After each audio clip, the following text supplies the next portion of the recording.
With each breath, pain and destruction. My world is broken by your seduction. Your touch, a whisper from the past, a memory that's fading fast. So I search for you where souls go to die, keeping hope as life goes passing by. The flames of fate turn my love for you into ash. So much pain, but still I can't keep away. I'm ready with this chance. I hope we meet again someday. Someday. The flames of fate, torching love at the galaxy's gate. Our souls change in a marvelous way. My heart waits and waits. I don't care if I'm insane. I know we'll meet again someday.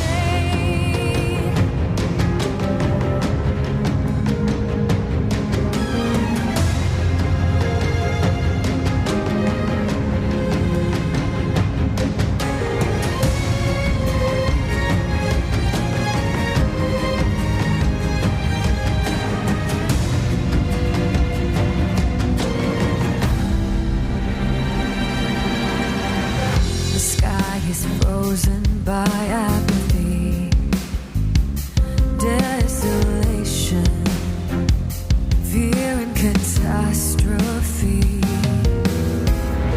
But I won't stop hunting with blade points. This pain, a fire consuming me. So I search for you where souls go to die, keeping hope as life goes passing by. The flames of fate turn my love for you into ash. So much pain, but still I can't keep away. I'm ready with this chance. I know we'll meet again someday. Someday. The flames of fate, torching love at the galaxy's gate. Our souls change in a marvelous way. My heart waits and waits. I don't care if I'm insane. We'll meet in NARAKA someday.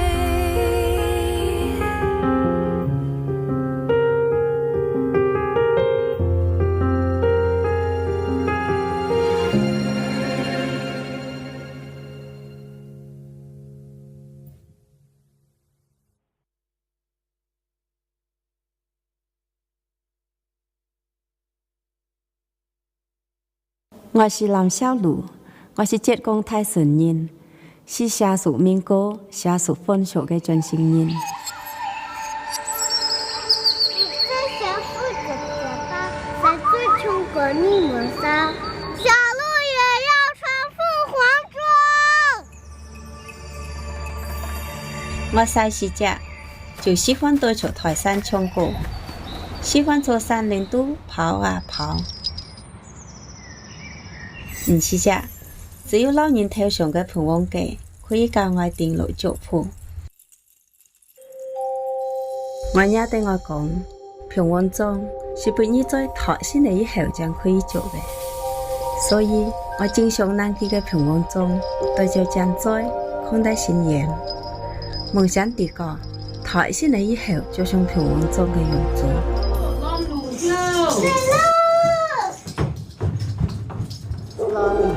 每一次一赶上早前，我到好穷就去拦路，就为了多睇几人信仰条上生蚝嘅法子。当时懵里懵懂的，本人出上嚟好事情嘅活大会，更是台人为得老都唱对歌，其实都是平王包容我人唱台，就符我人自由嘅象征。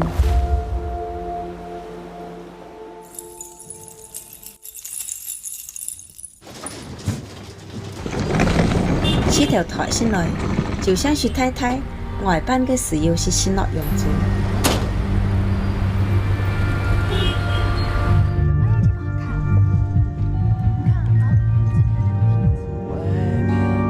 体验生活也好，梦六也好，出台小时都当然唔同嘅生活，去了好多地方。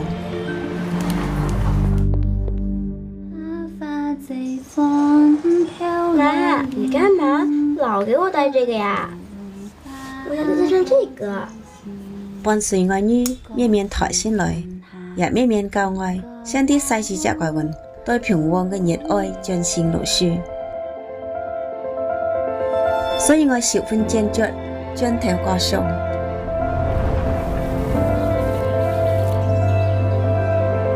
我啲過一次當作出發。我想對地個嘅體會當作有平旺中，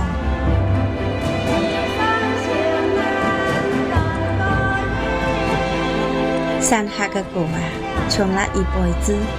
現在我在舞台上唱出地個嘅故事，啲民俗嘅真心都上了革新嘅色彩。革新意義唔只是俾你在相處嘅標誌。而是俾我人勇氣，讓我人無拘無束做啲個嘅披風弄開角。愛來自山下，我是熱愛嘅勇氣弄英雄，我是憧憬平旺嘅傳道中嘅一員。愛也是平旺，愛是書記，愛心無懼。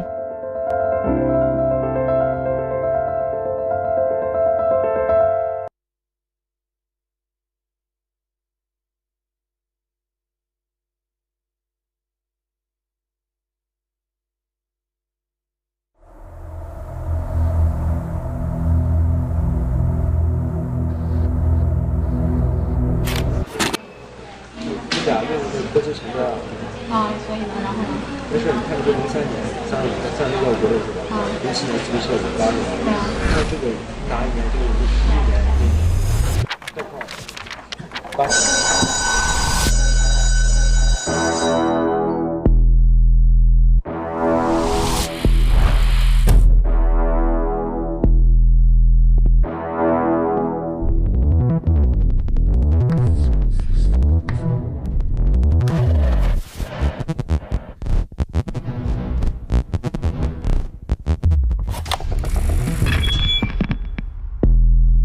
Fate. What is fate? It's about shattering the cycle, altering the rules of the game.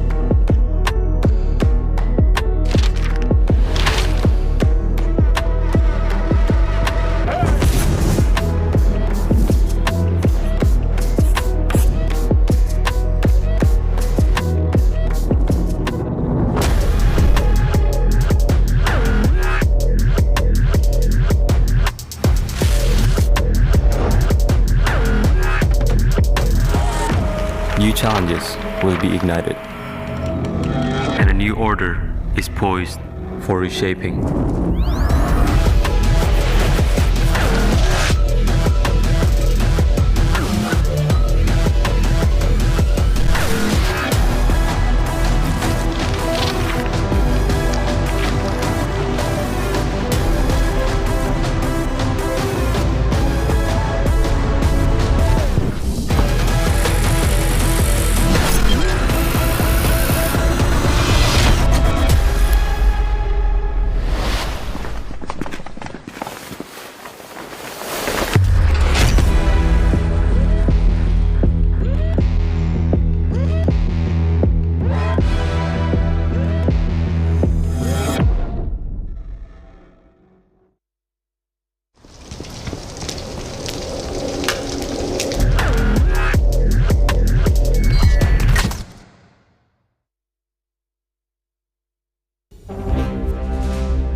Did you see this coming?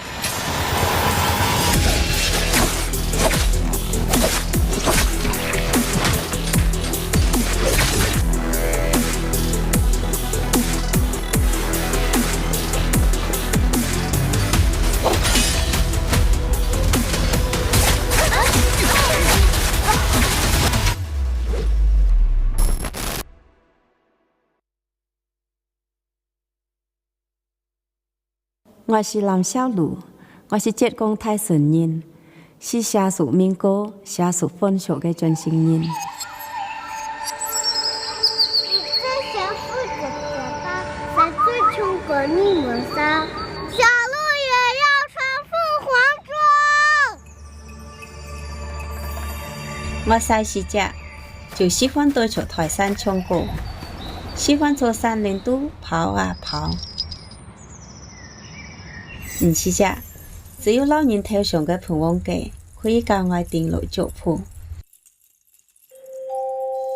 我爺對我講，平王裝是俾你在台先嚟以後將可以做嘅，所以我經常拿佢嘅平王裝對住將在看待新言，夢想地個台先嚟以後就像平王裝嘅樣子。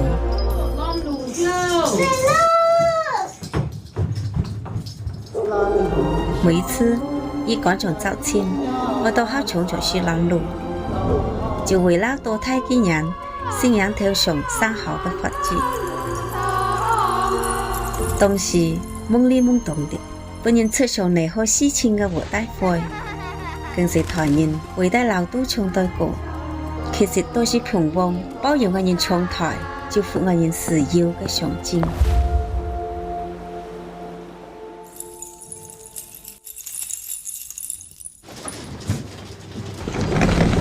這條台先來，就像是太太外班嘅時候是先落樣子。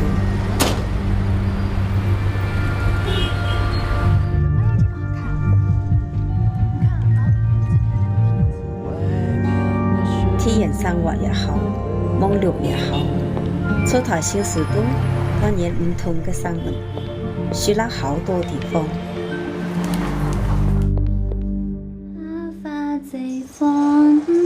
妈，你干嘛老给我带这个呀？我想再上这个。伴隨我女面面台先來，也面面教我像啲細時隻怪運對平王嘅熱愛將先落書，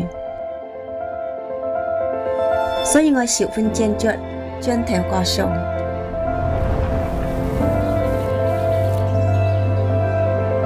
我啲過一次當作出發。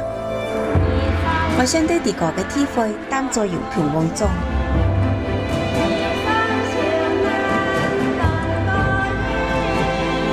山下嘅歌啊，唱了一輩子。現在我在舞台上唱出地個嘅故事，啲民俗嘅專心都上了革新嘅色彩。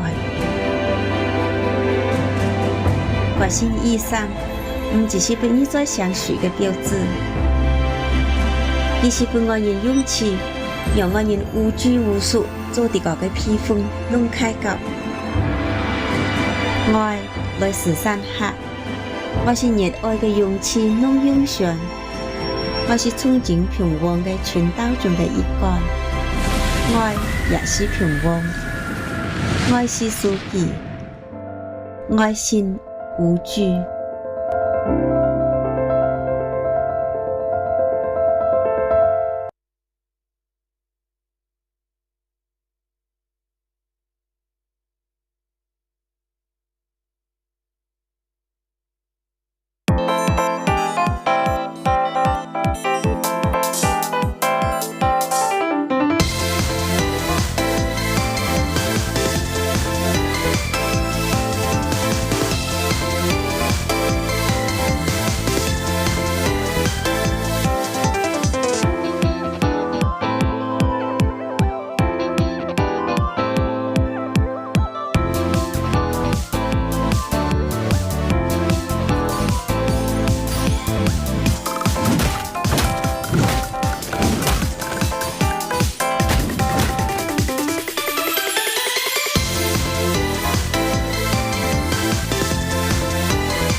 past, a memory that's fading fast. So I search for you where souls go to die, keeping hope as life goes passing by. The flames of fate turn my love for you into ash.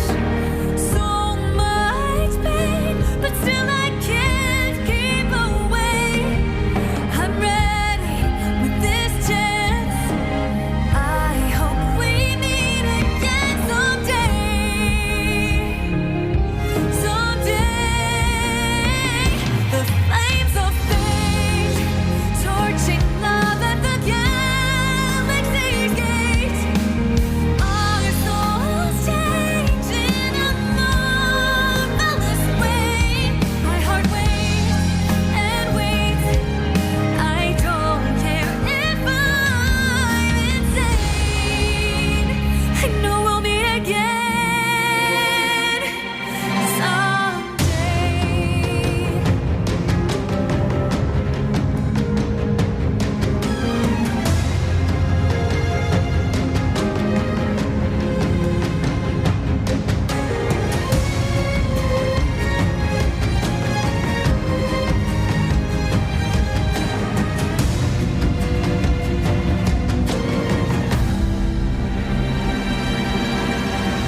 The sky is frozen by apathy, desolation, fear and catastrophe. But I won't stop hunting with blade points. This pain, a fire consuming me. So I search for you where souls go to die, keeping hope as life goes passing by.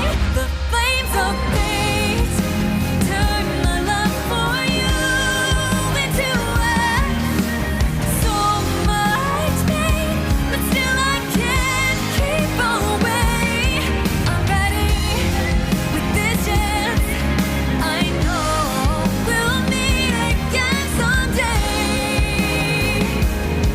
Someday, the flames of fate torching love at the galaxy's gate. Our souls change in a marvelous way. My heart waits and waits. I don't care if I'm insane. We'll meet in NARAKA someday.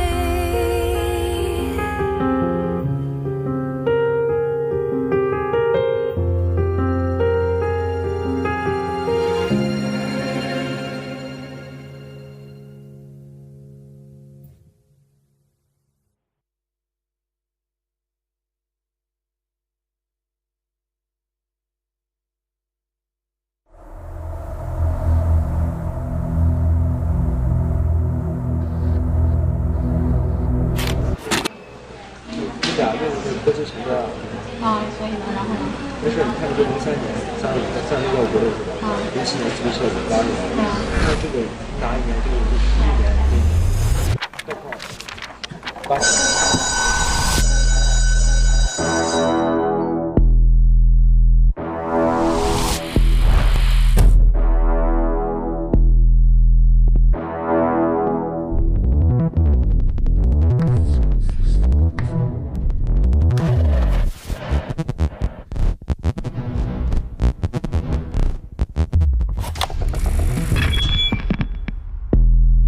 Fate. What is fate? It's about shattering the cycle, altering the rules of the game.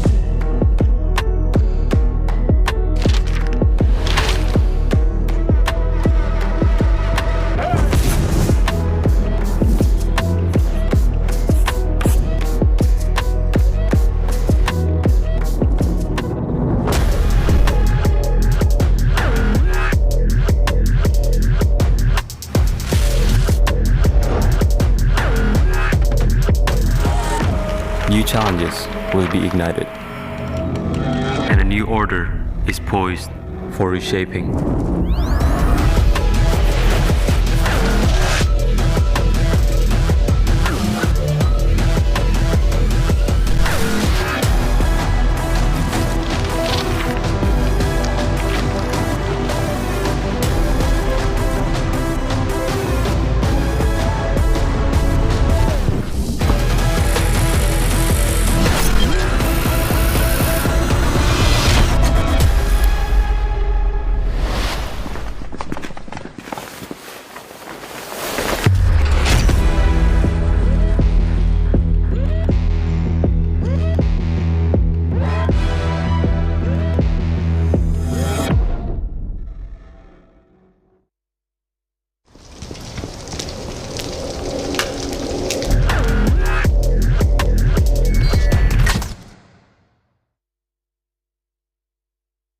如何成为一名永劫高手？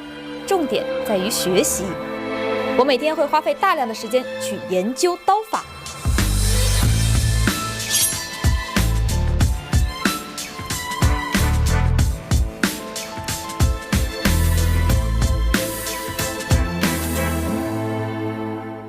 刀不是这样用的，你这样用刀是不会有人想看的，对吧，兄弟们？那应该怎么用？一句话，人刀合一。难道说这就是百战无限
？Take it higher.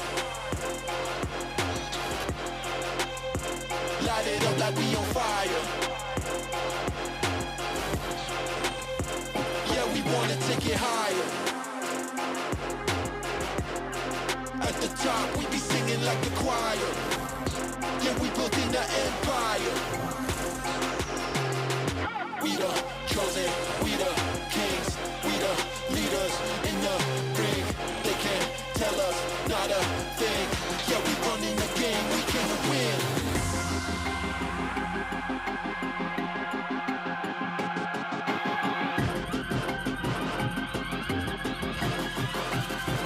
Yeah, we wanna take it higher. Light it up like we on fire. Yeah, we wanna take it higher. Yeah, we building the empire. We the chosen, we the kings, we the leaders in the ring. They can't tell us not a thing. Yeah, we running the game, we can win.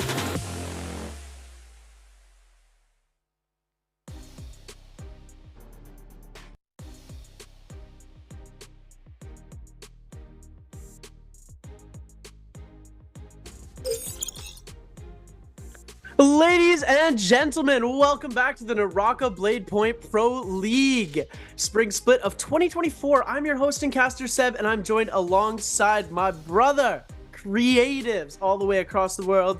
How is it going, man? It's always legendary when we cast. We got that energy. It's going to be a great day today. We've got the solos coming up, and the solos last week, bi-weekly 3, absolutely insane. Spider taking it, and we actually witnessed history going all the way to game number 8 for those solo finals. What a phenomenal day from them, and we are going to be starting bi-week number 4. Here we go. Creatives, talk to me. How's it going? Woo! I'm excited. This is a big week for the Pro League. We got the new potential system now in the game for these players in the Pro League. So a lot of things have changed off from what everybody's used to from the previous year and these previous weeks here for the 2024 season as well. So we got a lot to talk about, say, but first things first, the Twitch drops always locked and loaded here for these NARAKA BLADEPOINT games. Once again, you get that Tay, you get that Silk, you get that trial choice gift if you watch for a full hour. The bi-weeklies 3 was just given out last week for that Champions Bubble, and then this bi-weeklies 4 finals will be in 2 weeks from now. I believe it's the 9th. Mark your calendars. It is the 9th.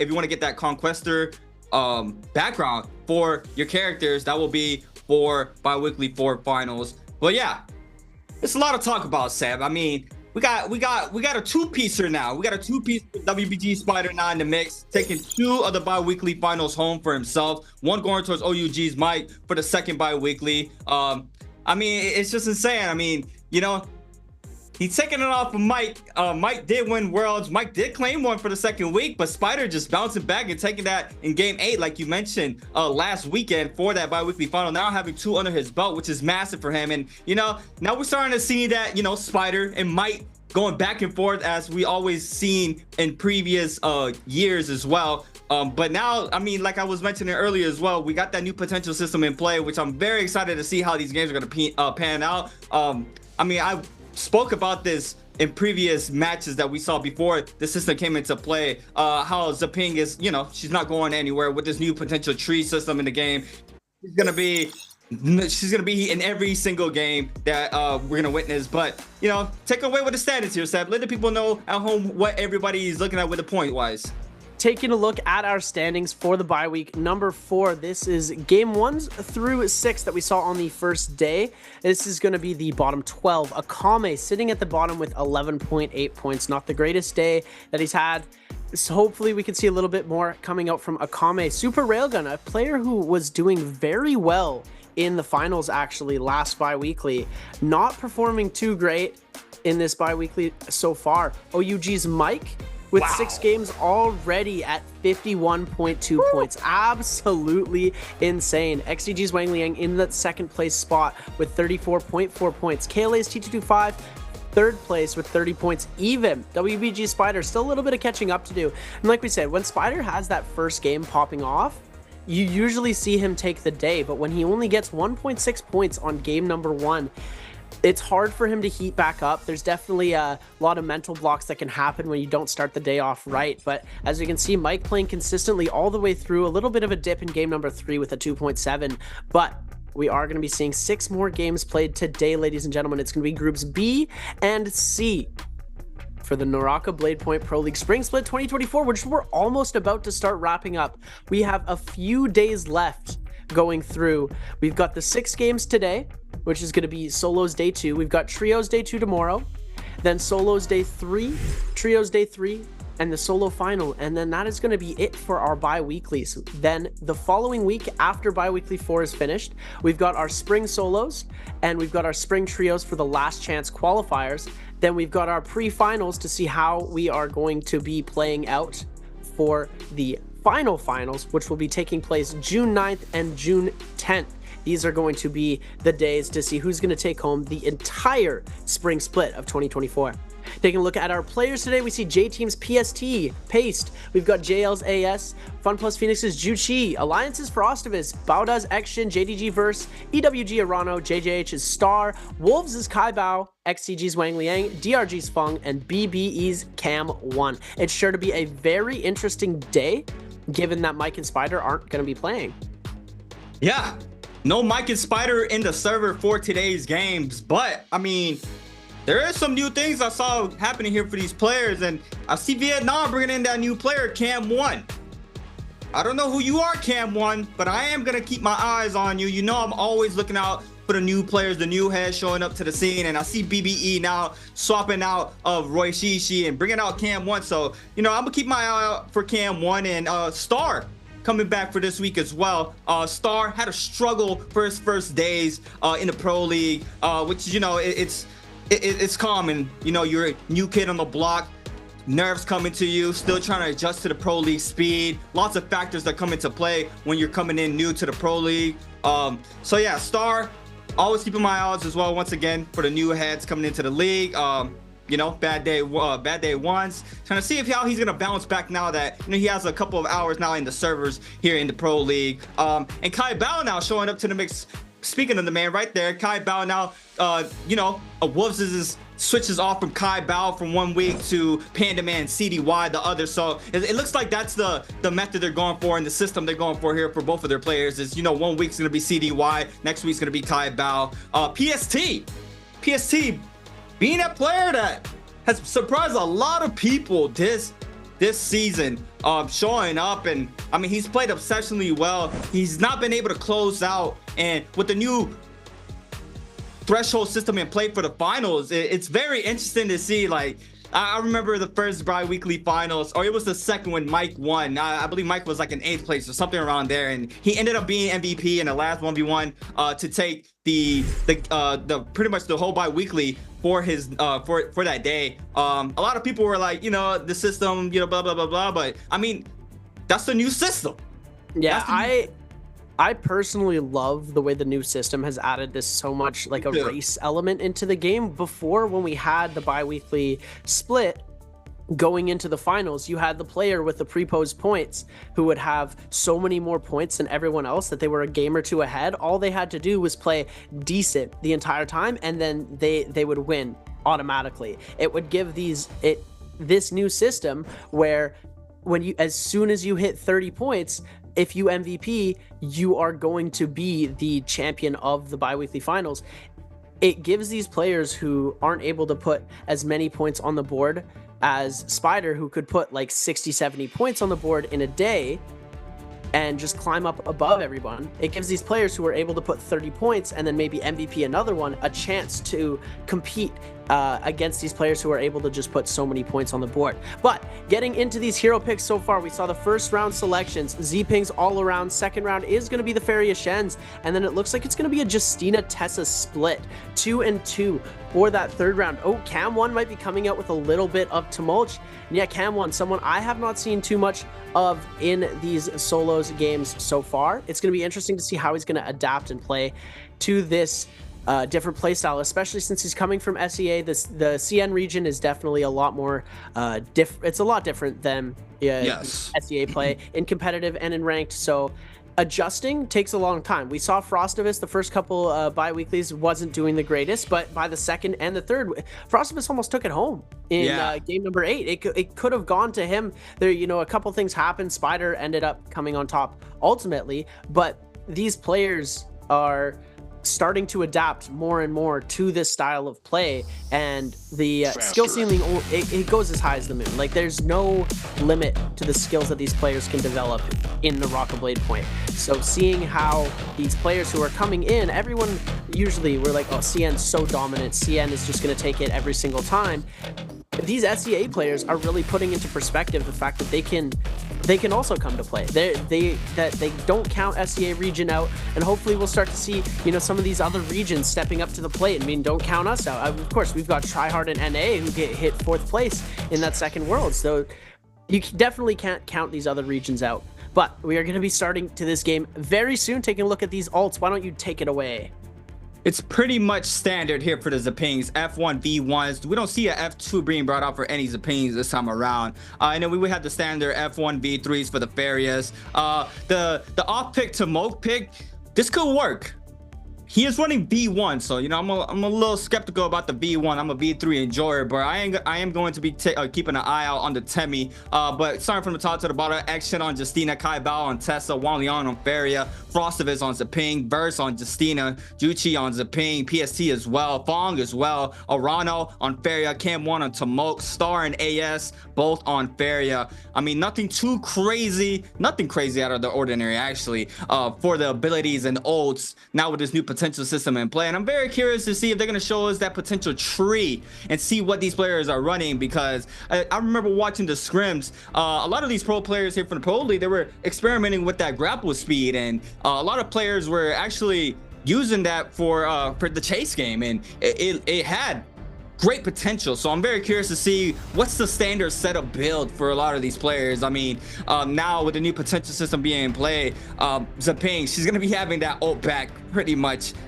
80 to 90% of the time. She can pop it, use it fully, she's gonna get it right back, especially with the percentage you get with the soul blooms, how fast you get your rage back with the glyphs. Now, I mean, it's gonna be a very different sight for me. I believe I did see what some of the other regions play with this new system in play, but you know, this is the creme of the creme. This is the top tier of all NARAKA, and we're here once again. My name is Creatives, and I'm with Seb, and we're starting off with game number 1 of the NARAKA BLADEPOINT bi-weekly day 2. Kai Bao already getting active against AS. AS just needs one more hit. No weapon there for Kai Bao, and Kai Bao is gonna fall off rip here, and that's a super unfortunate start for the day there for Kai Bao. AS with a quick elimination on the board. Now we got JDG's verse against JT's PST Pace, the man that has been showing up for these games. Very strong player. We're gonna have to wait and see how he responds here for these games. Big damage R&B into the crouch LB follow up there for Pace. Already putting up a lot of damage onto Verse. Verse drops all that armor on the Justina, and Pace is gonna go ahead and try to back up, probably get a little bit more resources before he re-engages there onto Verse, and Verse trying to recover off that common armor. Does manage to go back to full health for the time being on the Justina. 69% already on that ultimate there for Verse. JJH Star, new player, new kid on the block, is DRG Fong, a veteran to follow. Crouch and B, Fan v Fan. Oh no, that's Fan v Dual Blade there for Fong. Fong not having that comfort weapon right now. We're gonna have to wait and see if he can respond off of this. Mad R&B focus there, gets a lot of damage onto Fong. Crouch LB, the mixes are here. Jump LB, follow up Fong. Look how quickly he's getting that health back off that ultimate. 29% and counting for that rage going down. JJH Star now still trying to find an opening for himself. Purple Fan's gonna do a lot of damage. Fong's gonna back up. Star not fully committing yet. Looks like Wang Liang now is going to be showing up to the party. XCG in the mix. Purple armor there for Wang Liang. JJH Star should know that that was not the Zaping he was chasing. Now, looks like they both are going to try to play around Fong, but Fong is very quick on the movement. He is completely off the scene. Cam 1 in the back, and I did see there BBE. And now we got Juchi against AS. And Seb, who do you think is going to take this fight here? Does Zaping or the Faria? Well, Faria definitely has that the ultimate to be able to get out of these fights when they get very low, but the Zping just has so much sustain against these damage ults. The JLAS, you can play a Faria as a damage hero, or you can use it as a way to get out of fights. throw people up into the air with the pillar, get a combo off. It's very hard to say. Lots of the time it's positional, especially if you're the one Z-ping right now, Jushi getting targeted by both JL's AS and EWG's Arano being at the lowest health right now. They are going to be the one that's getting attacked the most. Juchi is going to pop the ult to get out of here as fast as possible. Going to be able to go for the reset. It looks like they're going to cancel ult to keep 42% rage, but getting hit by the ballista is EWG's Arano on top of the ballista tower here. They're going to end up going down to the bottom to try and fight Juchi, but Juchi able to get a pot off here. Tries to go for a scale rush because a huge parry off Arano, switching over to the pull sword here. It's a weapon in the back pocket, able to get them into a scale rush out, popping that F ability to save them from very, very close to death here. And it looks like Cam1 here is going to get eliminated pretty quickly. First player to go out in this game. They are going to have their soul, so they are going to be able to come back into this game. And Wang Liang getting that golden dual blades from the Morris blessing that spawns at the pillar, solving that puzzle, giving them a huge advantage in this game, because in Immortal War you're not able to find golden weapons on the ground like you are in the normal Herald's Trial game modes, as having that golden weapon early is going to give them a super huge damage buff against these players, especially when these fights are so close and it comes down to these little things like weapon advantage, armor advantage, soul jade advantage, and all of these things that in a regular fight you wouldn't worry too much about if you have more skill. All of these players are so close together in skill that these things really do matter. And Frostivus here getting hit with the confirmed overhead extended combo from Verse here, taking all of his armor, as JDG's Verse was able to hit him with that Justina freeze. Frostivus popping that F ability, the overhold. Frostivus able to get that off here, is going to get a little bit of health back, but JDG's Verse just so lethal with that blue, with the purple staff here. But oh my goodness, Frostivus turning it right around. Crazy hits off with the blue dagger, taking out JDG's Verse, and Alliance's Frostivus picking up his second kill of the game. That was a nice catch off that tap dodge with a massive parry there from AS onto Arano, but no damage. It looks like he just flings right back up, right where the mech was, and Arano now with no armor left, as well as AS. Both players trying to take a quick reset for themselves. Arano's off the scene, 88% still for that ultimate. Is going to be getting that ult back online pretty quickly here. Does manage to get a little pot in as well. No blue powders though. Only found one on the ground. Is going to manage to get that in for himself. Wang Liang with one elimination. Frostivus with 2, like Seb just mentioned. AS with 1, and Arano as well with 1. JDG's Verse in soul form with 1 elimination on the board, and Juchi as well in soul form. Action, strong player, strong mechanics here for Action. We've seen him time and time again showing up with nice combos. Action, very, very excited to see him go inside the realm and, you know, show up and see what other things he can cook for this, for these set of games. Kai Bao now coming back for week 4. You see him now on the Tessa, blue dual blades in hand,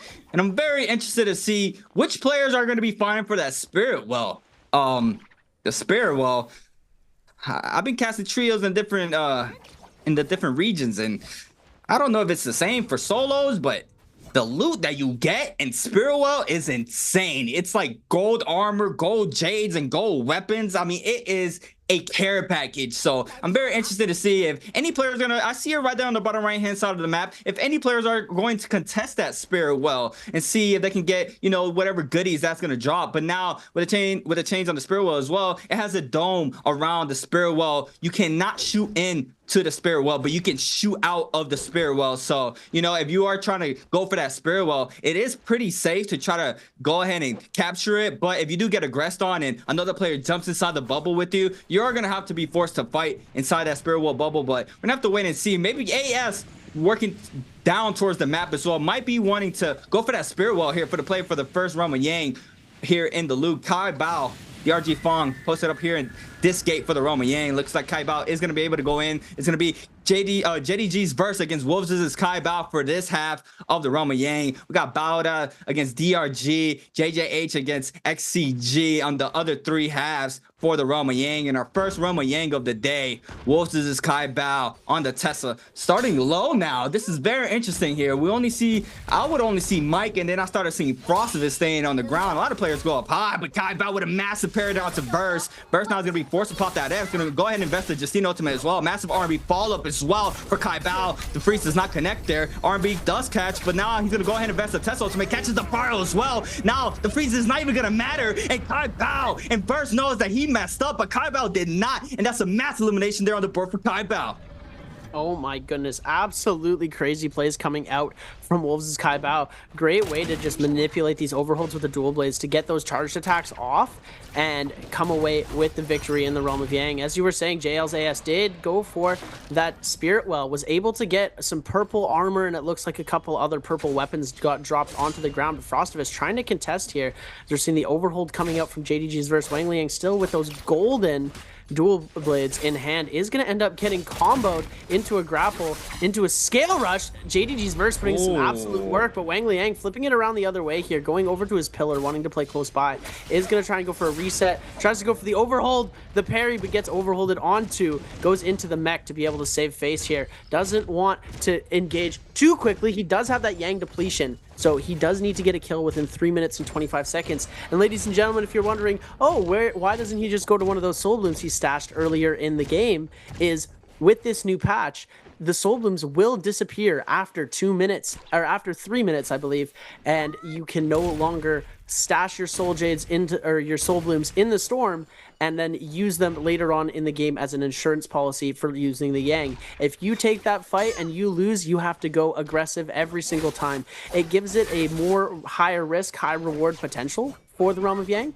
and that's why they've decided to add that into the game, making this so much more fun in the mid game. We're going to see a lot more fights going on here as Wang Liang and JDG's verse getting right back into it here. Verse trying to go for that weapon swap combo with the dual blades and the hung sword, tries to go for that first freeze, does end up missing here, but we are going to see that scale rush connect. Verse trying to scale rush back up, is going to end up getting caught up on a wall here, does have that ult active. XCG's Wang Liang is just going to try and wait this out, doesn't want to engage while the ultimate is up. Is going to try and see if he can burn it out really fast by dipsy doodling and weaving and ducking around this tower. Is going to be able to get that dagger upper shot off onto Verse here, seeing that charged R&B going very well for him, as Verse is going to end up backing off here. They both do not have their ultimates, but they both only have 2 minutes now to get themselves a soul bloom, otherwise they are going to be out for this game. Wang Liang does not want to see himself go out this early. Losing that gold dual blades, losing the footing that he's got in this game already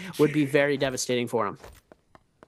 Yeah, and the soul bloom change, that's a big change. I mean, we would see players fall to Yang depletion, but it was like, you know, it was probably like once or twice, probably even a night. That's a massive parry to reverse onto Wang Liang. Big damage there off the blue Hong Sword as well. Wang Liang with no weapon, I believe, trying to throw back some kicks. Nice R&B product from the dual blade. Now Verse putting up a lot of damage onto Wang Liang. Wang Liang does have the insurance policy there from the Fairy ult to make sure he stays safe for the time being. But a minute 25 here for Verse to try to pick up this elimination onto Wang Liang, and it's going to be a full reset, 98% on that ult, so that Justina ult is going to come into play very soon here for Verse. He's going to eat up the damage off the first missile. The second one connects as well there from Wang Liang to Verse. Now he's going to go ahead and swap on over to that common armor, overhold, and massive R&B focus there from Wang Liang, overholding it again. Justina ultimate now invests, first dash misses, follow up does connect, the second dash misses as well. Wang Liang trying to stay up, the third dash does connect. F there for Wang Liang to manage to stay alive for just a tad second, and Verse picks up the elimination, picks up the soul bloom. Now with 2 eliminations on the board, gold halberds as well pick up there for Verse. JJ Star in the back end. It's gonna might want to take this aggression here, but we're gonna take a quick look at a replay from earlier from the first one when Wang Liang gets Star. Wang Liang with the gold dual blades in hand, trying to see if he can find the opener here. He's gonna eat up the damage there from an LMB focus. Nice uppercut there from Star to the aerial R&B as well, and that's big damage. And he does not even manage to go inside the mech. And Star, that's how he comes out victorious in that first Realm of Yang on the Faria. Looking absolutely nice. Insane. JJH Star, though, as we saw when JDG's verse was fighting against XCG's Wang Liang, he did leave that purple armor in the storm a little bit. He could have had that weapon or armor upgrade there. Is going to end up not finding it, sticking with that blue armor. As you're going to see this second Realm of Yang already going to be underway. But yeah, these fights are already so much different compared to the last patch that we were playing on. The ultimates coming back so much faster, and you can see these players aren't fully adjusted to the stamina yet, because these players are using their stamina like once they get into the really nitty-gritty part of the fight, they're forgetting the fact that the patch is new, and they're using up their stamina so much quicker compared to how we saw it in the last patch. They're going down a lot faster, and you saw he was unable to dodge that last missile hit, sending him back, taking away all of his armor. But he was able to turn the fight around, put himself up 1 kill, or 2 kills on the board so far, and did get that Soul Bloom, so he is going to be able to fight another day into this game, ladies and gentlemen, as we're heading into the next Realm of Yang. Wolves Kai Bao looking like he wants to maybe go in third here. We know that this second Realm of Yang, especially when there's not as many players left, is very, very risky, and it looks like it's going to be the winners of Realm of Yang number 1 fighting it out in a finals as Realm of Yang number 2. JJH Star and Wolves Kai Bao are going to be going to head-to-head. It looks like nobody taking that second Realm of Yang there is going to be coming over. Parry coming out from Wolves Kai Bao. It doesn't connect there. Overhold on the nunchucks, trying to go for that uppercut combo here as we're going to see the 1-2 coming out into the 1-2-3. Jumping LMB. Oh my goodness. Trying to go for that 1-2, hits that charged RMB on the side overhold as we're seeing JJ Star flipping over. We're going to see that ult come out from Kai Bao. Great dodge from Star here. Another charged RMB connecting for Wolves Kai Bao. And that's been the heat of his damage so far. Missing that missile shot. JJH Star does need to get a pot off here before his ultimate timer is going to go up. Looks like he is going to start healing up a little bit. Gets that armor pot off. Would be nice to get another health pot off here as well. They are going to be at a full reset point in this game, trying to see if he can get some shots off from behind the pillar. This is a very difficult spot to hit your Faria mech shots, because hiding behind the pillar, it's really easy to avoid these shots, especially when you know how to do it and you're a pro. We are going to see the ultimate come out. Kai Bao missing again. The double charge here from the LMB tries to parry the nunchucks charge RMB here, but they've got 10 seconds left. It's going to be whoever can make it. Otherwise, they're both going to go out. F1 coming out from Wolves Kai Bao, flips it around, sees the parry coming out, as we're gonna see him get parried, gets the gold weapon, and he wins with just a second to spare. JJH's Star, where did this guy come from? Ladies and gentlemen, we're witnessing this new player absolutely dominate this lobby right now, ladies and gentlemen. JJH Star turning around. 3 gold weapons now. He's got the one he parried. He's off of Kai Bao. He's got the gold weapon that he won in the first Realm of Yang, and now he's got a gold hung sword to top it all off. Absolutely scaled on loop. Absolutely stacked. JJH Star making a name for himself. Nice. Now we have AS getting chased out by Bomb. Pace might be getting in the mix. Frosted is in the back end as well. AS in a very big trouble now. We got a lot of these players now chasing him down. Looks like it's going to be Pace, the first one chasing up. Cam 1 now showing up to the mix as well. And AS needs to see if he can stay alive. Bong with a nice cut there to make sure he gets in front. And he does manage to do so, but it looks like we're going to take on, look at it, another scrap off that was happening. It was Action applying the pressure onto another member that mech'd up already. It's Arano meching up in the Faria ult. There now trying to back up. Kai Bao already trying to lay down some pressure there with a range shot. Action with a gold pulsar do a lot of damage here onto Star. Star with the White Tigers buff, trying to stay up. That does get regenerates your health over time, so if he does manage to stay alive, that is very well for him. Cam 1 trying to apply the pressure as well with a cannon. Action now getting a full reset off that gold pole sword. Got a lot of things happening right now. Zone 3 spreads in 3 seconds, so these players are going to be forced to start moving on in pretty soon. Cam 1, Star, Kai Bao, Action, lots of players here in the outskirts of Plume Castle, trying to see if they can find an elimination onto a player. Once again, Frostivus with 2 eliminations on the board, as well as Arana. We got a scrap off Action against Cam 1. New kid on the block, massive parry there from Action, canceling, picking up the gold fan there. Make sure he picks up that gold rarity weapon there for Action. Cam 1 catches the LMB power, goes for the 1-2, 1-2-3 spin off there. Does not get the damage though. Big parry from Action. He was waiting for that. He was parry baiting. Does manage to do so. Cam 1 on the Temi. Looks like Pace in the back end, trying to wait for the perfect opportunity to move on in. Cam 1 is trying to back up right now. BBE and JJH both with the White Tigers buff. Looks like they are gonna have a little bit over a minute to enjoy that buff. Action still has his eyes onto the Temi. He's gonna go ahead and flick back that R&B focus there onto Cam 1. Big damage off the gold fan. Cam 1, 1-2 once again off the staff. No uppercut for this. Action now still trying to find an opening for himself. Shoots the mushroom there. Good plays to be able to get him that attack buff, but then the depletion coming right after. The follow-up there with big damage there for Action, and Cam 1 is gonna start feeling that mushroom pretty soon in a couple of seconds. Wish does not connect there. Nice turnaround there for Action. Make sure he avoids that. Tesla ultimate misses at the back end. Somebody lets loose of Hail Mary there for the Tesla ultimate and just completely whiffs. Not sure who. Temi ultimate invested. It's gonna be Kai Bao with an ultimate. And Action picks elimination onto Cam 1. And now Action against Kai Bao is gonna be able to catch the second ult onto Action. Trying to overhold, trying to stay up. Gets caught in the wall. Jump LBs with big damage into the enchantment as well. And that's gonna eliminate Action. And Kai Bao with a massive third party there to pick up his second elimination of game number 1. Oh my goodness. That was absolutely insane, ladies and gentlemen. BB's Cam 1 definitely looking a little bit shaken up there, getting parried twice in a row. And you can see him start to throw those panic blues there. And then every single time he would get that LMB prio, wasn't able to make too much happen off of it. Gets the prio twice in a row off onto Action, and then isn't able to capitalize off of an uppercut combo or go into any sort of extension, just hitting the 1-2 and backing off, trying to go for the 1-2-3 at some points there. But we are going to see EWG's Arano sneaking in for that kill, getting a pistol shot off to come away with that elimination, and nobody getting too many eliminations so far. Everybody's playing pretty even without Mike and Spider in the lobby. No one's hitting 4 or 5 eliminations by that very first edge of the game, as we are seeing the max amount of eliminations is EWG's Arano in the lead, actually, with 3 total eliminations, Frostivus with 2, as well as Kai Bao and Star, and then Paste and JL's AS on 1 elimination apiece. Kai Bao gold fan in hand, as well as that gold armor. Looks like he was able to snag from the Morris Blessing, as we're going to see him on the outskirts of the storm here, trying to see if he's able to make something happen onto the side, as it looks like, oh my goodness, JD Bauda's Action and Cam 1 going at it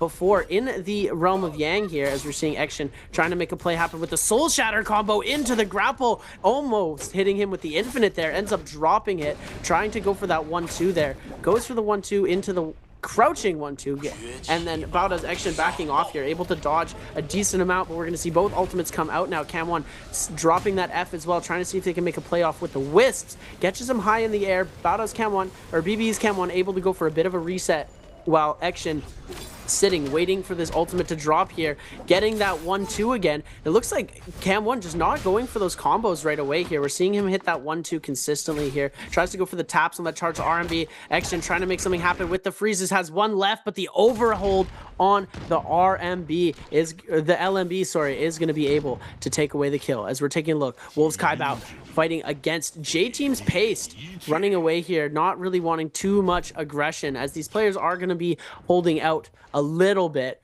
until these last circles are starting to close in. There are 6 players remaining, and they might start to just sort of play a little bit more positionally right now. They might be able to catch 1 player out in the open, getting them pretty low, and it looks like a couple of these players are still going for these melee fights. And Wolves Kai Bao just kind of observing, people watching a little bit, seeing who's going to go low, as Frostivus loses all of his health, or all of his armor. All of these teams are going to start to engage pretty fast. Popping that F1, we're seeing cannon shots flying through. Is going to be able to get a pot off without getting hit by any of these cannon shots here. Tries to go for that charge, ends up getting a scale rush onto Kai Bao on the buttery rocks here. He's going to be able to just flip away, but JL's AS on the other side is going to go down to J-Team's Pace. Now Pace getting extremely low here and is going to be forced to run away.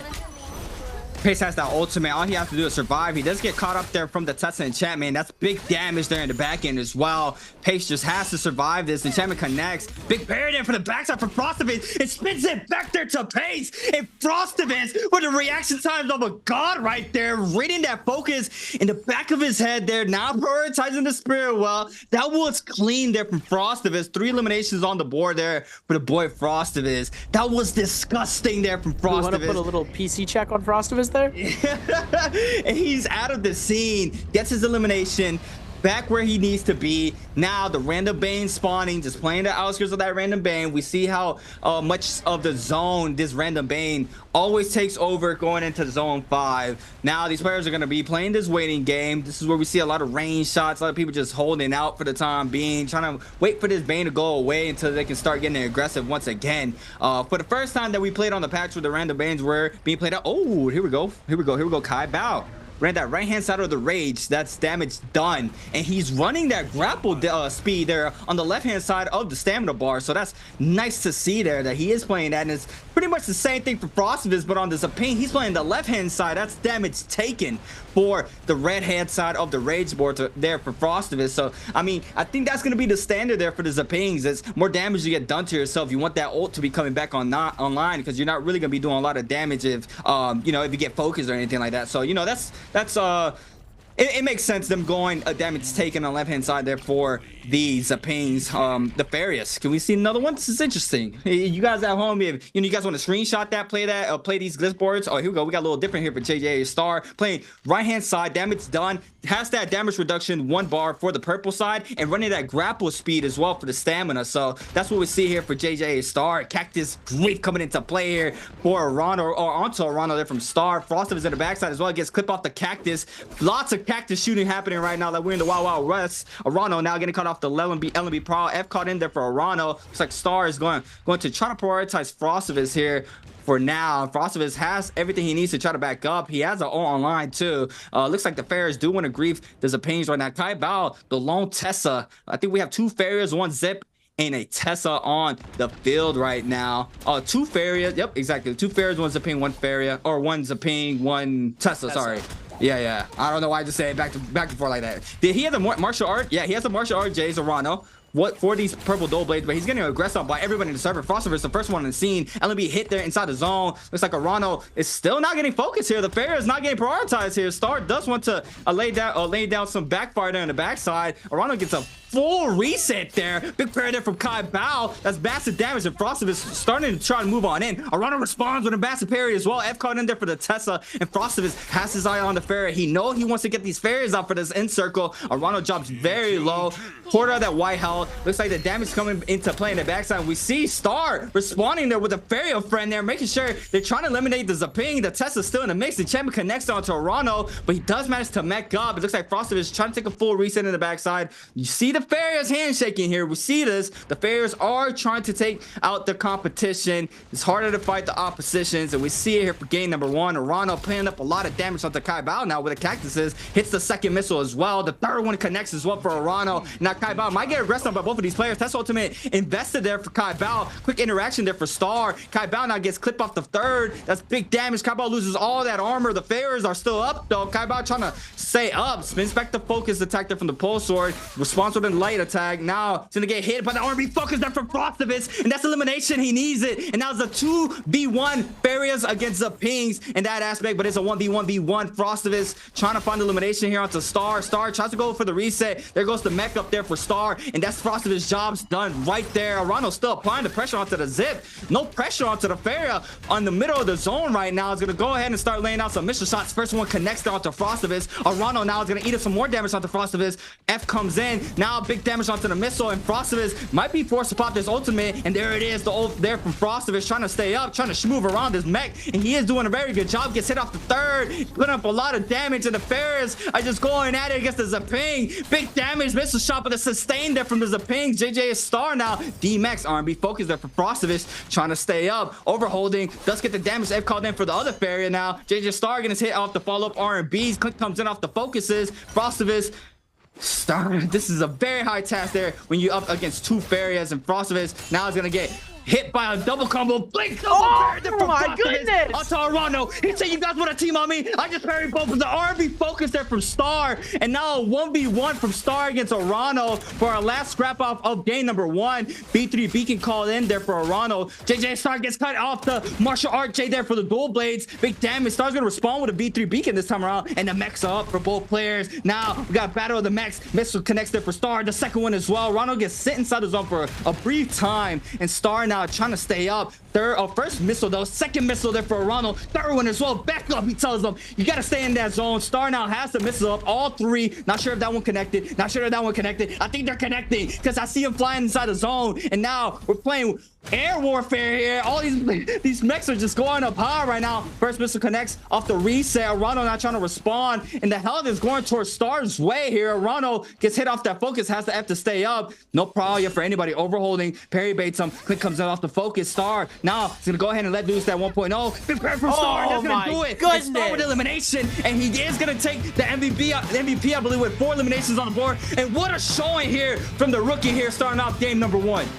JJH Star, 20 minutes ago, I had no clue who this guy was. And now he is coming in with a huge MVP in game number 1 today, ladies and gentlemen. JJH Star, absolute stunning performance. It was so unfortunate in that final circle, Frostivus just getting targeted out. I mean, the Farias aren't going to fight each other because the moment the Farias start to fight each other, both of them will lose. The 1v1 scenario, Zeeping versus Faria, the Faria is going to win most of the time, being able to just completely outlive the Faria, even in ult. It's a risky situation. You're more likely going to win again in that mirror matchup versus the Zeeping, and so you know it was the right play to make. It's definitely a little bit unfair for Frostivus because he's getting focused on by 2 players, but a beautiful double parry to basically let them know that he meant business and he wasn't going to go down without a fight, but still putting up 4 kills into the game, having an absolute killer of a performance. And look at that, Star already making some good friends up in the Pro League as game number 1 comes to a close. Wow, I'm stunned. That was absolutely amazing. Whew. That's a very high task there, being a lone zip for Frostivus. And he fought with heart. He put up a lot of pressure onto these Farias. He forced out those ults. He was forcing out those abs. I mean, he did everything he could there. And super unfortunate for him, he did not catch elimination. And I mean, it was insane. He showed out. You can't knock the man. He was putting the hands on him. But super fortunate enough, he did not come on top. But yeah, what a game 1. What a game 1, coming in back to the bi-weekly 4. An outstanding showing from everybody as well. Once again, we don't have Spider and Mike in the server today, so a lot of the tempo is controlled a lot there from Mike, Spider as well when he's on one. But we do have a quick question for everybody at home. Which player killed Bada's action in game number 1? And once again, we're coming out with the hot questions in the beginning of the day. So I hope everybody's been paying attention. Who eliminated action is going to be A, CD, Wolves, Kai Bao, B, JDG's Verse, C, BBE, Cam1, or D, DRG Fong. We're getting, this is how we come for 2024. Everybody got to be ready with the answers for the first question of the day, because you really got to be paying attention. They start slowing down a little bit more towards the later on in the night, but this is the question for always the hard questions. Always. Can't catch you slipping on the first question of the day, right? You got to pay attention, ladies and gentlemen. If you watch the game, you know what happened. So, it might be a little bit difficult to see who exactly killed Baoda's action in that game. But we did see him lose in the Realm of Yang to a player and then come out of the Realm of Yang, beat that player, and then ended up going down again. So, ladies and gentlemen, you make your decisions in the chat. The random winner is going to get picked, and you will receive a Spring Split Lucky Gift for free, which will be added to your NARAKA account. Very great to have for some free stuff. But taking a look at our scoreboard, ladies and gentlemen, JJH Star, 4 kills on the board, 3 ranking points with that multiplier, putting him to a total of 8.6 points on game number 1. Frostivus in second place. He did have a bit more kills than Arano, so he was able to come through and put a 6.7 on the game 1 for himself. Third place is going to be Arano, 6.2. Kai Bao going out in 4.1 points in 4th place. J-Team's Pace with 3.4 in 5th. And a tie for 6th and 7th. Verse in Action getting 2.7. JL's AS is going to hit 2.2. 1.6 from Fung. Not the greatest game from him so far, but we know he can start to show out later in these games once he starts to heat up a little bit. Cam1 only picking up 1 kill, and you got to adjust. Sometimes it's going to take a while for Cam1 to get ready into these games, and then the rest of these players with 1 or 0 points. We did see 1 donut on the day, which is unfortunate to see, but hopefully some of this will end up picking up for that player in the future here, as we're going to see Bada's action does end up going down to Alliance's Frostivus at the start of the game here, and is going to also go down to Wolves Kai Bao, which is the answer to your guys' question, ladies and gentlemen. Although the winner has already been picked, we are now able to reveal you guys the answer. And Frostivus with the crazy eyes in the back of his head parry there. That was insane. Able to get the kill again onto Wolves Kai Bao, coming through into the middle of those 2 Farias, picking up the kills, and then the 1v1 between the Farias at the end. Absolutely crazy. Star being able to get that overhold off as well into a parry. Just, oh my goodness. JJH Star did not come to play. Happy looks on his face. JDG's Verse not looking just a little bit disappointed there. And we're seeing these other players. Cool Skybao not looking too happy. And yeah, Frostivus, you know, when you're getting 2v1 by these Farias, it's definitely not the happiest you're ever going to be, especially getting knocked into the storm by those turret shots going in there. Taking a look at our MVP board. Take it away, Frost. Or Creatives. Frostivus, he is your MVP. After that, we can tell he's your MVP there, Sam.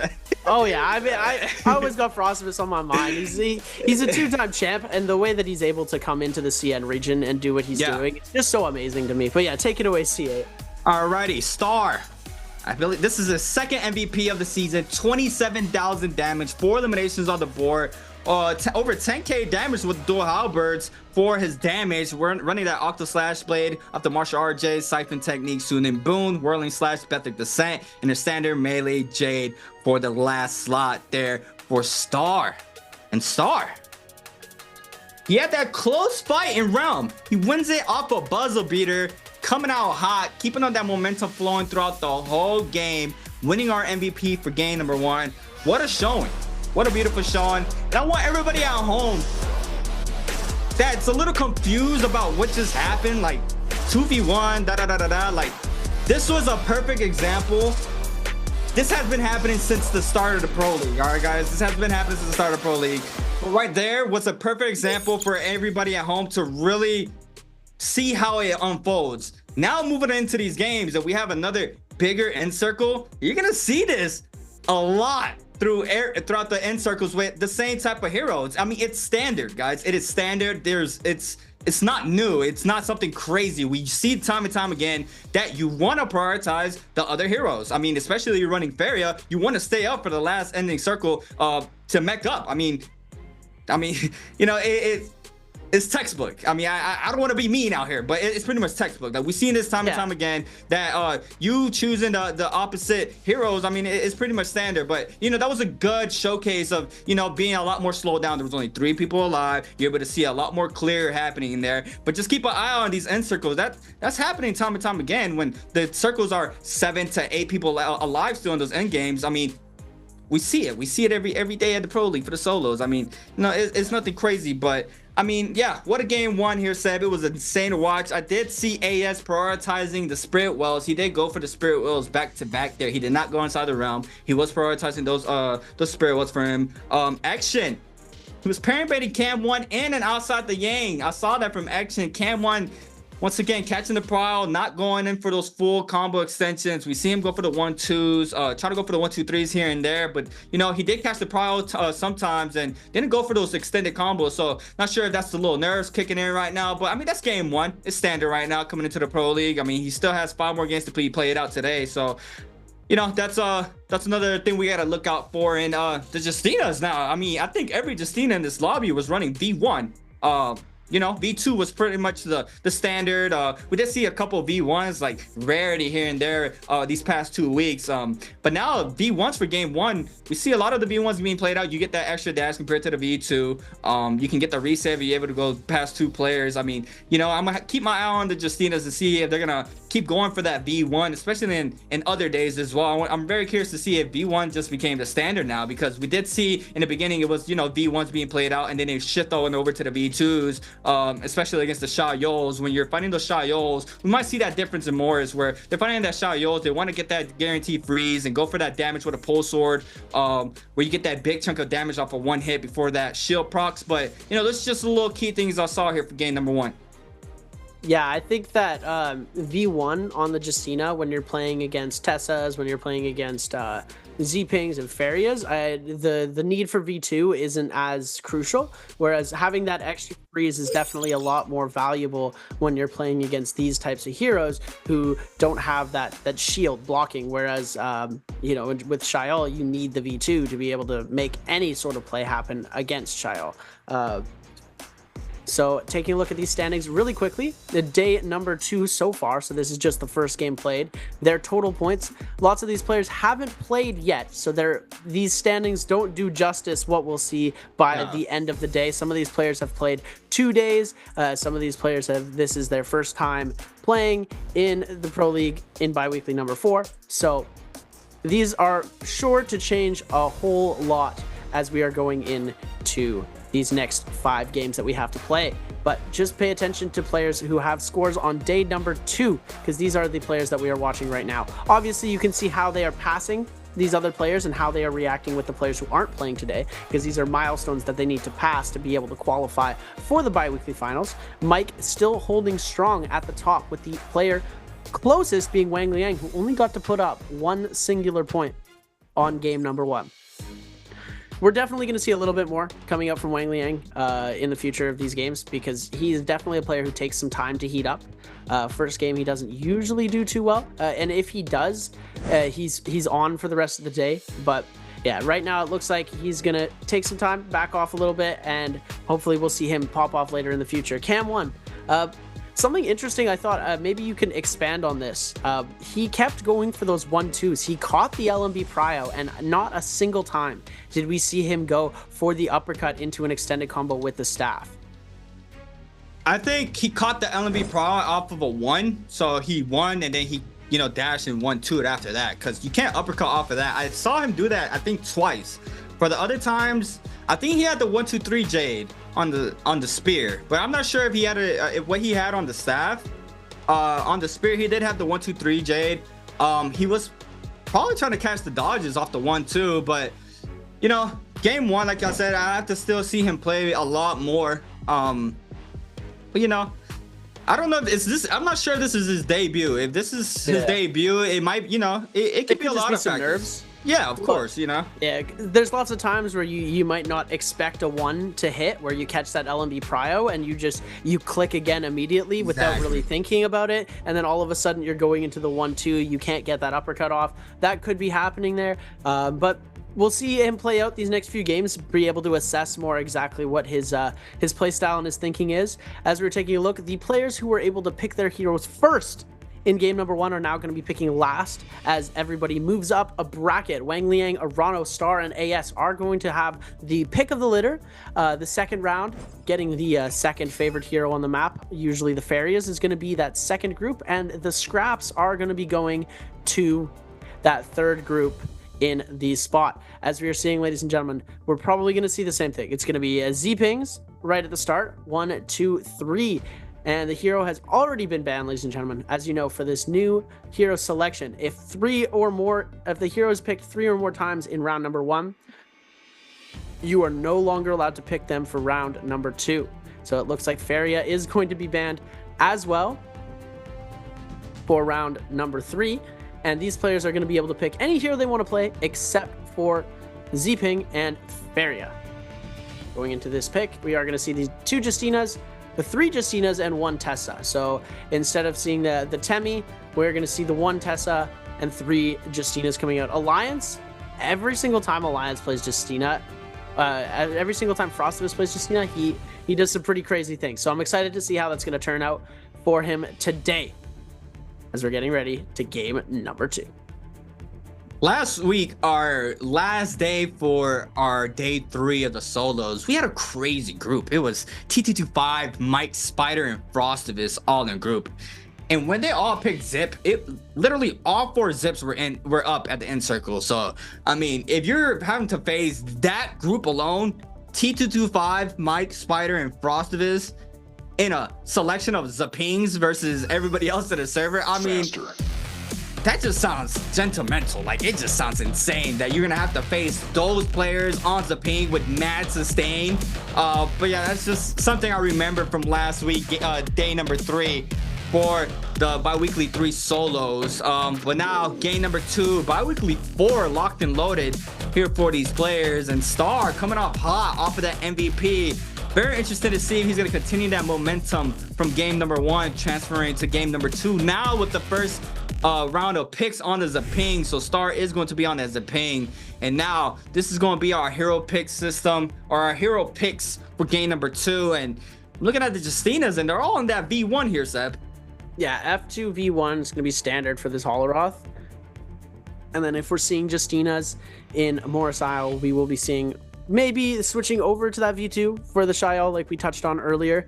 And yeah, it's going to be standard. There's not too much variation. Oh, it looks like Cam 1 is going to be running that Temi a second time here.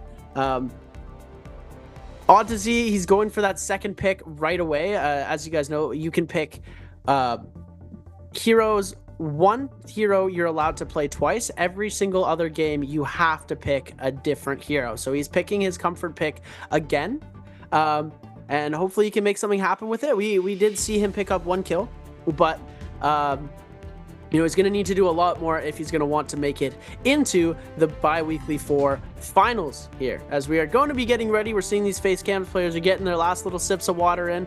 They're drying their hands off if they're getting a little sweaty. As you see Star, you know, definitely sweating it out after that last game there. Frostivus dialed in, everyone ready to go as game number 2 is going to be underway. In just a second, we're going to be able to see where these players are going to be spawning at, and then we will hop right in to the action.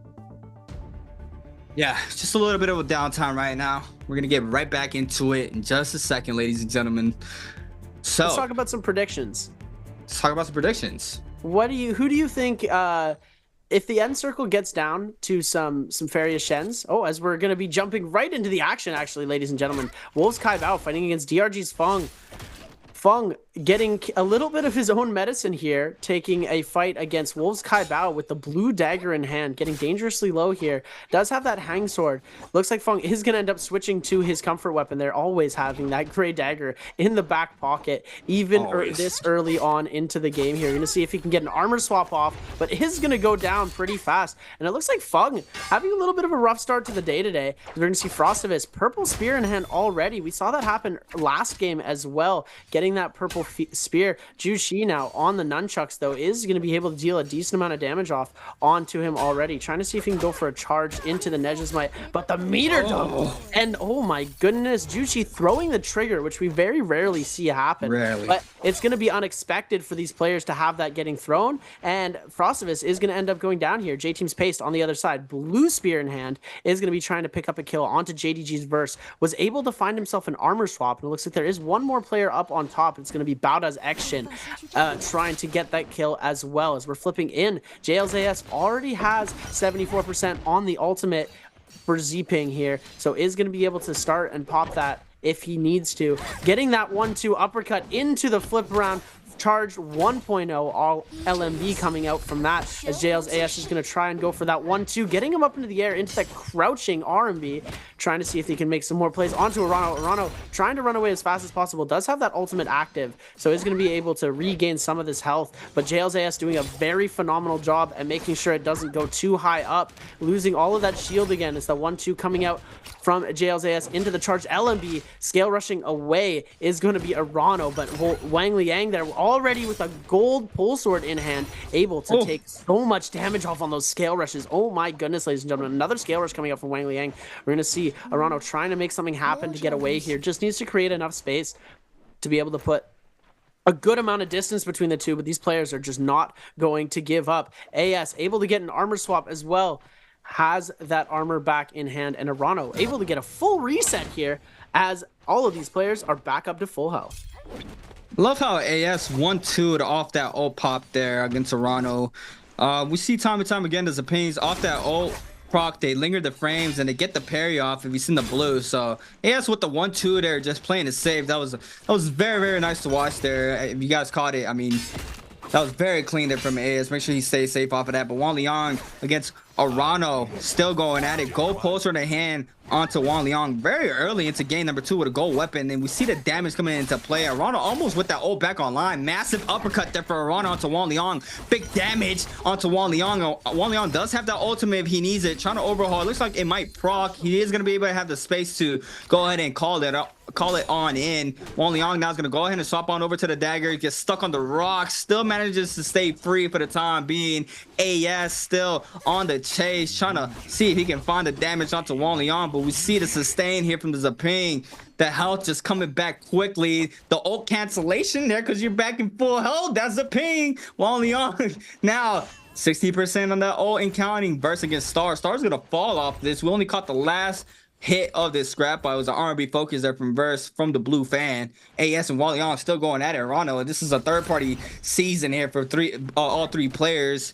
Wang Liang now being the one chased down, trying to see if he can find some damage onto one of these players to focus the other player onto each other, but looks like these players are not going to let this chase down. Arano full grappling in, AS as well, trying to find a cut angle to try to see if he can get the elimination here. But look at the movement coming into play here from Arano. You're gonna have to catch me, he's saying. Frostivus and pace in the zone, trying to break Frostivus' ankles, but Frostivus with nice storm camp there. Make sure he continues to has his eyes onto Pace, and he's putting up a lot of damage. A massive double jump parry there from Frostivus onto Pace, and that big damage pop comes in off the nunchucks. Freeze connects there for Pace. F called in there for Frostivus this time around, trying to catch the dodge on the R&B. No freeze off of this, catches the Nbpl. R&B focus follow up, doesn't go for the extension off of this. Now Frostivus is gonna have time to pop this ultimate. Nbpl there for Frostivus. Now he spins it back to dash into the R&B 1-2 for Frostivus, and Pace is gonna fall off of this. Cam 1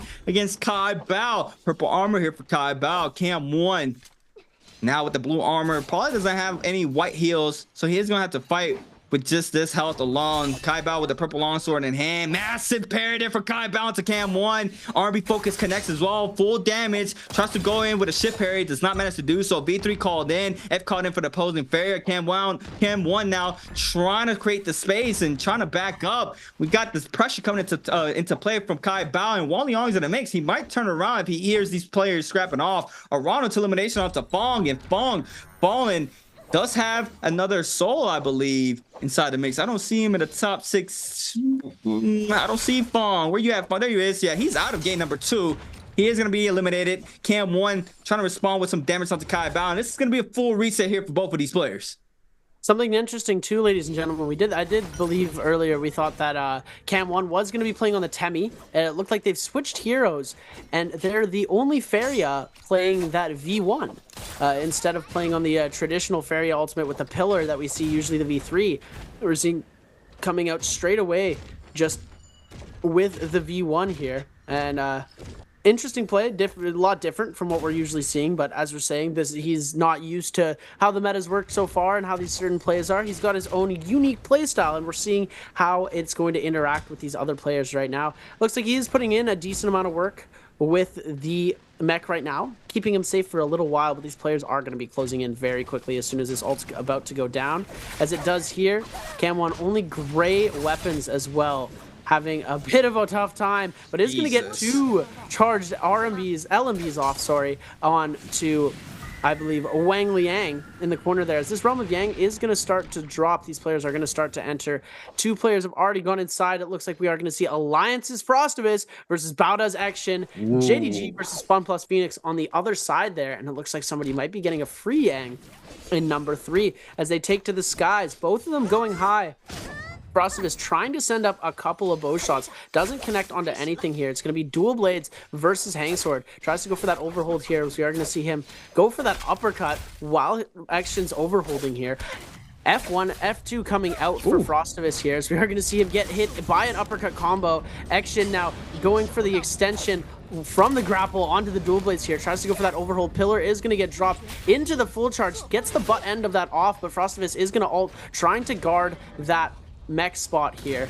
Didn't want to ult before Action did here, but now it's going to be a little bit of trouble for Frostivus as he does get hit by that first mech shot from the turret, as we are going to see him get hit by another one. Oh my goodness. Frostivus not doing a great job at being able to dodge these here. He's just going to end up hopping out of that here. Gets hit with the uppercut. ACCA going into grapple extension here. We're going to see him try and go for the overhold, playing this like a 3-pad, ladies and gentlemen. Gets the Nbpl again into the grapple extension. Gets it again. Oh my goodness. Ladies and gentlemen, Alliance Frostivus treating that like a, oh my goodness. Good old katana combos, ladies and gentlemen, on the hang sword, showing off very great skill and technique, picking himself up a good bit of loot, a very nice buff, and a coveted golden weapon.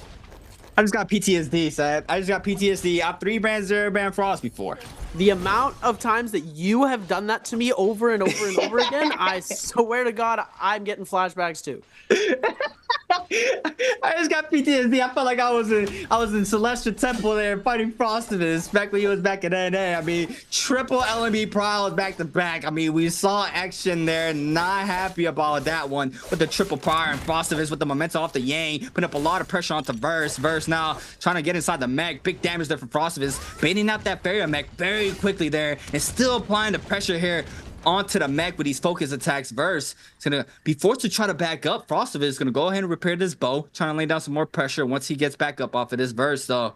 Still not fully back to full health. The pressure is now coming back into play here for Frostivus, and Verse still trying to create the space, but he has Juchi and Frostivus. Frostivus with full momentum. There goes the Tesla enchantment connecting there onto the Pharaoh mech, so it's just a matter of time. Frostivus with that gold greatsword in hand is gonna triple charge down, trying to find an opening. Gonna go ahead and quick swap to the Hunk Sword very quickly there from the Greatsword. Frostivus and Verse still going at it. Big parry there from Juchi onto Verse. Verse does look like he's still getting focused. That is very beautiful target selection. That Pharaoh has no ult. The Tesla, though, still trying to apply the pressure onto Verse as well. Looks like Frostivus is just trying to wait this out. Juchi, he's gonna eat up some damage here. Now it looks like the Tesla's gonna be chosen out of the bunch. You are gonna have to try to back up, but Frostivus, he wants to put up the smoke on anybody right now. Trying to pick up another elimination on the board. Currently with 2. He's gonna go ahead and invest this Justina ultimate this time around. Massive R&B, catches the scale rush there. Does get the damage. Juchi, both of these players just trying to avoid Frostivus right now. Frostivus is just controlling the full battlefield right now. He is playing the pressure onto both of these players. Freeze does not connect off of this. Big RB focus connects there, and that's the elimination for Frostivus. That's a beautiful showing there from Frostivus. Now he is going to cancel that ultimate. Gonna save 40% off of this. Still has Vermilion's Verse Might, still trying to get active against Verse. Verse is gonna go ahead and take the damage onto Frostivus off the LMB focus there from the dagger. Looks like the spin back does not connect it for Frostivus. The follow-up LMB does not as well. Verse still trying to get some chip damage here. The follow-up R&B is back to back into the follow-up LMB. Big damage there for Frostivus. V3B can call in here for Verse for the second time around. And Frostivus now still trying to play around this. Make sure he can control the space there from the ult. And Verse trying to move on in pretty soon. F called in there for Verse. Overholding now the mech up once again for Verse. And Frostivus applying a lot of pressure onto these players right now. He has done his job. He just has to wait this out. Still has Vermilion's Burst Might, 26 seconds and counting here for Frostivus. 1-2. Gets hit off the first missile though. He's gonna go ahead and delay that wake up. Gets hit off the second. It's gonna be forced to pop this F pretty soon. Oh, he's gonna die to it. That's respectable. He's gonna go ahead and just give that elimination up to him. He's gonna go ahead and just take his Vermilion's Burst Might to the Soul Altar and come back to this game number 2. What a crazy amount of pressure from Frostivus there. Almost able to come away with both of those eliminations, but he saw the timer on his Vermilion's Bird Might, just said, you know what, I'll let him have the kill because I do not want to get caught out dying at such low HP, going down with no Vermilion's Bird Might and losing my footing into this game, because right now Frostivus is on fire, ladies and gentlemen. Wolves Kai Bao as well with 3 eliminations on the board, both of them tied at 3, Frostivus and Kai Bao. As we are going to see, this second Realm of Yang is going to start to spawn pretty soon here. A few seconds left on that. We are seeing a couple of players. Wang Liang does have that Valiant challenge on them, seeing if they can pick up a few extra bit of Dark Tide coins after completing this quest. And it looks like the bottom of the map, the entire lower side where we've seen covered in sand, no one wanting to engage onto that Spirit Well or those Realms of Yang portals. It looks like everyone's going to be contesting that top one and the rest of the city of Tang. As we're going to be going to push this in, Alliance, it'd be so amazing to see Frostivus and Kai Bao going at it in the Realm of Yang here. The 2 top players of this game right now going head to head in the Realm of Yang. Definitely the one that I want to see. We might get it, we might not, as we're going to see as we go. And it looks like Wang Liang going to grief the Yang a little bit here. And Kai Bao deciding to engage onto this fight instead of opting for the Realm fight. As it looks like Frostivus might be able to get away with a little bit of a cheeky free Yang here. But nope, Kai Bao. Here we go, ladies and gentlemen. Creatives, take it away. Alrighty. Wolves is Kai Bao against Alliance Frostivus. Frostivus hot right now off of these Yangs and that pressure outside of Yang as well. Gold pulls are in the hand for Frostivus. He's going to go ahead and start up high this time around.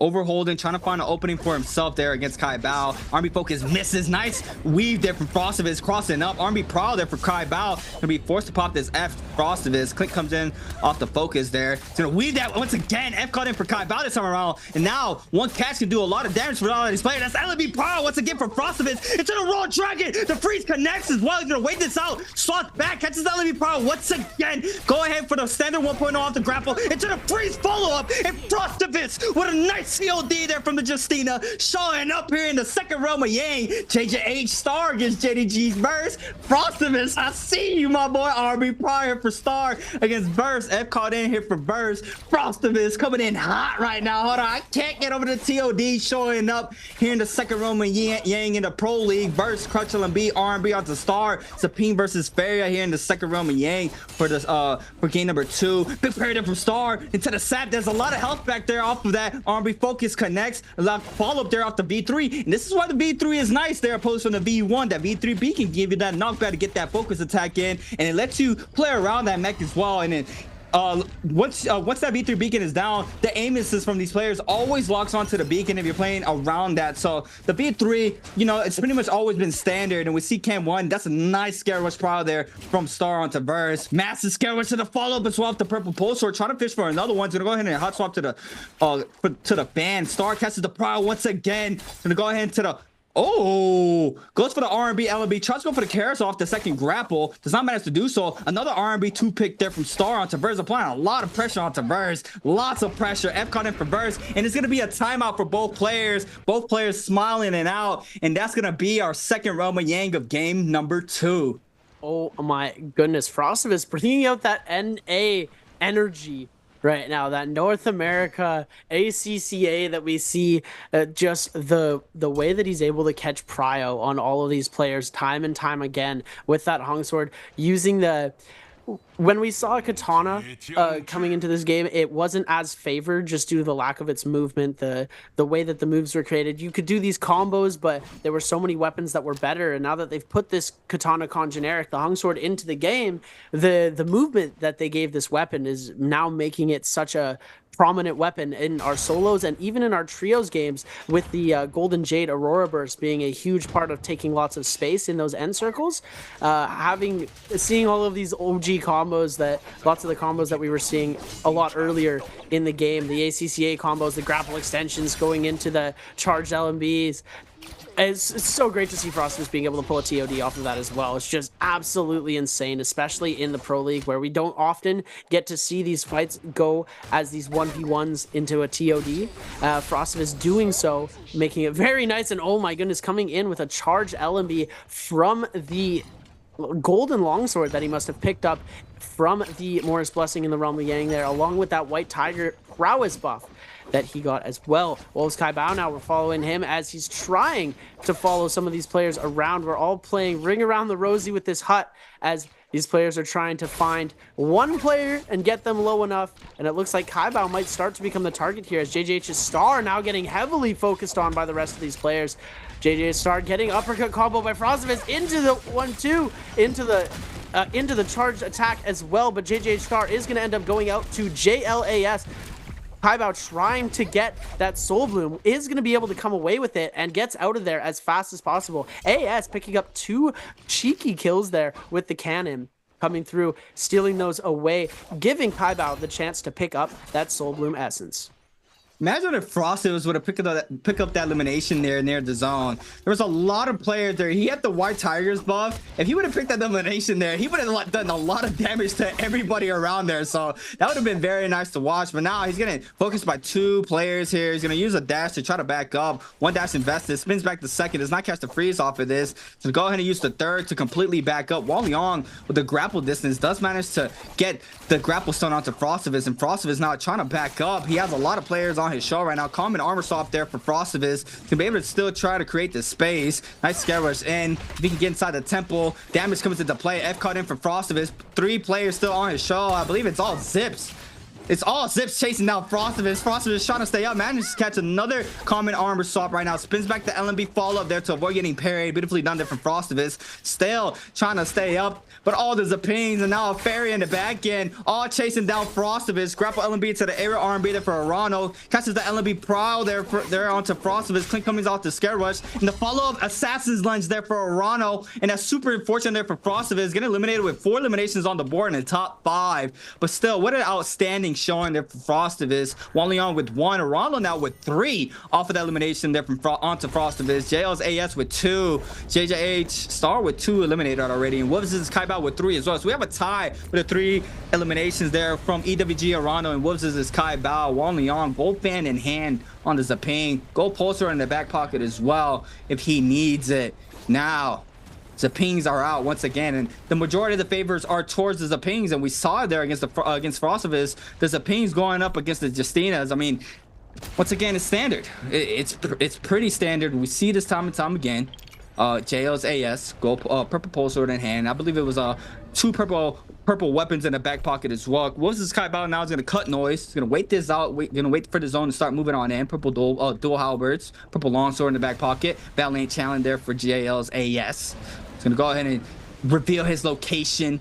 He wants to get active and, you know, fight everybody around him. So he's gonna pick that up. Arano, gold pole sword and a gold longsword here for EWG Arano.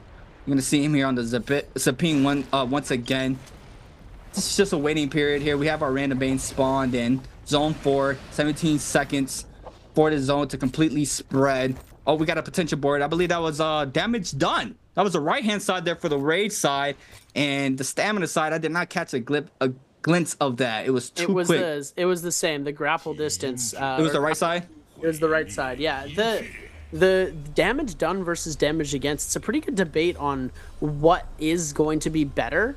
As the season moves forward, we're going to see these players sort of figuring out exactly what they like to do, which glyphs match their playstyles the most. We're going to see Wang Liang trying to join into these, trying to get some spoils from that Spirit Well that was captured here, as JL's AS is going to just back off, able to pick up a few things there, but not too much that he didn't already have, as we are going to see him back off. Wang Liang going to try and pick up some little extra weapons here and getting back for a little bit of a reset. But yeah, the damage done on the Zping seems like a very sound option, whereas the damage taken, you have that option for taking a lot of damage because the sustain on Zping is so much compared to these other heroes. You're able to heal all of that back, and healing that back in turn gives you more and more rage. So it really depends. We're going to see how it plays out in the future. These players are going to be adapting and changing it. This is the first week that this new potential system has been implemented into the Pro League. They've had a few weeks to play around with it in scrims and in just the regular patch. Wang Liang there stashing a little purple armor is going to pick up another one and go and try and heal that up as these players are starting to close in. Another random Bane is going to be popping out pretty much on top of where everybody has stationed themselves. So they're going to have to end up moving around, trying to see if they can avoid this. But yeah, what do you think? Do you think it's more useful to use the damage taken or damage done on the Zping? The pros and cons of both in your eyes. I feel like if you are on the side where the majority of the pings are still up, like how it is in this lobby, you want to be running that right hand side where it's damage done. But like last game where Frost was the loans, the ping, getting that damage taken was, you know, it's all situational in that aspect. And you want to get the board all the way across. If we see, we don't have a 2-2 split where they're running damage done and damage taken, because I think of that last node that gives you that damage reduction if you pop the ult. So I think it's all situational, and it's also if how you feel in these games, you know, like are you a very big aggressor? Like how's your damage looking throughout, you know, the game? It's like, are you putting up a lot of damage? You know, you'll run damage done, you know, but if you're just not being able to find anything fitting for yourself, you can go ahead and swap on over that glyph board and go towards the damage taken for a change. You know, it has a lot of variety in what you can do with the glyph board, and that's what's very interesting now showing up here for the Pro League, that, you know, it's going to be a 50-50. A lot of these players, you know, they have a hot start for some of these games, and a lot of these other players have a better day than they usually do. So I think just having that versatility, or where you're able to, you know, swap on out and see what you want to run and how you're doing throughout the day, it's pretty much is what the determination of what you're gonna run. But on Zaping, I saw in the scrims the standard was damage taken, because it makes sense, you know. I mean, if you're Zaping and you trying to be as sustainable as possible, Kaibao is gonna be taken out to the zone here, so he is gonna end his run here, running inside the zone. Wang Liang as well, falling inside the zone. Arano picks up elimination onto Kaibao. AES against Arano here for a last 1v1. Zaping vs Zaping, all running that blue. Clean skin on Zaping. R&B proud there for Arano. It's gonna be quick into the pole source up. R&B on the ground, jump LMB ×2. Fox out to be pretty quickly there. And that's a quick showing there for Arano. Picking that nice elimination on the board. And I'm not even sure who that MVP goes to. I think Arano, I think that's 5 on the board there for Arano. He had 4 eliminations, I believe. So he is going to be our MVP for game number 2. And we see the Zaping just dying in the zone for this last zone. And now game number 2 concluded. I get why Kaibao goes into the zone there, as he's the lone standing Farrier. He doesn't want to give any of these other players a kill. But why did Wang Liang decide to go so far into the zone there? I think he might have tried to pick up the kill onto Kaibao and then ended up just regretting it later, as he lost so much health in that zone, wasn't able to make it back. Bit of an interesting play, but ladies and gentlemen, it's going to be EWG's Arano winning game number 2 as the MVP. We saw a very great showing from lots of these players, but yeah, I guess once all of these barriers start to take over the lobby, Wolves Kaibao is not going to want to be trying to fight all of them at once. Could have tried a last stand, you know, mech into the middle, but, you know, making the play of not giving one of these top players a kill, giving him maybe a better shot at getting closer, higher up in the standings, getting him an MVP, because he could take that 4 kills with him to put him at a higher place. I don't know. Yeah, I'm very curious to see why they were running in zone. The Farrier gave up with no ult, which was Kaibao. You called me the yap, because I was yapping and I wasn't really fully focused on what was happening. Kaibao just takes the full storm damage and just gives it up like that. But I am watching the replay now. For the opposing Zaping, the last Zaping, I'm not sure why they ran inside the zone there. I'm gonna take a quick look after game number 2, which is now. But you know, once we're in downtime, I'll see what really happened. But wow, yeah. 2 games are done already. I mean, what a showing so far for these players in these games. I mean, Frostivus. Just go ahead and, you know, talk about Frostivus here. You know, now with how the game is panning out, there's only a couple of ways that you can TOD in the game. One being Heaven Step with Punk Sword or Katana. That we see sometimes that's being executed from these players. Also the Fan Infinite, now that's being played out. Also the answer for Treasure. Got another question for everybody at home. Which player used Zaping Yin in game number 2? Don't forget, Zaping, very broken, very strong, always being chosen up for group number A. Now, you pretty much just have to see who was in group number A out of the bunch here from A through D. It's going to be XCG's Wang Liang, B, CD Wolves is Kaibao, C, Alliances is Frostivus, D, JJ8 Star. And we did mention the player that played this character for game number 2. I'll give y'all a hint. MVP of game number 1. Oh, you're giving it away. You're giving it away. I am. You think so? Yeah, I mean, depending on if you're paying attention or not. I know lots of you guys are very avid people watching this very closely at home. They're definitely going to know the answer. And, you know, as the theme is in chat, you are just going to put in what the majority of these players are putting in. But hopefully you get the answer right. And hopefully the NARAKA BLADEPOINT channel will whisper you and give you that Spring Split lucky treasure. And yeah, definitely worth it, ladies and gentlemen. Always want to be trying to go for that. So drop your answer in chat. No harm done. But take a little look really quickly. We are going to throw to a scoreboard, seeing EWG's Arano picking up 10 kills, or 5 kills, 3 ranking points, with that multiplier putting him at a total game score of 10. Frostivus still getting that second place another time with 5.8 points onto the board, beating Kaibao by 0.4 points. That second place. Wolves Kaibao getting that third with 5.4. JL's AS and JDG's Burst taking up 4th and 5th. Wang Liang, only 1 kill on the board, getting that 2.8 points. JJH's star not having as great of a game as he did in game number 1 is going to be down a little bit, but not too bad for the start of the day. Ladies and gentlemen, we still have 4 games to go, but the overall standings for all 18 of our solo players so far goes as follows. 18 is going to be Fung, 17 is going to be Juchi, 16 is Cam1, JDG's verse is going to be in 15th. As we're flipping up to 12 through 7, it's going to be Akame, Super Railgun, Shaw, Spider, Action, and JL's AS in number 7. JL's AS having a decent game, but not able to capitalize too much on picking up those kills in the early game. We saw him get 2 third-party kills with the cannon in that last game, but unable to do too much more other than that. And Alliance's Frostivus is going to be at 12.5 points on the day, putting him at 4th place. I'm loving Frostivus's journey throughout all of this. The absolute crazy plays that were coming through from him today. I want him to get an MVP. He's putting in the work and he's getting almost there every single time. He's just putting himself in these unfortunate scenarios where he's getting focused on by multiple players, and that's his downfall in the end. Is he gets targeted. He's getting sought out after because he's getting put into these unlucky situations, and it's got a lot to do with target selection, which is a very, very complex thing that these players do. Is what goes through their mind when they're deciding which fights to take and which fights to run away from.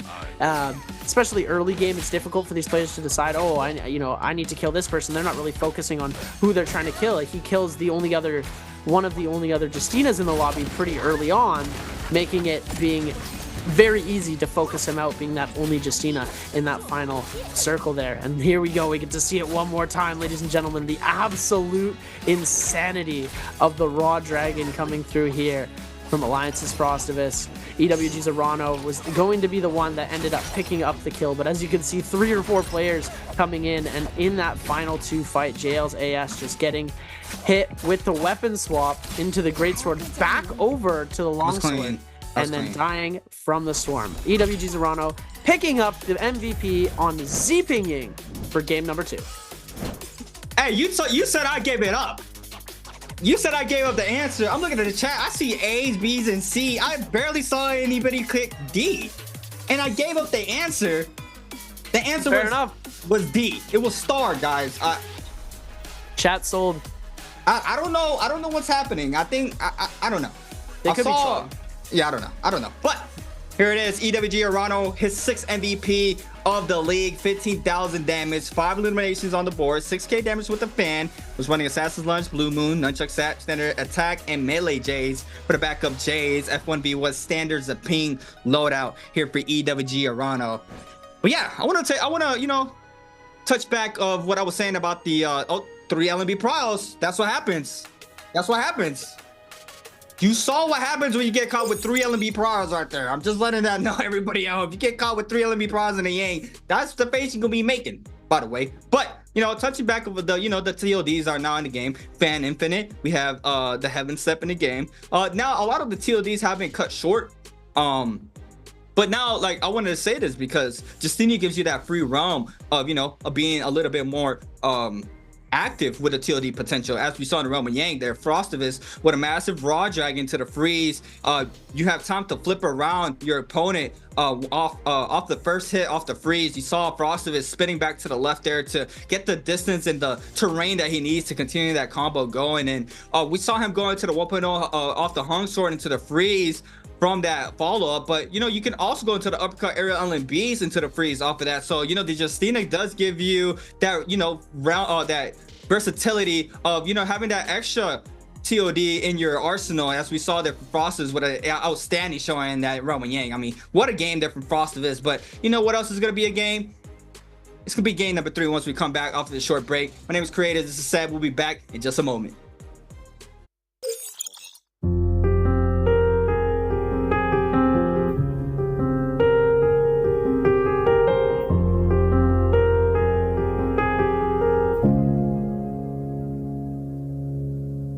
With each breath, pain and destruction, my world is broken by your seduction. Your touch, a whisper from the past, a memory that's fading fast. So I search for you where souls go to die, keeping hope as life goes passing by. The flames of fate turn my love for you into ash. So much pain, but still I can't keep away. I'm ready with this chance. I hope we meet again someday. Someday. The flames of fate, torching love at the galaxy's gate. All your souls change in a marvelous way. My heart waits and waits. I don't care if I'm insane. I know we'll meet again someday.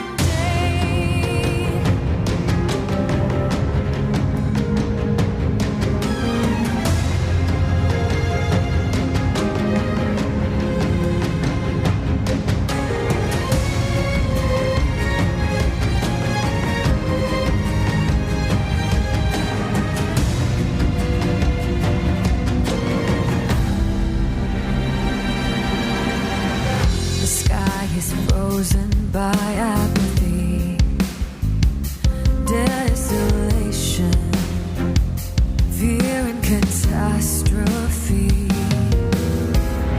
But I won't stop hunting with blade points.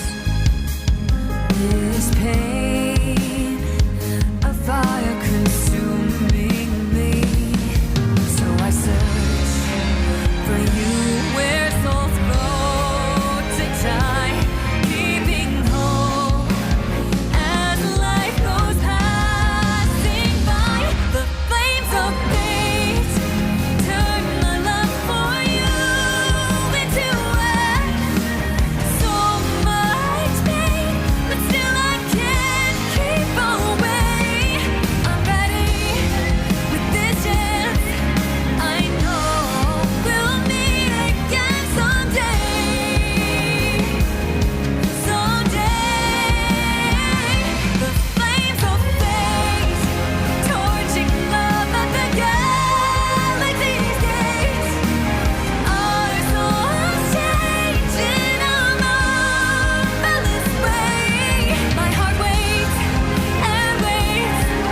I don't care if I'm insane.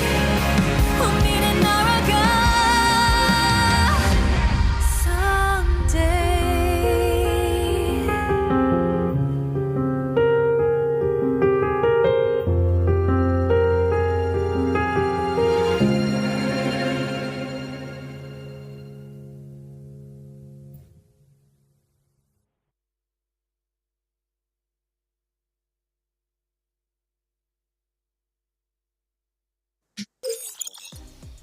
Welcome back, everybody, to the 2024 NARAKA BLADEPOINT Pro League Spring Split Week number 4. My name is Creatives, and I'm here with the man Seb. We just watched 2 games being played out here for today's games. Now moving into game number 3, our last and final Holleroth game of the day. We saw some crazy scrap offs in the Yang, outside the Yang. Saw Frosted just pop off game number 2. Start with our MVP game number 1.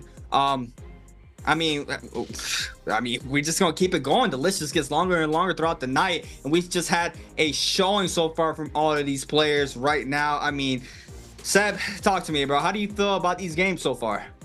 I am so excited right now, ladies and gentlemen.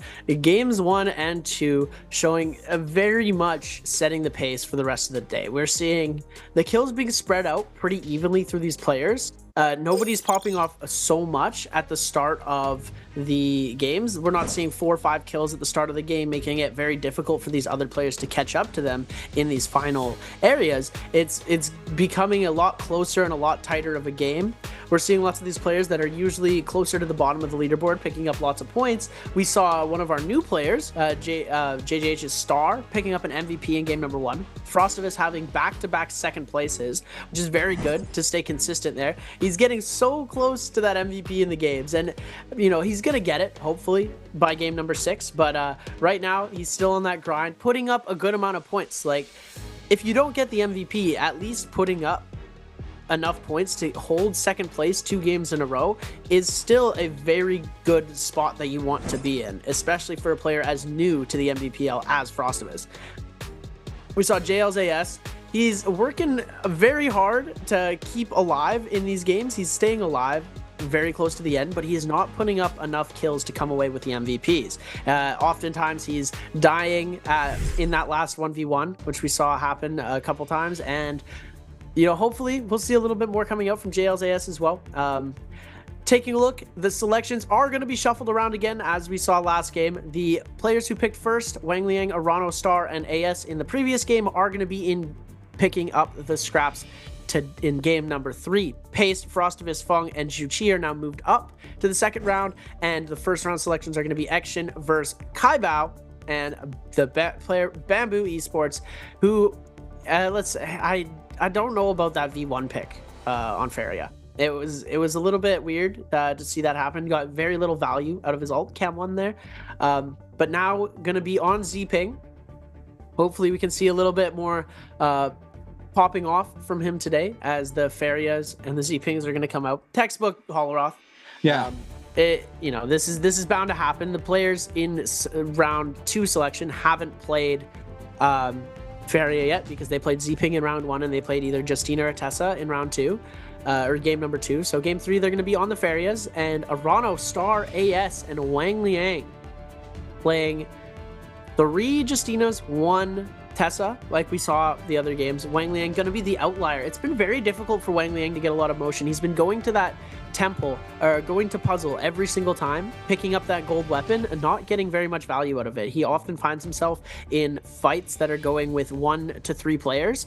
Oftentimes he ends up getting third-partied, losing the momentum that he carries from having that gold weapon, the confidence that he has, knowing that he has a weapon advantage over every single player in the lobby at that time, because before first Yang, that's the only gold weapon available.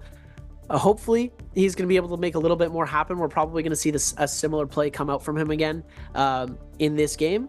Now that he's on Tessa, we might see something a little bit different from him. Since he is the only Tessa, it's going to be very difficult for him in these final circles. He's going to get pretty focused, and it really comes down to which hero is going to be the majority coming into that second realm of Yang and after the second realm of Yang. Because if you are the majority hero going into those final circles where the random Banes start spawning, you have a very likely chance of coming away with the victory. Yo, quick little shout out to everybody in chat. I see y'all appreciating the Hunter shirt on, so you know, big shout out to all y'all in chat. I appreciate y'all. I see the Hunter fandom out there. That's great to see.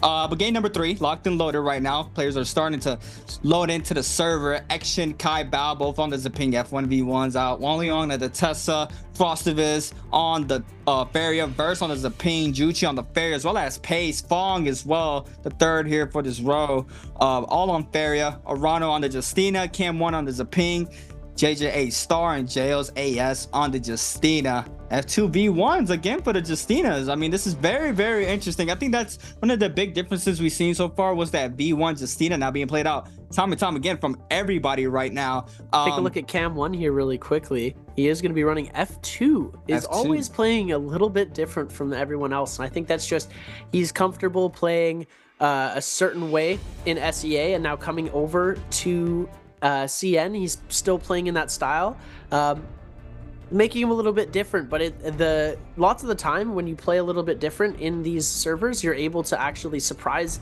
these CN players and come out on top. Right now he's looking like he needs to adapt. Yes, I mean, we saw that I believe it was last season. Ty Bao bringing out that V3 Akos, and it caught a lot of players off guard. But I mean, following up to the week number 2, the following week off of that, a lot of other players start running that V3 Akos, and everybody quickly adjusted to that V3 very, very quickly. So it quickly fell off the Pro League meta for a lot of these players. The F2, we did see Spider experiment with that, I believe week 1 for the 2024 season.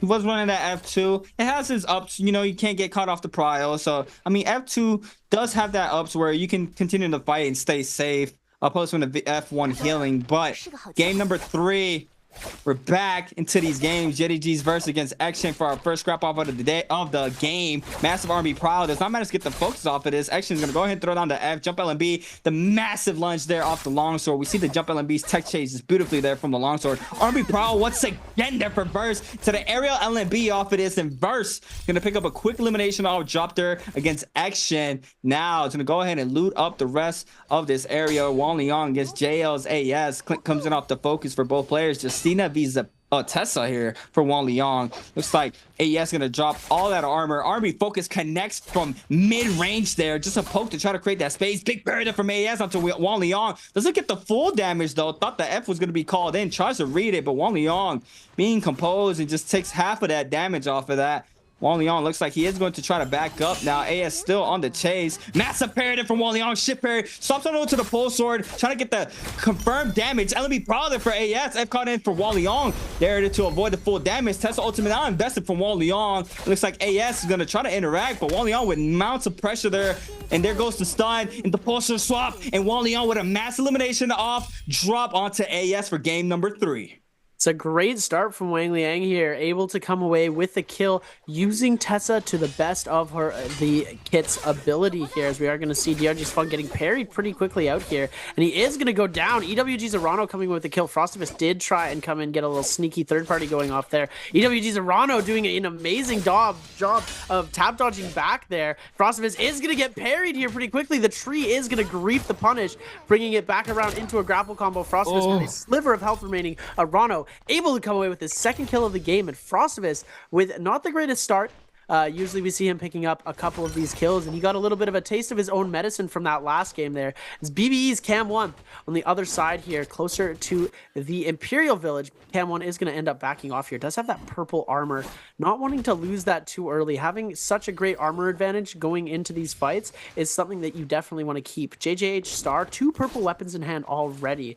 Don't know how he managed that, but only has great armor on his person. So we are going to see Cam 1 taking a lot more damage as well. J-Team's paced very hot in pursuit of Cam 1. We are going to see him weaving and dodging.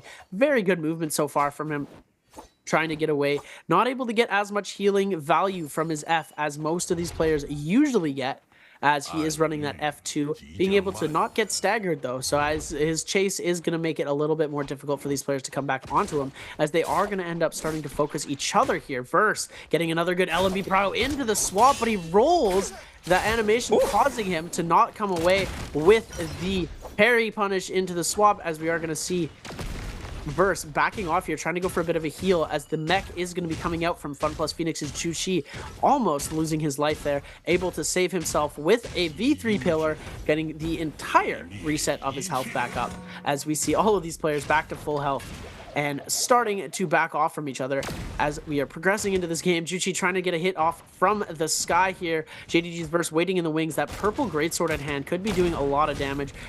Greatsword, we haven't seen very much of it ever since the pole sword came out. It's sort of become a weapon that's been a little bit obsolete. Most players opt to use the hammers in the shop to switch that around into a pole sword, just being the better weapon in general over time through these players. As we're going to see Juchi getting dangerously low here, is forced to back off 3 players on the attack, and JT is going to get the parry, coming away with the kill there. Pace and Verse not going at it. Another massive parry there from Pace. Big damage. Tries to catch him off the V3. No weapon there for Verse. And go right back inside the hut to try to pick up a weapon. I believe he picked up a fan. Now Frostivus on the trail against Verse. Frostivus has his eyes against the Zaping. Frostivus on the fair right now. Has the own life. He needs a nice scare rush. Get some damage in. Cam 1 is very weak. Arano now on the chase with the purple staff onto cam 1. The freeze connects there and big damage off the R&B focus, and the elimination comes into play there for Arano. Now he's going to use another dash to back up, and Arano snags up the kill, gets the elimination, gets the soul bloom as well. His job is done for this early fights, and Pace now against Verse going at it against the inside the hut again. There goes the grapple 1.0, tries to swap it to the fan infinite, does not manage to do so.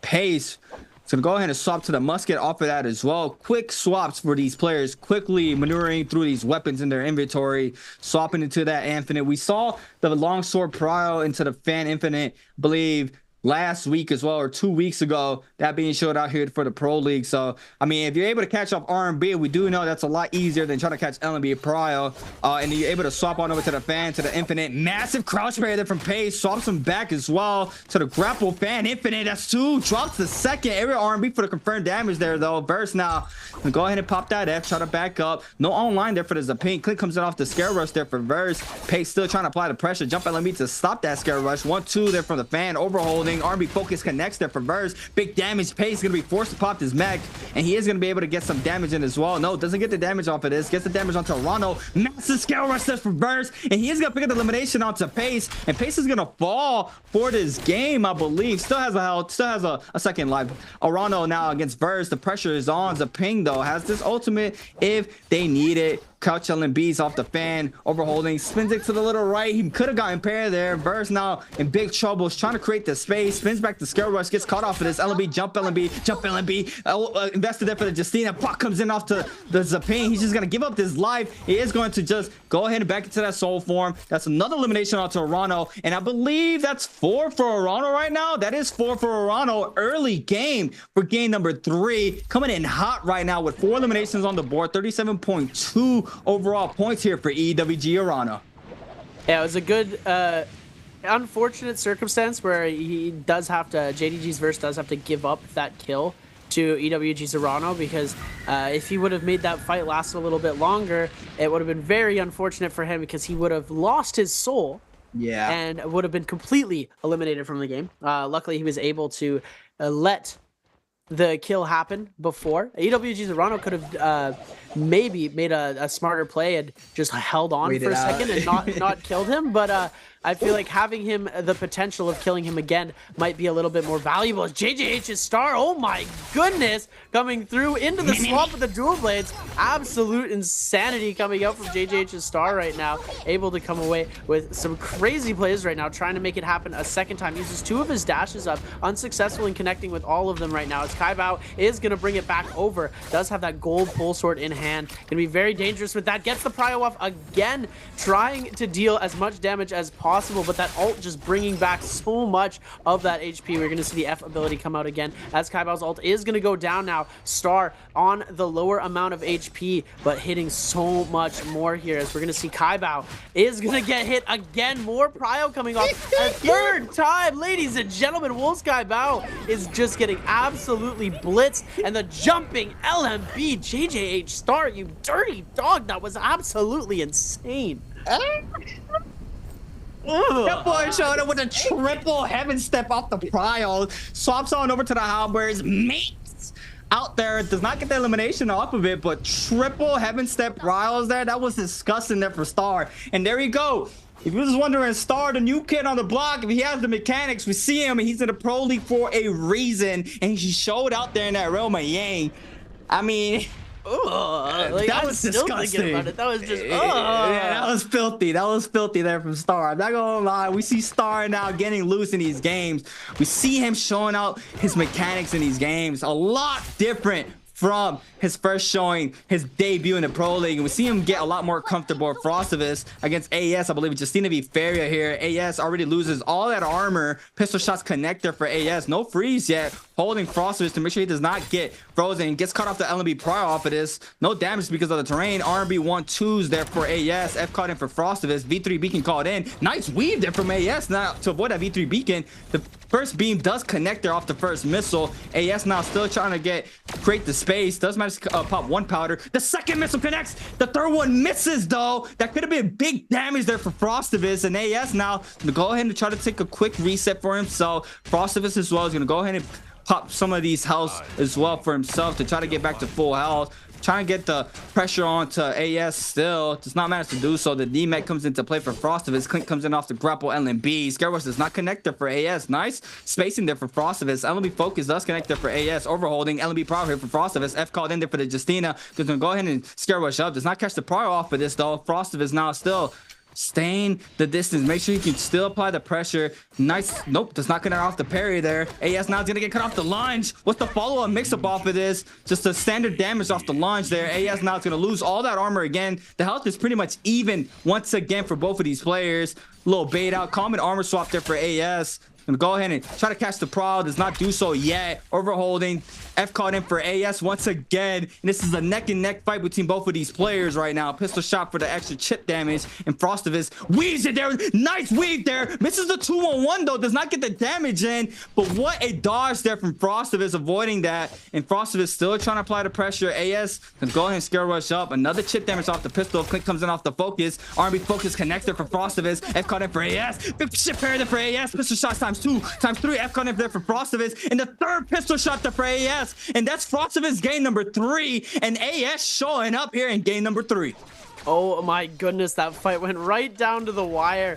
You're going to see JJH's Star get eliminated, but fret not, Star fans who are recently been found. I've just become a fan of Star, ladies and gentlemen. He is going to be back. He did have that Vermilion's Burn Might buff here, as we are seeing staff fights right now. Staff seems like the weapon that is getting diffed the most against these players in these classic 1v1 fights. We're seeing these players lose over and over again. Frostivus going out there, getting parried, and then the triple pistol shots just coming in and absolutely deleting his health. It was fighting really hard there to try and cure that Yang depletion, as we're going to see the Ryo come off into the extension, grappled, and getting that guaranteed charged attack off. Bao does action, coming away with an amazing kill here, putting himself on the board with 2 eliminations so far. And it looks like he is very close to where that Spirit Well is going to be spawning. He does have the option to take either the Spirit Well or he could go the other way here. Pace with a huge parry. XCG's Wang Liang is not going to be able to capitalize off of that ultimate. Switches to the gold fan that he's got in the back pocket here. Pace is going to try and back off here. Does have a little bit of a disadvantage in the armor department, as you're going to see that purple armor being a very crucial part of Wang Liang's game right now. J-Team's Pace is going to want to back off. Doesn't really want to engage too quickly here, but Wang Liang aggroing very much right now.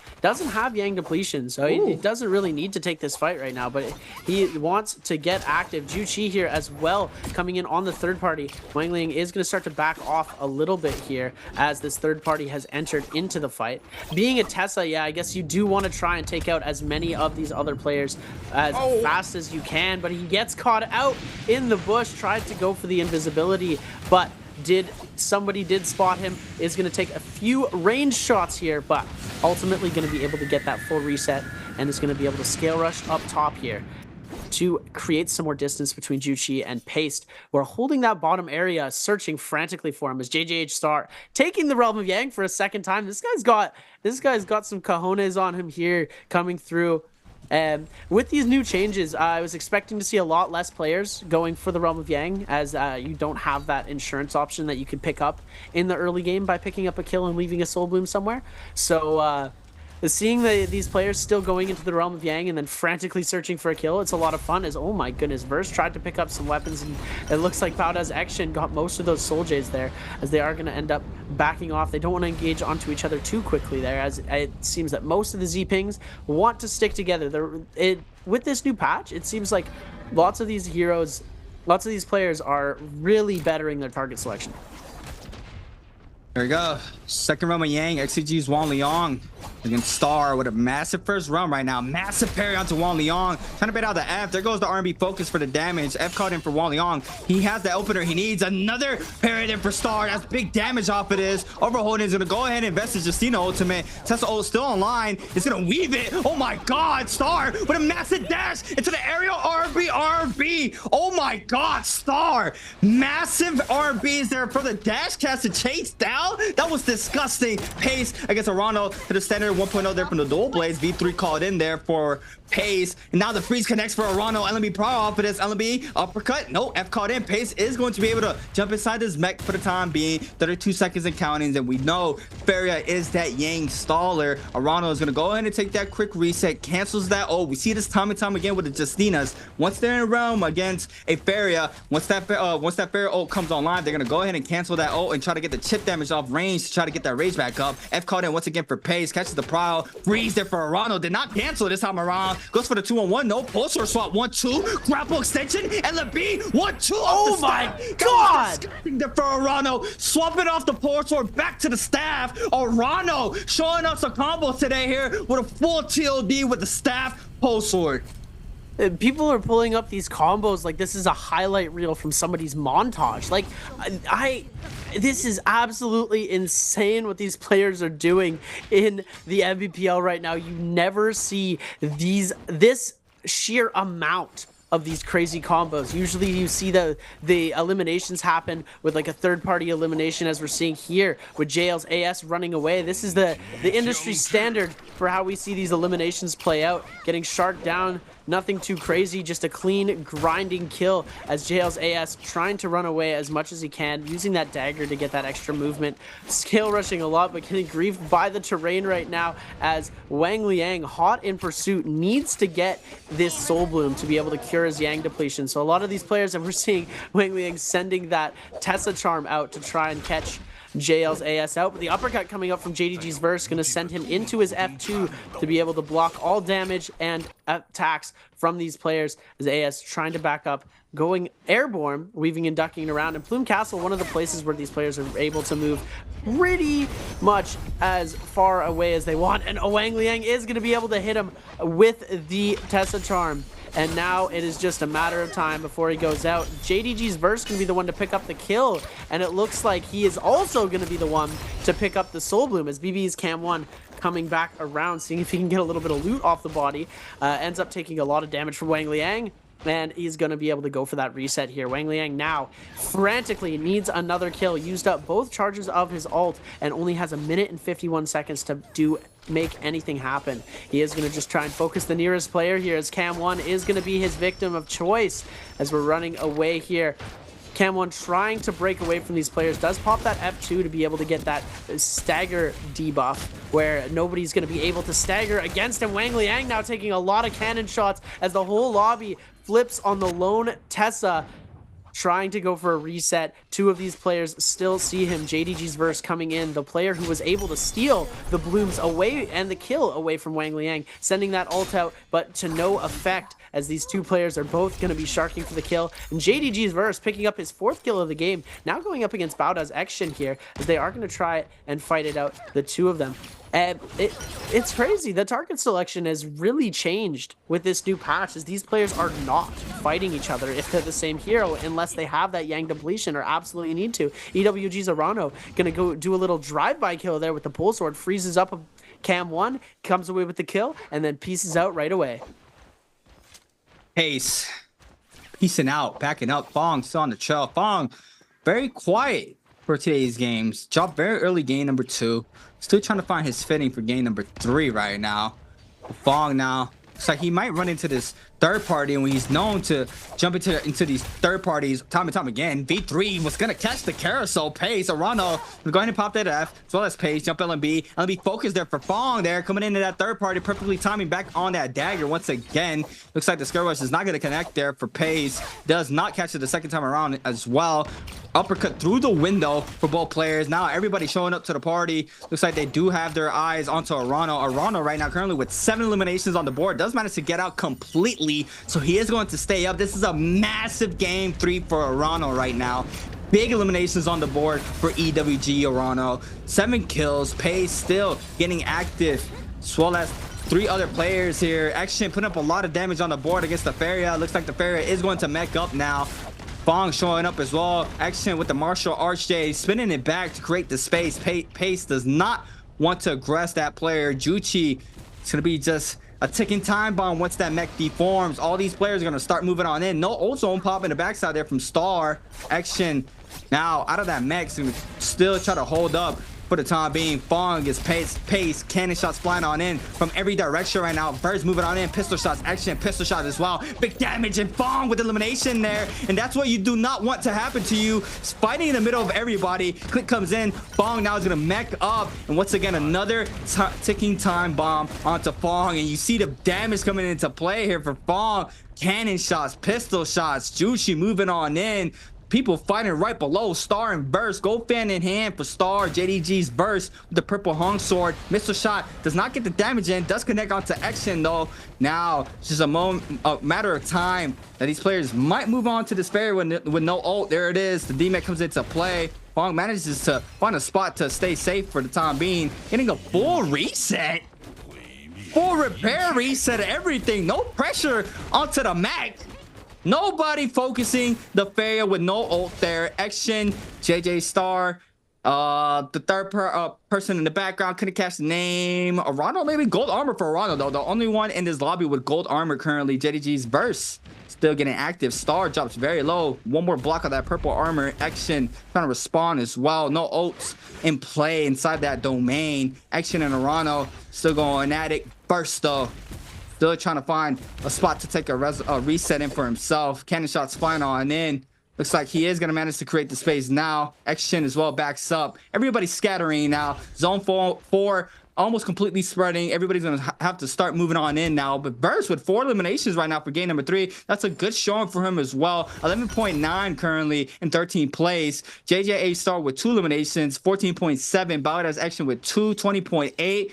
But EWG Arano now with 7 eliminations on the board, 42.6. He managed to get that top 2 multiplier. It's going to be a big amount of points for this game for himself. So just have to wait and see how that goes for him. Spirit will pick up there, and this is purple rarity. Not sure if it changes off the third one, and I have to keep my eyes on that. I know for the trios it's straight gold armor and like gold weapons and gold jade. So you know, I didn't really pay attention what zones it was that those gold rarities are dropping for trios. But for solos, I've been keeping track, and so far it's been purple. I don't think I've seen a gold so far, so I am going to keep my eye out on the spirit wells and see if the scalage is different for solos and trios. But we still have more aggression here, and what do you think is going to happen? You think we can get the MVP here for the Zaping sub? Yeah, it's looking like it's going to be mostly the Z-Pings here. We're seeing both Z-Pings, and it is also going to be a few Justinas, but EWG's Arano, one of the only Justinas left in the game, is on 7 eliminations. So if they're able to hold themselves back, if they're able to hold themselves into just maybe like a couple more placement points higher than they already are right now, which is looking very, very less likely right now, as they're going dangerously low right now, gonna come out in 6th place. They still do have a very good chance of being the MVP with the sheer amount of more kills that they have, unless JDG's Verse is able to pop off and catch up to them in kills. 7 kills on the board, going out in 6th place is still a very great score to have. They'll be in the top 3 for sure. Right now we're seeing 2 Z-Pings, I believe, 2 Farias, and 1 Justina. And one thing is, the target selection right now is so fascinating to me. The way that these players are acting like coordinated units. They've come to some sort of unspoken agreement where if we get late game and you're the same hero as me, I don't kill you until we get every other hero out of the game. Whereas before it was a little bit looser, as we just sharked down the lowest player. We didn't try to take out players based on what hero they were playing, and it did lead to a lot of advantages where these one player would be playing a hero that wouldn't be favored to win in the final circle, but the Farias would go low and then the Z-Ping would end up winning. So it is pretty cool to see how this has changed, especially with the new patch coming in. It's definitely changed the way that these players are taking a look at their playstyle and the game, as right now we are seeing the Farias starting to try and go up against the Justina here. JJH's Star being the lone Justina in the lobby. JDG's Verse on the Z-Ping. trying to get that ult back as much as possible. Gets to 70%, is going to be able to have that ult in the back pocket at almost full charge, just in case there is a crisis that happens pretty early. They should be able to get that ult back to full charge before this final fight is going to start happening. But right now, these players are just trying to get for survivability right now. We might see, as we're seeing DRG Spong trying to take out that Z-Ping. They want to clear the Z-Pings out of the lobby so that they can rain fire onto that Justina in that final circle with the Fairy MX. Just a moment, just a matter of time. Zone 6 spreading now. A lot of these players are going to start being forced to the center of this next zone. Once again, we have 2 Z-Pings, 2 Fairies, and 1 Justina on the field right now. Top 5 players still remaining. Fong trying to lay down some pressure off the cannons into the main building here. Action drops very low off the gold armor. He's going to lose pretty much all that gold armor with only 1 block left of that gold armor. He's going to eat up the damage off the R&B focus there from Juchi off the purple longsword. And Action now is going to go ahead and try to create the space to try to find a reset. But he has players on his trail. He is going to manage to try to pop one. But it's Fong, first one on the scene, trying to create some pressure onto Action. Looks like the pressure is not going to connect there off the R&B focus there from Juchi this time around. F caught in there for the Faria to avoid any capitalizations there from that pole sword. You do not want to take damage off that gold pole sword. Verse claiming the high ground right now. Juchi drops 1 layer into the middle. Action right below. Fong goes up 1 layer. Juchi looks like they are going to be able to get a full reset here. Trying to claim this high ground potentially. Fong playing the low ground right now on the Faria. And I mean, this could be bad for the Z-Pings depending on the situation of how the end circle pans out. But with 2 Fairies still in the field, it's going to be very hard to try to take them out here in this last final moments. I mean, the zone is going to completely close here for game number 3. So we're going to have to wait and see how that pans out. Gold Hong Sword there for Verse, as well as a gold pole sword. Trying to see what it is, the perfect opportunity to drop down. Potential 3 charge off that gold pole sword is going to do tons of damage to all the players below. But with the terrain right now for this end circle, layers on top of layers on top of layers, it's going to be kind of hard to try to find an opening. But he can catch a player lacking. It's just going to be a matter of time once we see this. And Fong just completely chilling in the bottom layer of this whole zone. It might go off to a heal off, so this doesn't really favor a Faria terrain here. There's going to be a lot of places for these players to hide. Abyssal Aura there for Juchi, forcing out Action to pop that ultimate very quickly. They're trying to scatter out up to the next layer to get inside the zone. Crutch and Bees, JJ Star now is going to be forced to fight this off. Click comes in, 2 players jump on in. V3 Beacon in the middle. Juchi now is going to eat up tons of damage. He's going to be able to mech up now, but takes a lot of damage going inside that zone. The freeze connects there for the Justina. Juchi does not take the damage though, still eating a lot of damage off that zone. It's going to be Star picking the elimination, and Star with 4 now on the board, I believe. Action against Star. Star picking up, I think, another elimination here onto Action. No, it's going to be Action taking out Star. No, dive to the zone. It's going to be everyone's dying to the zone. Up. And this is insane to me. This is insane to me. This is insane. The barely anybody got those kills. Oh my. This is insane to me. The previous Faria right before Fong gets full pressure off the D-Mech. Fong mechs up, no pressure. He ends up being the last stand. Arano, though, with eliminations, he is going to be our MVP for game number 3. That's a back-to-back MVP there for EWG Arano, taking MVPs for games 2 and 3. But there we go, Seb. How you feel about that game number 3?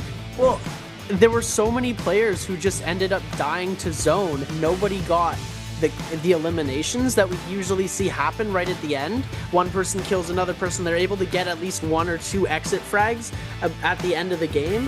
Whereas this game, so many of these players ended up going out. So the people who were getting that multiplier for the first and second place with those placement points aren't getting as big of a multiplier. And the sheer amount of kills that EWG's Arano got in that early stages of the game, coming in with 7 kills and still finishing in 6th place, was able to push him to the point where he was getting MVP. There was JL's AS and JDG they were able to come away victorious there if they were able to pick up a couple of kills, but nobody picked up 2 or 3 of those eliminations, and they were all taken by the zone instead of these other players picking up the eliminations. And wow, he's able to come away with another MVP at EWG's Arano. It's absolutely amazing. Great to see Arano popping off, especially putting up 7 kills. That's usually the Mike and Spider numbers as we usually see in these games, and I'm so proud. Absolutely phenomenal game. Unfortunate to see Frostivus going out so early. Lost the momentum a little bit there. Could have gotten, you know, a little bit cocky in those fights. Did lose the Realm of Yang, so he was forced to hyper aggress in that mid game. Ended up going out. Sad to see, but overall it was a very great game. That end circle was very, very interesting. Seeing how these Farias stacked up in the heal off at the end. The Farias ended up being able to outlive the Z-Pings as JDG's Verse hopped off from the very top of the tower, ended up going to the very bottom, trying to take out DRG's Fong, but the mech held all the rest of the space in the zone, and Verse wasn't able to use that ultimate to be able to come back. The Storm Tick was so much damage that he wasn't able to recover from dropping down. Rana, a newer player to the scene, by the way. Started off at the end of 2023. You know, he had his, you know, he dipped his toes into the Pro League at the end of 2023.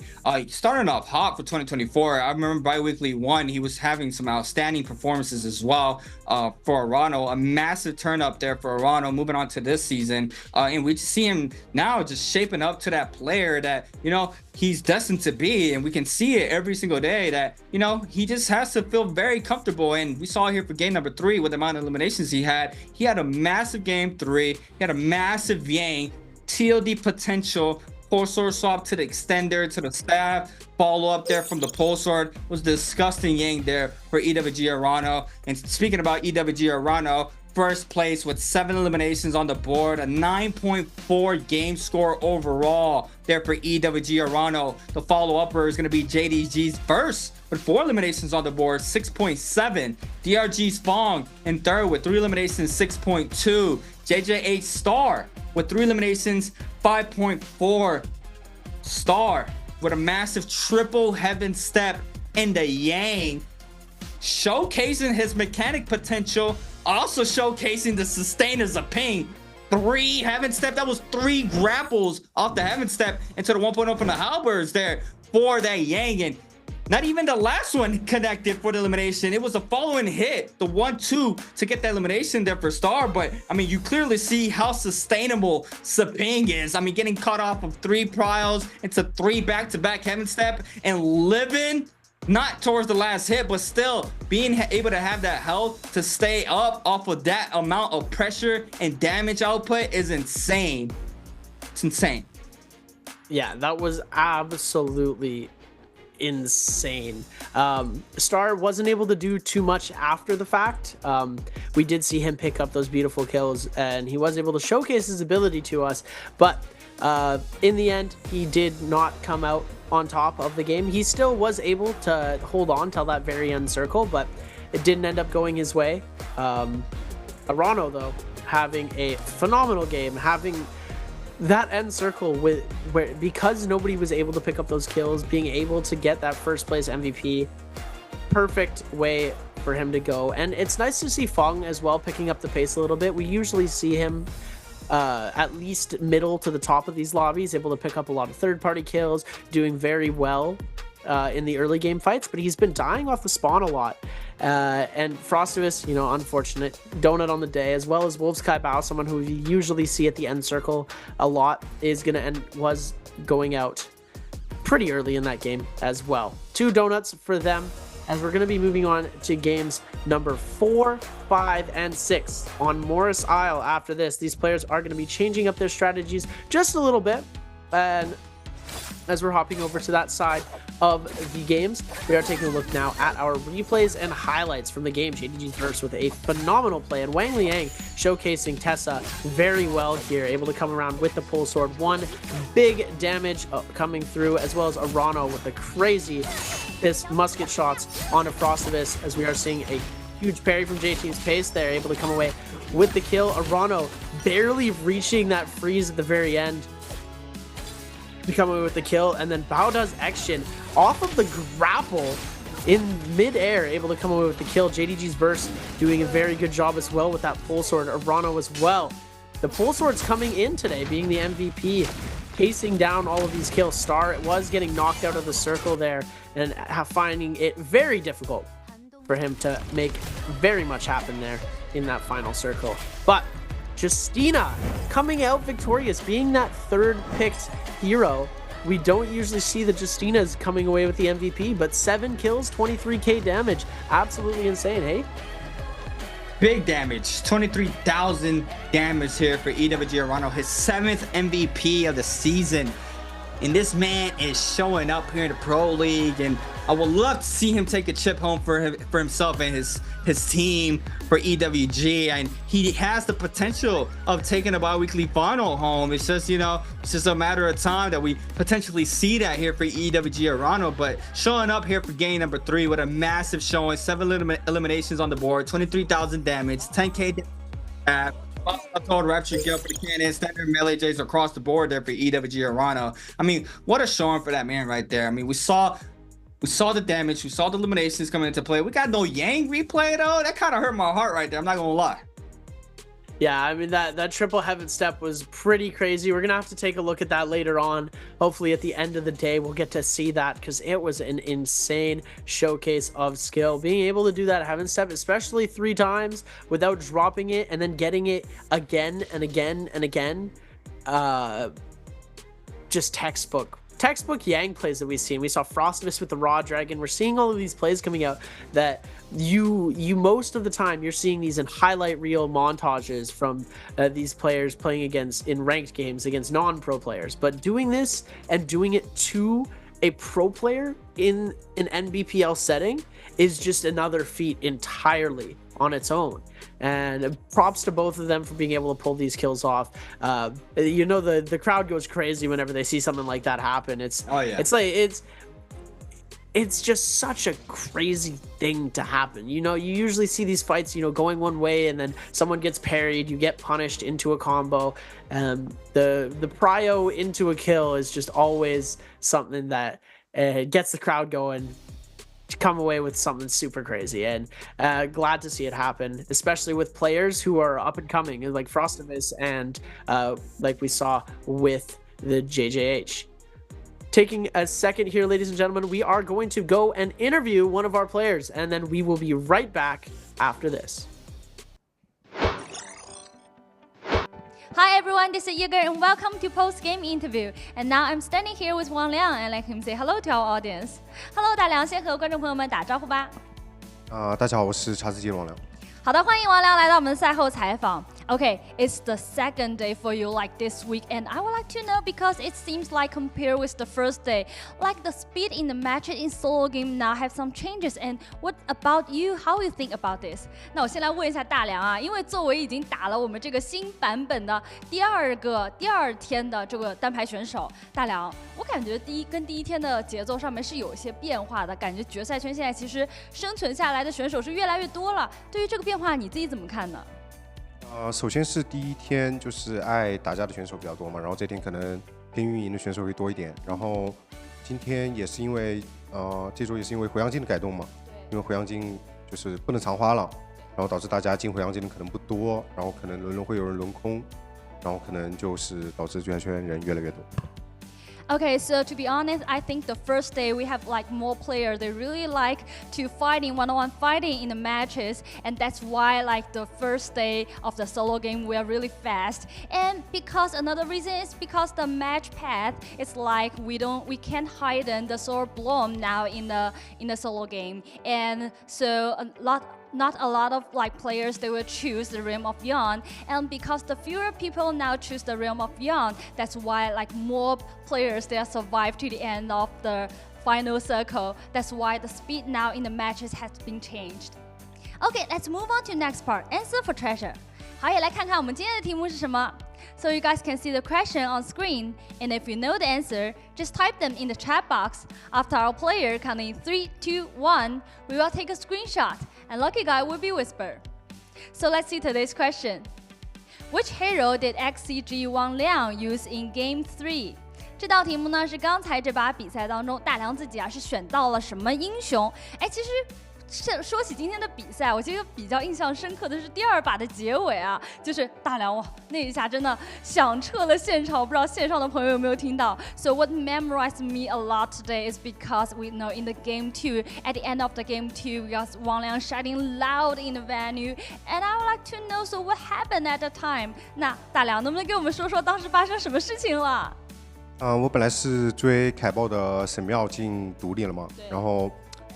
就没有找到他，然后我在想出来的时候，然后 AS 的那个就勾了我一下嘛，就导致我没有进去，然后就没来得及，对，就进不去了。当下就太可惜了那一下，哇，那下叫声真的我都听得有点撕心裂肺啊。Okay, so actually at the end of that game in the final circle, I was chasing Furia, which is played by Kai Bao, and at that time, like AS used the grappling hook on me, and I don't have time like running out of the dark area. That's why I just died there, and I'm shouting out loud. Okay, 那我觉得大梁也应该准备就绪，我们接下来给观众朋友们送出这个福利啦。那我们准备进入倒计时。Okay, I think all players prepared, and let's start counting. 3, 2, 1. Screenshot. Okay, let's find out the correct answer. 那么请大梁给我们公布一下正确答案是哪一个 B. Yes, the correct answer is B. Okay, and we know that we are talking about like a lot like your performance today, and what memorized me a lot is also about like the last week on the bi-weekly final. You have a fighting with T225, and at that time you are really unhealthy, but T225 he still have armor. So at that time I would like to know so how your strategy and so what's your decision, and then you can won the game. 那这边其实我还想再提一提上周周决的一个表现啊，因为其实大梁也之前跟我过来聊过，这个赛季其实自己的心态变化很大，包括我们除了今天的比赛啊，我们说到刚才一个很有趣的故事，其实也是一个心态的表现。那么我这边特别想问的就是上周周决上面跟 T225的那一波，哇，丝血的博弈，当时自己真的就剩下一丝血，感觉就平 A 一下就要没有了，但是225那时候是还是有假的一个状态，当下在想什么，怎么可以拿下那波博弈的呢？当时就可能是全身心的沉入到游戏里去了嘛，然后就可能当时想的也不多，就只是想看怎么才能赢，然后就比较冷静吧，就冷静就可以，心态好就可以制胜。是的。Okay, so at that time, you know, I'm like my heart and my head, everything for me is like focus on the game, focus on the one-on-one fighting with the T225. I'm always also a little bit nervous, but I let myself calm down and like adjust my psychology when I'm fighting, and then I just won the fighting with T225. Yes, and I'm also proud of myself.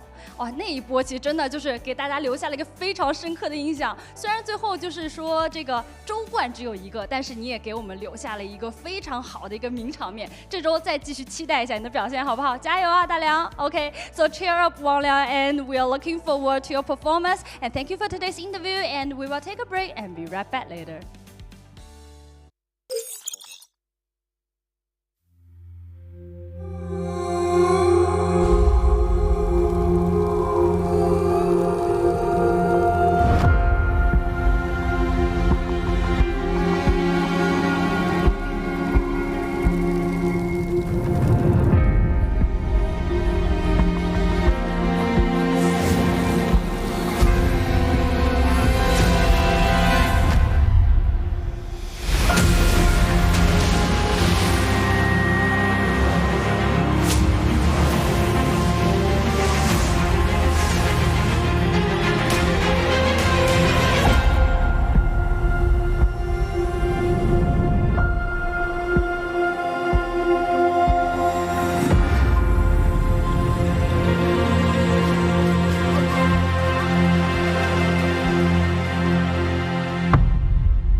Ladies and gentlemen, welcome back to the NARAKA BLADEPOINT Pro League Spring Split 2024. We've got 3 games done. We got 3 more underway. We're saying bye-bye to Holleroth and hello to Morris Isle. Going back to the OG map that started the entire game's legacy. Ladies and gentlemen, I'm your host and caster Seb, and I'm joined by Creatives, the absolute 3-ban legend here. Nah, no shot. You just called me that. I did use 3-ban a lot though. So hey, I mean, my favorite memories of playing the game is over and over just getting absolutely dusted by you in the 3 bans, trying to learn how to play the game. You know, it was a great time, but we're not here to talk about the 3 bans. We're here to talk about these pro players putting on an amazing show for us today. We're seeing some crazy things come out. The Raw Dragon, the TOD combos coming through. We're seeing Heaven Steps. And something that is absolutely crazy for you guys is NARAKA's actually given away some pretty cool free stuff. And all you have to do is watch the Pro League signed in on your Twitch account and have that Twitch account linked to your NARAKA account. It's pretty easy. You can follow the steps. They've got a how-to guide on their website. But if you watch for 15 minutes on the daily, you get 200 Tay. If you watch for 30 minutes, you get 200 Silk. And if you watch for a full hour, you get a trial choice gift. You can be able to do some try before you buy action with some of the cool items in the shop. And for the bi-weekly finals, the bi-weekly 1, 2, and 3 have already gone by, so we will not be able to give those anymore. But if you watch for the bi-weekly 4 for an hour, you will get the very dope, very great looking clean background, super clean, the white and gold. It'll go well with so many different hero outfits. I'm picturing, you know, the Tianhai red skin with that standing in that monk pose with the levitating off the ground. Everyone is going to be having this. It's going to be some drip. You don't want to miss it, because if you don't get it, you're never going to be able to have the chance to get it again. And all of this exclusive stuff is really what, you know, it sets the boys apart from the men. If I'm being completely honest with you, you know, if you don't got that NARAKA drip, like, who even are you, man? Like, you got no drip. You ain't got no drip. You can't come to play. But as far as we're concerned, ladies and gentlemen, the drip is not what matters at this point. It is the sheer skill and power of these pro players going into this game number 4. Hopefully, we're going to be seeing a little bit of a different change in these heroes coming out. We're going to be switching off of this Faria Z-Ping and going more towards Tessa. We're going to see a bit of, hopefully, some Temi come out.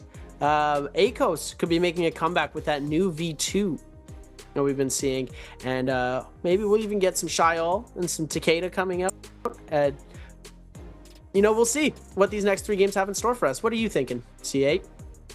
Yeah, I'm very curious to see how the Morris is going to go, because now that Akos, you know, kind of counters Shyol with the V2 like you mentioned, I'm very curious to see if the Akoses are going to come right back. I think last time I casted Pro League, they kind of drifted away from the Akos. I think we saw probably like 1 that night, which was a big change from the previous week from that, where a lot more Akoses were out. But now with, you know, the V2 being able to go through that Shyol, it's gonna be very interesting to see how the split is gonna go between those hero picks. So yeah, that is something I'm very curious to see how these players are going to. I was just staring at that keyboard. That keyboard is clean. Keyboard is clean there from Action. Star, you know, back with it, showing up, taking an MVP home for himself, showing up here for these games. Now, interview Wang Liang touching bases about how the speed of the game has changed now that a lot of players aren't taking Rel with the Soul Bloom change here coming into this patch. So that was very interesting to hear there from Wang Liang himself. And they also touched bases about how he wasn't a scrap off against T225 and he was 1 HP and he came out victorious in that fight. And he pretty much just said that his mental was just straight composure in that fight, and that's what helped him win that fight for that. I mean, and that's a big key factor here for just esports in general, is having that composure, having that mindset strong in those very highly intense moments that these players go through in a day by day basis, you know, and you know, it's just working on that craft, making sure every day you log onto the game, you trying to, you know, get better every single time you play, trying to learn new stuff, trying to find ways to, you know, outplay your oppositions, the ops. And we see it here for a lot of these players. A lot of these players have been adjusting to this, and there it is, our first round of picks. We got a 2 split for both or for all of this group. We got 2 Aquuses and 2 Shayols, and you know, that's kind of what I expected there with a 2-2-2 split there. Now that Aquus counter the Shayo, so they're kind of counter picking each other right there. Arano on the Tessa for the pick, and as well as JL's AS, and we got 2 more Shayos in the mix for JJH Star and XCG's Wang Liang, and then 2 more, one more JDG's verse coming out with the Aquos. We got Badass Action on the Tessa, BBE Cam 1 on the Tessa, and what was this Kai Bao on the Zai. And this is something I would like to talk about. Yes, Kai Bao, the first week he came into the Pro League for the 2024 season, he did bring out that Zai. He did take MVP for that game. I think he had like 6 eliminations on the board, and then he re-ran it with Zai the following game. This was to qualify for the bi-weekly final, if I remember correctly, and he just gets killed off spawn back to back. He doesn't get any capitalization off the second game. So for me, the Zai, I'm not really a big fan of the Zai. Yes, she is strong in other regions, but I still think the Zai in these lobbies are probably not the play. But you know, once again, he did have that massive pop-off game. He probably went back into the lab. He had a whole 2 weeks to prep for that, so you know, we have to wait and see how Kai Bao comes out with that Zai for game number 4. But I mean, we're in Morris Isle, and we got Firefly spawns for all 3 remainder of these games, so this could be very interesting here, Seth. Yeah, and it's interesting to see Zai, especially the Morris Isle pick on Zai. There's no potential to get that gold weapon really early, giving you that gold scale to the ult, but having the Fireflies, you do have more like a quick ult potential, especially with this new the new potential system. It's definitely got that change around.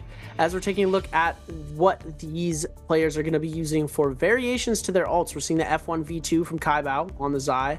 Standard for Shael is going to be that F2 V1. Feng is going to be running that insurance option combo breaker F1 V2. A little bit different than what we're seeing coming out from Wang Liang. And then F1 V2 for most of these ACOS players, but Paste is going to be trying to run that F2. Pretty interesting from him there as well. Juchi F2 V2. So all of the Shayols, except for Star and Juchi, are going to be running something different. And then it's just going to be classic F1 V1 for the Tessa players all across the board. Ladies and gentlemen, get yourselves ready. Game number 4, Morris Isle is popping off, and look at these spawns. We're seeing Pace and Arano closer to that western side of the map, but everybody, and I mean almost everybody, spawning in the gold zones just above and to the east of Morris Isle. Everybody is going to be taking over that one spot, trying to fight it out for the Fireflies in and around that area, and hopefully getting some loot from the gold zones. This is going to be a absolute bloodbath off of the rip, ladies and gentlemen, as we are about to get ready to jump right in. Game number 4, locked and loaded. Very curious to see how these scrap outs going to go for the Aquos v Shayos. That's very interesting now that that V2 goes through that shield. So I'm going to keep my eye out there against those scrap outs once we see them coming into play. But game number 4, locked and loaded. These players have dropped into Morris Isle. Kai Bao on the side, quickly picking up a Soul Bloom, 56% on that ult already. Wang Liang dropping very quickly there against Action. Action picking up a quick elimination on the board for himself. Starting game 4, we just got the follow-up focus attack from the RMB. Now AS and Juchi right next to each other. I believe it's Wang Liang still in soul form. We see him in the mini-map just roaming around. Juchi's going to go in and off to back up for the time being here on the Shayo. Frostavis on the Akos. Bringing out that Akos for game number 4. Blue fan in hand here currently for Frostavis. Great armor. Still trying to scale up right now. We'll go ahead and take some of these resources. A lot of these players are going to start to scale up right now. We got scrap outs happening though. We got Action against Verse. Action gonna get hit off of this RB Prowl there for Action. Grapple ×2. Aerial LMB to the Tesla ult there to catch the enchantment. That is perfectly played there from Action. The chase game is on. Catches the counter grapple as well. LNB Focus connects there onto Verse and Action now trying to pick up this elimination onto Verse. The Akos v Tesla right now. Verse now can use all of this mobility right now to try to stay up, and he's doing a really good job so far. Juchi now showing up to the mix, and he is gonna get caught out there by Juchi in the back end, and that's RB follow up. No, that F finisher there for Juchi to pick up his elimination for game number 4. Oh my goodness, and as everyone starts to close in, it looks like they're all going to start to back off here as Frostivus and Fung go at it on the other side here. We're going to see the Shy ult coming out right away here as he's able to weave and dodge the first one here. Second one is ready to come out. He's able to get away from the second one, and Frostivus, perfect counter to the Shy ult ultimate, able to come away with his first kill in the match.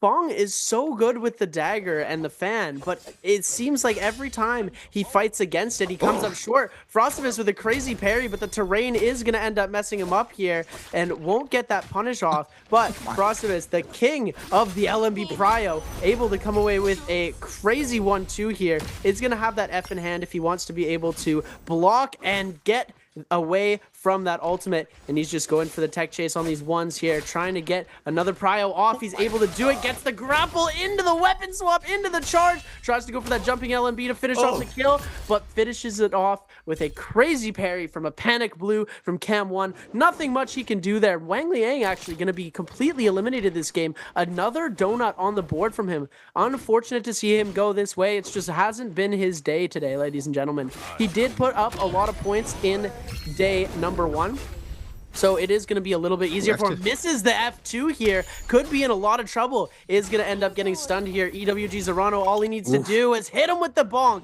and that purple spear is going to deal so much damage. Oh my god, Star was juggling action down the hill. F into the BTP into the RB Focus. Actually had to F to stay up though. JJ8 Star now trying to get active. No ult here for Star. Might want to back up for the time being.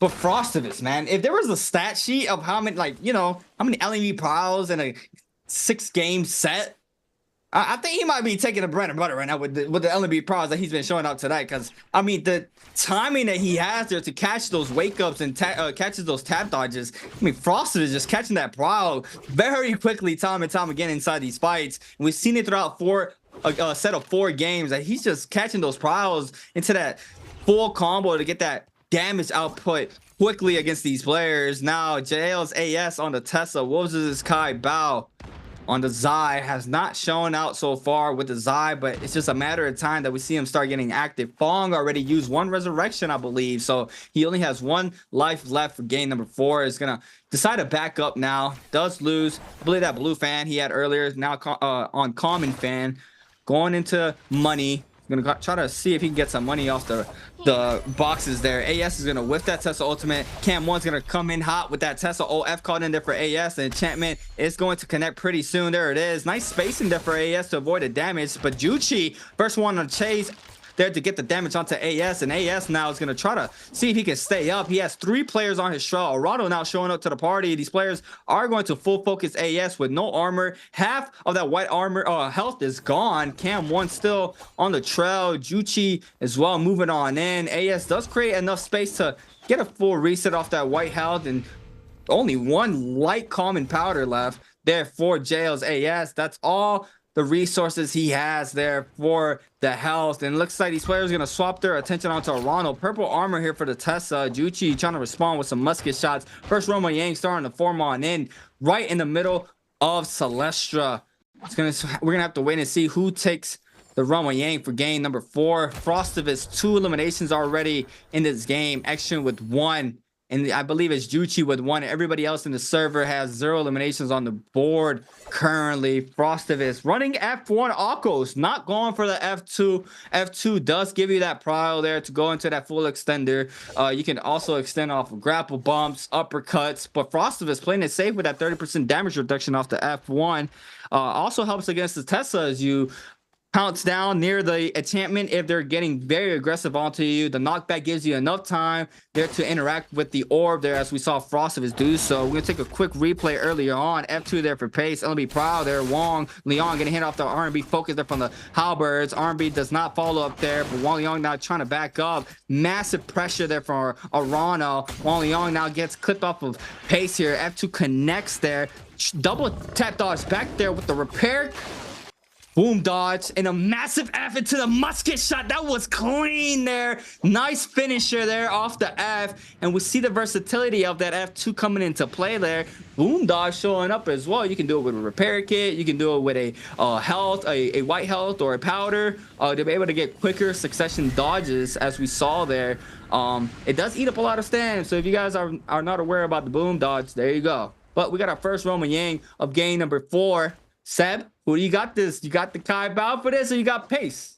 Going in ult for ult, I feel like Kai Bao has the advantage, especially with that purple scale on the Zai ultimate, but it's really going to come down to who's going to be able to put damage in before the ults go out. As we are going to see, great dodge from the ultimate from Pace there. Pace is going to end up having to bring his ult. Exploding armor coming out from J-Team's Pace. He is going to try and get the first grab, but is going to be unsuccessful here.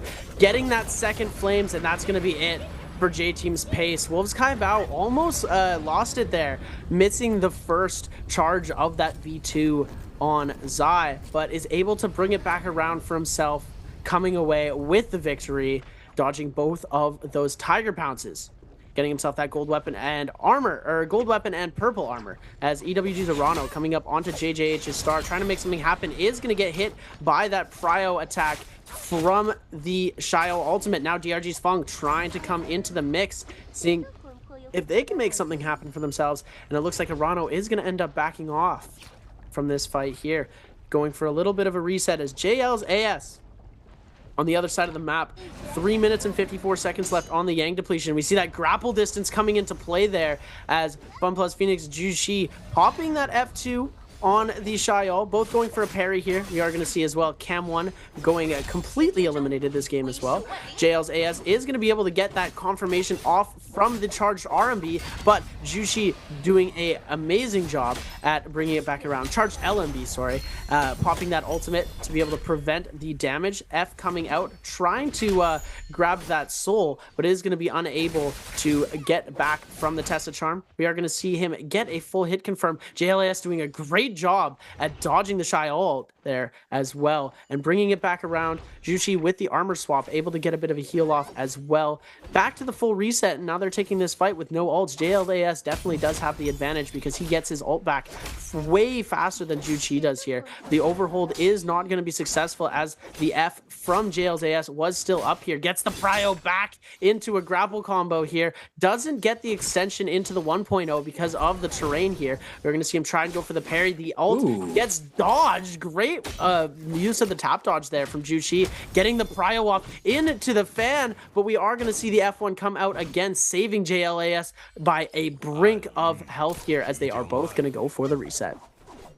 We see the standard there with the Shayos against Tessas. Once that Shayo pops that F, you time and time again, you see the Tessa responding with the F as well to avoid that damage there from that F, because the scalage off that F is just really, really good on there from Shayo, and we see that against the Tessas. It's pretty much textbook off of this, and the Tessas as well. Something I've noticed as well is off the enchantment, it's a 1-2 hit, one into a hold focus there to get a little bit of extra chip damage there off the first hit. You do have that time to go for the extra damage, but what a scare rush there for Pace. 1-2 onto the ground. Ronald now trying to overhold. F2 misses there for Pace. Verse now trying to take a quick reset. Nice pile there from Verse. Pin up a lot of damage onto Pace. Trying to overhold. Big parry there onto Verse onto Pace. Big damage as well. Jump LMB. Tessa and Champion connects onto 2. Who's going to pick up the elimination here? And it's going to be Verse picking the elimination onto Pace. Verse coming out victorious. Interacts as well. Ronald does not get the full capitalization off of this. Weaves that LMB focus, LMB prowl to the follow-up R&B. F caught in there for the Tessa, overholding. Does get the LMB focus there. Arano trying to stay up. Akko's ultimate now invested there for Verse. Weaves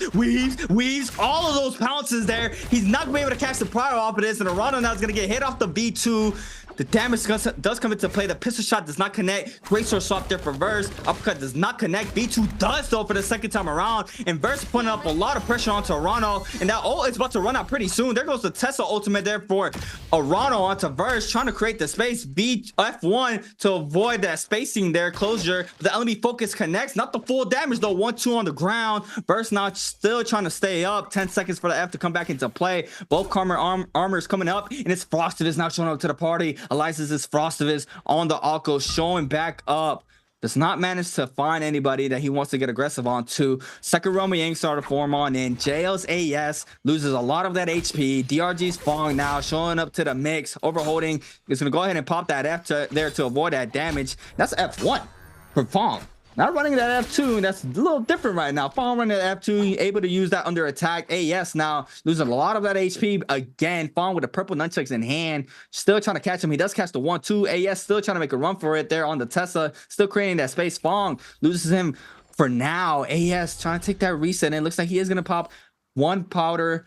Second one as well, full reset. Kai Bao showing up to the party now with the gold staff off that first Roma Yang. Second Roma Yang about to form up now. Kai Bao, I believe the Zai really shines in Yang, where you don't have a lot of space to move around in. Zai with that ult pressure is just a lot of pressure there from the ultimate, especially that tick damage from the burn. So I believe Kai Bao needs to try to get inside these realms as much as possible if he's going to be playing the Zai. We saw the first Roma Yang, how fast he can take out those Aquases, as we saw there for Kai Bao. So he's definitely going to want to start moving on in, as we see him now doing so. Frostivus and Verse as well in that Roma Yang. Fong inside the zone, taking a quick reset there with that F1 Xiaoyou for that F. Fong still hasn't really have a crazy day so far. A lot slower than we usually see him play it out. Kai Bao does manage to go inside the realm. Pops that Ev to go inside that Roma Yang to stay safe. Frostivus against Kai Bao for the second Roma Yang. Seb, you got this one again, my boy. I got this. And Kai Bao using that F to be able to just enter the realm of Yang, very great tech there. It's just it's a little thing that, you know, recognizing is so powerful to be able to almost guarantee him the entry into the realm of Yang, as all of these other players usually start to put their Tessa Fs to knock these other players back, or another type of ability, using that Zyel to be able to be immune to almost everything here. As we're going to see the Prio coming out, Kai Bao back into that F, but gets grabbed by the Tiger Pounce. Frostivus doing a great job at preventing the Zai from getting an attack off, because as soon as the Zai goes into focus, that's where you fall down. And Frostivus, the perfect counter. And yeah, C8 saying everything that it's just, God, that is just so powerful. Alliance's Frostivus coming through with an absolute phenomenal performance today, ladies and gentlemen. I mean, we saw the difference right there from the approach Frostivus had against the Zai this time around. He played around the Roma Yang. He created that space, and he waited for that perfect moment for him to start moving on in to try to catch that gold leap there. And Frostivus playing it perfectly fine right there. Catches the V2. Thinks that Kai Bao wants to read that leap again, but he mixes it up and throws the LNB and catches the Prio off of the F wake up. I mean, Frostivus showing around up right now in these games. Kai Bao, 2 eliminations. That's 3 minutes and 37. Trying to pick up a soul balloon, stay inside this game. Enchantment onto somebody on top of this ballista tower. R&B focus does not connect there onto AS.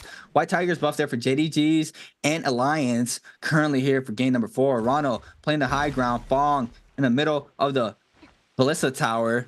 Kai Bao has a timer on his back, trying to stay up. Gold staff in hand here for Kai Bao. JJ8 star. 1 elimination currently, not too bad. Had that pop-off game number 1. Kind of slowed down moving up to this game. Did pretty much stay in that top 5 area, I believe, to the following games up to now. So, I mean, not bad for JJ Star. A massive improvement from the debut. So that's very nice to see there for Star. And I mean, you can just only get better as time goes by, once you start forming yourself as the player that you want to be inside these games, and you start getting used to the tempo of all these players. You start catching on to the tendencies of everybody, because I mean, that's what a lot of the veterans have against everybody. They know who they're fighting by the time they, you know, throw the first 1-2s, and especially with the hero picks and all that being into play, a lot of these players know exactly who they're fighting as soon as they throw the first punch. DRG Spawn playing the Ballista Tower. JJ Star is going to move on out. Arano playing in that bush, staying safe. JL's AS getting pretty much aggressed on here by JJ Star. Star now wants to get active. Air LMB connects. RB Focus connects it for Star. Scare Rush again. Double Scare Rush. LMB Prowler for Star. 1-2. Follow-up does not connect though. That's a massive Scare Rush is there for Star. He's going to go ahead and invest his ultimate. He wants to get active. Tesla ultimate invested there for AS to try to stay safe. He is going to interact very quickly as well. And Star still on the chase down against AS. Looks like he is not going to be able to get some full capitalization off of this because the Ballista Tower plays are to come into play. And we know how hard is to try to catch these players inside this Ballista Tower. DRG Spawn still playing inside of this Ballista Tower. Rondo now getting aggressed on by Star, and Star's ult is pretty much completely gone. He uses this to try to get aggressive, and it's not going to be in his favor. He's going to weave that Tesla ultimate there called in. Now he has a lot of that armor gone, pretty much, well, all of that armor gone, quarter of that white health as well, and now the chase is on. First picks an elimination out to Kai Bao, and that's Kai Bao's game number 4 there, Seb. Yeah, wow, Kai Bao going out. He did have that Yang depletion, so you probably saw him getting hyper aggressive on the other side there. JJH's Star did not opt to go for the fight where they were in close proximity to each other. He's going to get a huge parry here, though, brings it around, misses the follow-up damage.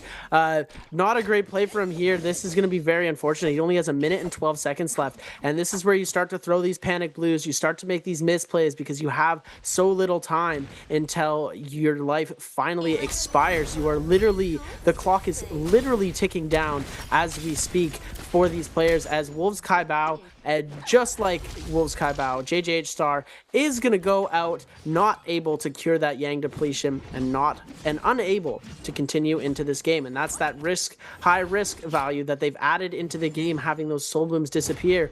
In previous games, you'd see them staying alive a little bit longer with that insurance option that they usually keep the blooms around for, but no longer, ladies and gentlemen. JDG's verse with that gold pole sword, big damage coming in onto Arano, very low HP for Arano, 34% on the ultimate as well, so they are going to be trying to not engage into these fights, trying to back up from this gold pole sword, does not want to take any more damage from it.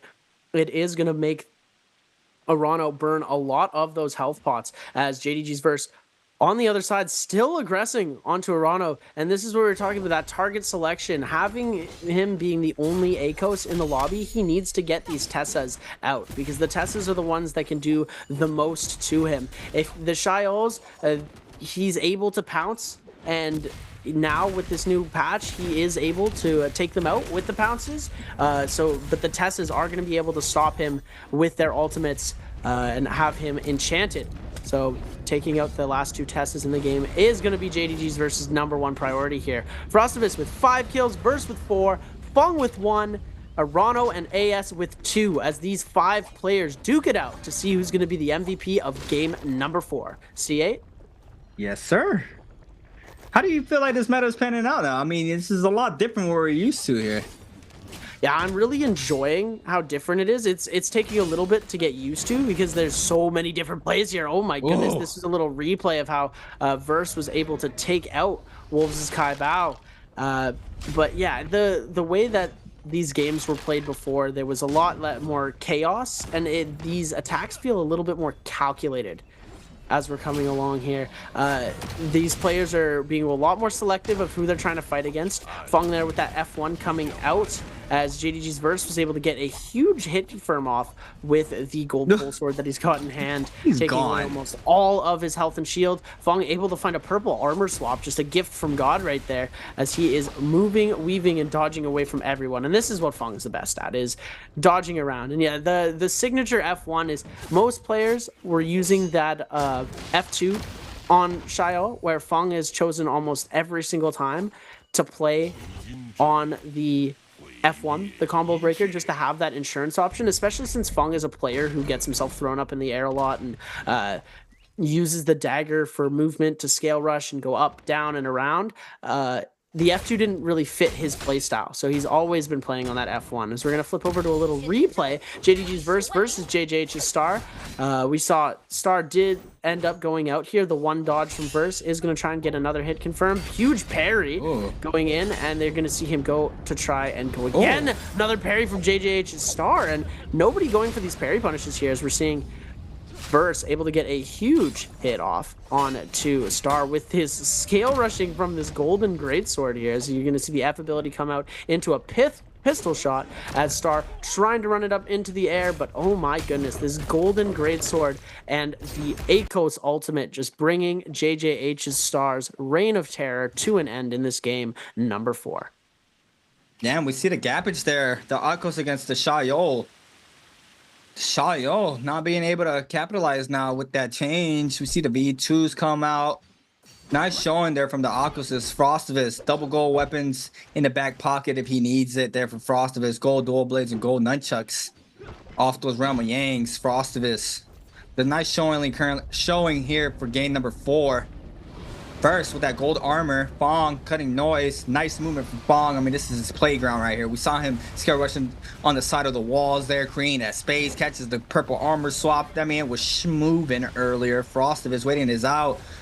Random Bane tanking the middle of the zone. Spirit Well for Arano, straight purple. So it's a lot different than trios. In trios, we see the gold scalage off of these Spirit Wells. So it is completely different in solos as I've seen so far. EWG Arano. Purple nunchucks, purple armor for Arano. We'd like to see more of the potential system, the glyphs for these players. We did get some earlier, but we're gonna take a quick replay here for earlier inside this game. 17 minutes in, we got a nice product for Frostivus. R&B focus there. V2 follow-up for Frostivus. That's big damage onto Juchi, and Frostivus with a nice showing there off the Akos ult, showing up with a nice follow-up off the V2 to confirm the elimination there. That was clean from Frostivus, playing out of his mind today. He is playing beautiful NARAKA right now. Frostivus has been playing insanely well today, and he is just getting better in these Pro League matches. And I believe he has been to every bi-weekly final since he got into the league. And, you know, it's always been a pleasure to cast Frostivus. I was able to cast Frostivus back in C when I first found out about Frostivus. Then he moved to NA. Had the pleasure to casting him in NA as well. You know, it was fun seeing him come on in, contesting Tryhard and Light. And now in the Pro League, seeing Frostivus in the big screen, and it's just, you know, it's amazing to watch him, you know, do well here in the big stage. So, you know, it's always nice to see a new player coming in and adjusting as well as Frostivus has been so far. So, I mean, that's mad props there for Frostivus showing up in these games and adjusting to this play style. And, you know, he's always been a problem, and as we see, he will always be a problem in these games. DRG Fong now might get aggressed on by a couple of these players. Cannon shots flying on in from Arano. Verse has his eyes onto Fong. The Tessa AS, I believe, has his eyes onto Fong as well. Fong is kind of forcing the back of this corner here. A lot of these players are going to go ahead and try to get more aggressive onto Fong. And the F1 is very interesting to me to sit here for a Xiaoyou. We, you know, like Seb was mentioning, we constantly see the F2s because the F2 has that damage output if you just let it all loose, but you can also cancel the F into that prio. So moving on to that, just the combo breaker for the Xiaoyou minimizes you the chances of catching that big damage off the F prio, or just the damage of itself from the output, just letting it loose. But Fong, I believe, leaves a purple armor in there, swapping out these armors. I believe he does drop one. Yeah, I see it there in the corner of my eye. He does get a common armor, purple armor swap. He's waiting for this to connect here. Cannon shots connect in the backside, so it goes inside the zone for some damage. Verse trying to respond with some damage there off the pistol. He is going to go ahead and top out this purple armor once again. Lots of pressure still being thrown out to Fong. Cannon shots flying on in, doing a lot of damage here. Fong trying to stay alive, and it looks like the whole lobby is going to focus Fong here. The Xiaoyou for this game. Akos are out, Tessas as well. We got 2 Akos on the field, 1 Tessa, 1 Xiaoyou. Missing 1. 2 Tessa, 2 Xiaoyou.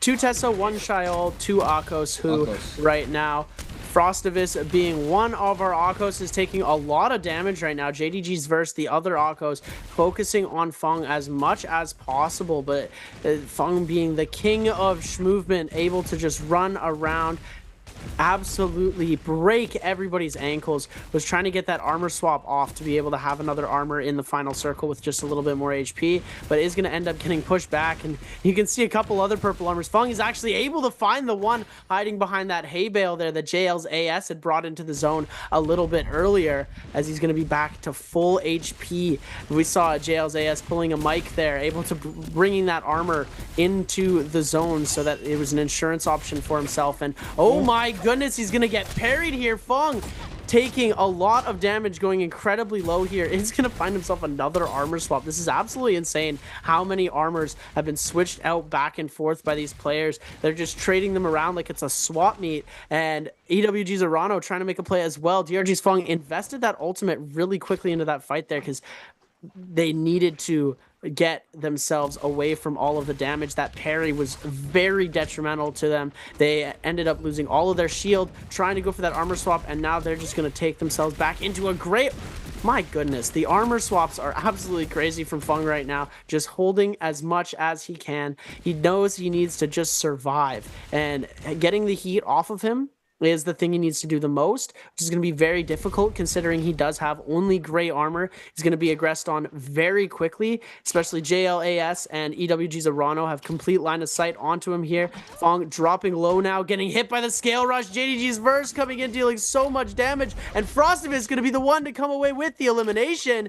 Frostive is able to with the nunchucks. That's going to be 6 kills on the game so far as everyone starts to take to the skies. The circle closing, 20 seconds left in this game. Frostivus now needs to get out of here. He has become enchanted. This is going to be very difficult for him. He's going to get hit with the meter dump from Arano. This is not good. Frostivus needs to get a Tiger Pounce connect right now to gain some health back. He is going to be able to take Arano out, and then JDG's verse, and he gets the kill on AS as well. Kills, and then JL's AS coming through, or JDG's verse coming through with the final kill onto Frostivus. But Frostivus is getting that MVP, ladies and gentlemen. 8 eliminations, picking up those 2 eliminations at the end, bringing him all the way from 6 to 8, putting him on the top of the leaderboard. Absolutely crazy. What a final circle. The ACOSs had it. DRG's Fung did end up going out, and Frostive is able to pick up that kill. He picked up every single kill except for the final one where he did end up being eliminated. But still a phenomenal game by him nonetheless. This is the first MVP I watched from the boy Frostive right there. 8 eliminations on the Akos. Akos looking clean. F1 Akos on the field there for Frostivus. And like I mentioned in game number 1, guys, we saw the Zapines versus we saw the Fairs against the Zapines in a 3-way scrap off. And remember what I said, keep an eye out throughout these games. We saw it again for this game. We saw the Akoses, what do you want to call it? Handshaking, being next to each other, controlling the same area, whatever you want to call it. We saw both Akoses on the left-hand side. We saw both of the Tessas on the right-hand side throwing out some pressure with the cannons. And who was the lone wolf there? Was the Shayo, which was Fong. Fong was getting aggressed on for so long there, and a miracle that he caught so many armor swaps to stay alive. He even at one point went inside the zone to get a common armor swap. But you guys see it time and time again. If you are an off character and then in those end circles, you're gonna get focused. And you know, the Shayo being the only one there was getting full focus, as we saw. Once again, guys, that's standard. That's standard. We've seen this throughout the Pro League for a long time. It's nothing new. We've seen that being played out. I mean, it just makes sense. It just makes sense to go for the opposition heroes. And we saw once again for game number 4, our first Morris Isle game for the night. And you know, what an outstanding showing there for Frostivus. But another outstanding thing is going to be this answer for treasure. Another question for everybody at home. And the question is going to be, how many kills did Alliance's Frostivus get in game number 4? Seb just yelled it out. I followed up with it. Just yelled it out. We've been... Yeah, chat, come on, you got this. You got this. I'm gonna give you a hint. I just said it 10 seconds ago. There's your hint, ladies and gentlemen. Is it A6, B7, C8, or D9? And if that wasn't even more of a hint, just, like I don't know, ladies and gentlemen. It's literally his name. My co-caster for the night created C8, big dog. Like, production, did you guys do that on purpose? I hope they did. Appreciate y'all. But wow, what a game 4, Seb. What a game set. I mean, game 4. I'm sorry. That was insane there for Frostivus. And I just want to touch back on that Roma Yang that Frostivus had against Kai Bao. We saw the first Roma Yang. I can't remember which Akos was in the Roma Yang against Kai Bao there for against the Zai, but that Akko stayed in the pocket. He tried to get aggressive, tries to go for the leaps. He got punished for it, as we saw with Zai overpowering everything that the Akkos threw at her at that time. And then we saw the difference of how Frostivus approached that fight. He was literally hugging the wall of the Yang once the ult came into play there for Kai Bao on the Zai, and we see him just completely creating the space and being able to control the playing field in that realm of Yang, waiting for the perfect opportunity for him to go in and catch that prio, as we saw, and hopefully we see it in the replays for game number 4. But Frostivus, there it is. Our answer is going to be 8 eliminations on the board there for Elias's Frostivus with 13.2 overall game score. JDG's Burst with 5 eliminations, 10 game score. JL's AS with 2 eliminations, 4.1, as well as EWG Arano. Wolves Kai Bao with 2 eliminations on the board, but does not get that multiplier, so he is going to have that 2.7 game score. DRG's Fong in 6th place with 1 elimination, 2.2, and JJ A-Star as well with that. That's going to be our top 7 for game number 4. And Wang Liang, another donut on the day, as well as Cam1 not picking up a kill. It's been very difficult for Cam1 to integrate into this today. He's having a very rough day, only 2.5 points on the day so far. Luckily, they do have day number 3 to try and come back and put a few more points on the board. But it's going to be very difficult for Cam1 to reach that top 12 and qualify for the bi-weekly finals. Hopefully, we'll see a little bit more coming out from him in these next 2 games that we've got going on for us, ladies and gentlemen. But as far as it goes right now, Star not having too great of a performance either that last game, falling down a little bit, but still able to keep the pace, right? He's able to keep up most of the time. And, you know, even the best players have their off games, they have their off times. So, you know, with a little bit of adapting, a little bit of going over your replays with your coach after the day, seeing what they're going to be able to do in these next coming bi-weeklies, seeing in the next seasons of Nbpl, it's going to be so much fun to watch these players progress and grow. This is their origin story right here, ladies and gentlemen. And some people who don't have origin stories, Wang Liang and J Team's Paced. Right now, they have had their origin stories long times ago, and not the greatest games so far today. They popped off day number 1 with 34.4 points in day 1, 27.8 for Paced, but only a 6.5 and a 5.5 for themselves today. It seems like they need the pressure from Mike and Spider to be able to perform well. It's weird to see that happen there as we're taking a look. Fong going out pretty early. Frostivus picking up those early game kills, especially against using the exact same formula that he has all game. Those LMB prio into the uppercut. You see the ACCAs come out. It's the classic way we're seeing this happen. Wolves Kai Bao able to get the kill onto Cam1 as well, as JDG's verse with that gold pole sword in hand was just absolutely lethal, especially that huge parry against Kai Bao, getting the sap, getting his health back. Frostivus with a crazy play onto Jushi with the Tiger Pounce to finish off the kill. And then Frostivus with the insane play at the very end here was able to get the kill onto Arano and onto AS as he turns around and gets the kill onto AS. And JDG's verse finishing it off with the kill onto Alliance's Frostivus. Wow. What a game 4. What an outstanding showing from Frostivus. Taking MVP, going to be our winner for game number 4. What a showing here for the boy on the Akkos. Alliance's Frostivus. Alliance Frostivus. Alliance's Frostivus. Frostivus. Frostivus. I remember just screaming out Frostivus, Frostivus when he was doing those jump LMBs in NA. Oh, I remember the jump LMBs, Frostivus. I'm never going to forget the jump LMBs. His 3rd MVP of the season. 15,000 damage here for Frostivus. 8 eliminations on the board. Was running that Octa Slash Blade, Trigger Lock Breaker, Splitter, Jabbing, Nunchuck Sap, and Blue Moon for the J setup. The F1 Akkos, not the F2. Going back to the standard F1. Showing up against the Teslas. We saw how well the F1 is, and we've seen it time and time again how good the F1 is, where if you do get hit by that tether, you know, just wait for the perfect opportunity for you to throw that F down, interact as fast as possible, and you're back inside the mix. And we saw Frostivus do that here for game number 4. And what a showing. What a showing here for Frostivus, showing up. Man, it's a pleasure. It's just a pleasure. Say Frostivus one more time. Frostivus? It's a great name to hear as the MVP, ladies and gentlemen. Alliance's Frostivus. I'll say it one more time.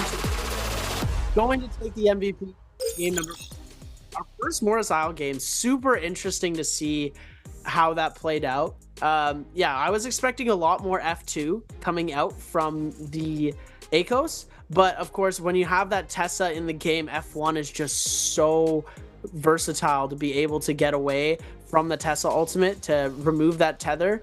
And yeah, the sticking with the F1 was definitely the play for him. We saw J-Team's Pace trying to go with that F2 and ended up not being able to do very much with it. They saw him throw it out a couple of times. It didn't even connect. Yeah, unfortunate to see that happen, but we will be seeing hopefully a little bit more F2 as the season progresses and as this patch is played a little bit more and these players have more time to mess around with the strategies. But yeah, not too much in game number 4 for us today. Game number 5 and 6, we're going to be coming up on game number 5 very shortly here, ladies and gentlemen. And it's going to be around the same formula as we see. Games 1, 2, and 3 are going to be very similar. Games 4, 5, and 6, very similar.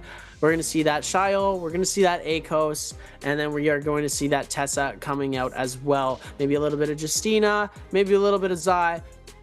It's going to be varying a little bit with those one-off picks that we usually see in the games. And not too much else is going to change from that hero pick-wise. But player-wise, who do you think is in a very good spot right now to come ahead with their momentum? I think Frostivus definitely has a lot of momentum right now coming through with that MVP. Second place in games 1 and 2. Did have a donut in game 3, but brought the energy right back up after the break and came through very strong in that game. Hopefully we can see something like that happen again for him. Hopefully we can see some of these other players on the bottom of the leaderboard. I'd love to see a little bit more from BBE. And yeah. Yeah, I mean, for example, Star, first debut. Nervous once again. I mean, the nerves is a big factor in these games, especially in the main stage like this. Cam 1 with the debut. I believe this is Cam 1's debut. I could be wrong, but if it's not the debut, probably I haven't been paying attention on the days that he has for the standings. I do believe this is his debut. So you know, just take Star as an example. The debut was rough. It was rough for Star. I mean, he's around 18 point something points right now for day number 1. If he can get into that 25 point ratio, 23 even at 23, he's doing a good amount of points to be able to go into that top 12 to go to the bi-weekly final. You know, having that standard ground of getting those points and staying consistent on the board for you to have a decent day 1 as we see Star having right now and closing out strong.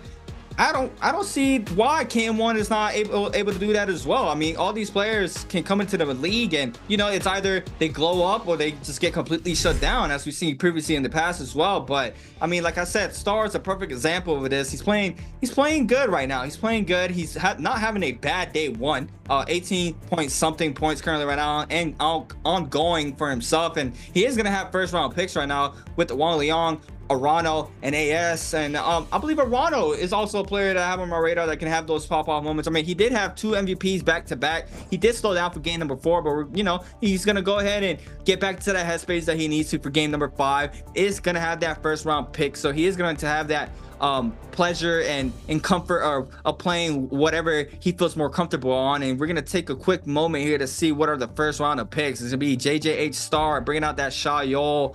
Everybody else thinking about the picks here for their first round picks of this group, and it's just a standoff right now. Nobody trying to pick anything, and nobody. They better pick fast. And it looks like we're gonna be switching over to ACOS, as Wang Liang has yet to put in a hero. Missing his opportunity here, as we're gonna see. It looks like we're still waiting on him to pick. He has locked in that ACOS pick as well. Little bit, as we're gonna be seeing all ACOS for the first round pick. Second round going, we are gonna see a Justina coming out from Cam 1. Kaibao back on Zai. Interesting to see how this is playing out twice in a row here. Cam 1 not fully locked in yet. We're gonna see him lock in now. And Tessa and Shiel coming out. No bans for round 2. So in other than ACOS, round 3 players are going to be able to pick whoever they want. It looks like it's going to be Shiel from Frostivus, Shiel from Paste, and 2 Tessas coming out. So we are not going to be seeing too much Zai this game. Kai Bao is going to be picking that Zai again, though. One Tessa, a couple of Tessas, sorry, 2 Tessas coming out, but not very much, not as much as we've seen in these last couple of games. It's going to be a very ACOS dominant lobby. If they're able to stay alive, all 4 of them, to the very end, it could be very brutal for these other heroes, especially the one-off heroes. And starting now, ladies and gentlemen, we are going to be bringing ourselves into game number 5. Got to bring that energy up for these players. Solo bye week 4, game number 5. 2 games left, so they've got to lay it all on the table right now. Some of these players, these are their last 2 games that they're going to be playing for the entire bi-weekly split. So they have to make this count. Otherwise, they are going to be in trouble when these other players come to play their game. F2's coming out a little bit more on the ACOS. We see Wang Liang and Star both running the F2. Arano and AS running the F1. The V2's all around. Kaibao, same thing, F1, V2. The Shiels are going to all be F2, V2. Fong, F1, V1 on the Tessas. Very, very textbook similar. Cam 1's still going to be running V1 on the Justina. Interesting pick. Personally, I feel most of the other Nbpl players would be running that V2 on the Justina just so that they can counter the Shiel. But, we'll see if he's able to cook with it. As we're taking a look now, these players are going to be spawning very close to each other again, close to the gold zones just to the west of Celestra by Money and by the Zest Winery, closer to that other side, western side of the map, trying to go for some Fireflies as well in these surrounding areas and trying to get the loot in these gold zones. It's going to be a pretty quick off the rip, these engagements. XCG and J Team are very close to each other. Kai Bao and JDG as well, very close to each other. And Fun Plus Phoenix in the middle of all of that mess. Gonna have a very fun time in this initial fights here, as it is going to be kicking off right now. Ladies and gentlemen, I'm your host, Decaster Steb. I'm joined alongside Creatives, and we are kicking off game number 5. Kai Bao on the Zai, already got armor and a weapon to his name. Very isolated compared to where all of these other players are spawning, getting himself a lot of gold troves off the rip. Frostivus already with the purple armor scaled and gonna have a decent amount of money to be able to buy himself some nice items from the Rift dealers, as we're going to see JDG's verse as well, scaling up pretty evenly as BBE's Cam 1, purple armor, blue weapon in hand on the other side, waiting in the wings. We're going to see him try and go for the parry here. JL's AS is going to end up bringing that ult out pretty early here. Kaibao on the Zai is going to try and send out a overhold charge, and is going to end up getting aggressed on by JL's AS. Needs to get that damage off, and Kaibao doing an amazing job at keeping AS away, but JDG's verse coming in to try and aggress, and the Soul Bloom taken away by JDG's verse. AS very low HP, almost no left, misses the Tessa charm, and now in full hot pursuit. Armor swap from JL's AS. Oh, man. I don't know how I feel about the Zai here, Seb. I'm not going to lie. I mean, it worked the first time he was playing, but it looks like nothing else has evolved there with the Zai coming out. I mean, dying off spawn out, not a good game 4 off of it as well. So, I don't know. I don't know how I feel. I want him to prove me wrong. I'm not a fan of the Zai, though, coming out. Big LMB focus there for Frostivus. Quickly interacts there with the Tessa ult onto Fong. Now Frostivus is going to continue to get aggressive with his ultimate popped out already. Nice damage there from Frostivus onto Fong. Fong not even trying to respond to hit the shield right now. Just completely running away. Doing a really good job. Make sure he does not get any of those TPs onto him. It looks like Frostivus is going to cut noise for the time being. There goes the first one. F misses there, or the ult misses. The TP misses there for Frostivus. Overholding Fong now. Now he's going to get massive parry there for Frostivus. Going to read the F. Comes in a little bit too early. He's going to use the F to back out. Uses it to try to double back in. Fong uses the other door there to try to cut the way, but does not manage to do so. Frostivus, once again, trying to maintain his game strong right now. Purple armor here for Frostivus. 2 blocks for that purple armor. Fong now is going to go ahead and take a quick powder in. Frostivus as well. F caught in there for Frostivus. Continue applying the pressure onto Fong, and that's big damage. Big parry there for Fong. Big damage there from Fong onto Frostivus, and one parry off that purple dagger is enough damage there for Fong to take out Frostivus in the start of game number 5. DRG's Fung, the Dagger Demon, able to get the parry with the gray dagger, switch over for the parry punish onto the purple dagger.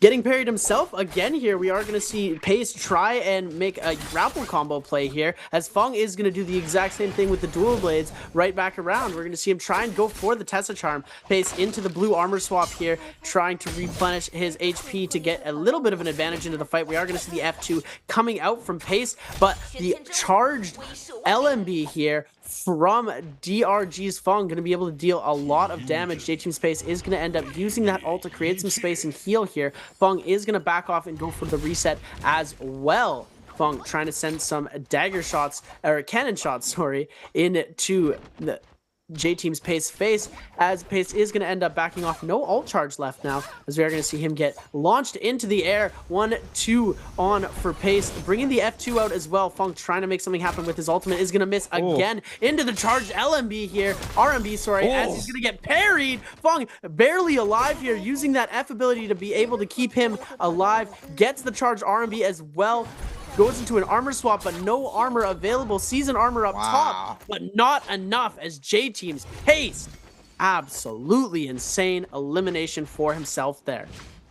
Wow, what a showing there from Pace. Verse against AS. AS already has that Uncle's ultimate online against Verse. Loses a lot of HP. Half of the white health is online for AS. Verse with the health advantage right now. RB makes there for AS. F called in there for the F1. 30% damage reduction in counting there for AS. Gonna try to create the space. Nice scale rush there from Verse to the area RB as well for the extra damage. The Tessa ultimate is going to connect onto AS. It looks like no interaction is going to come into play. And the uppercut there for Verse to take out AS. And Verse with a nice showing. 3 eliminations at the start of game number 5, showing up right now with a nice showing there off the Tessa. Juchi against Cam1. Cam1 BBE still trying to find a fit in here for themselves. Looks like Cam1 is trying to create the space. No ult. Yeah, he does have ult. Does have ult off the Justina. Juchi, 1 ult online here for Juchi. Looks like Action is now going to move into the party off the, I think that's a shot yo there for Action. Still applying the pressure. LB Focus connects there off the staff from Cam1. Action trying to read his out. He's going to go ahead and invest the shot yo ultimate.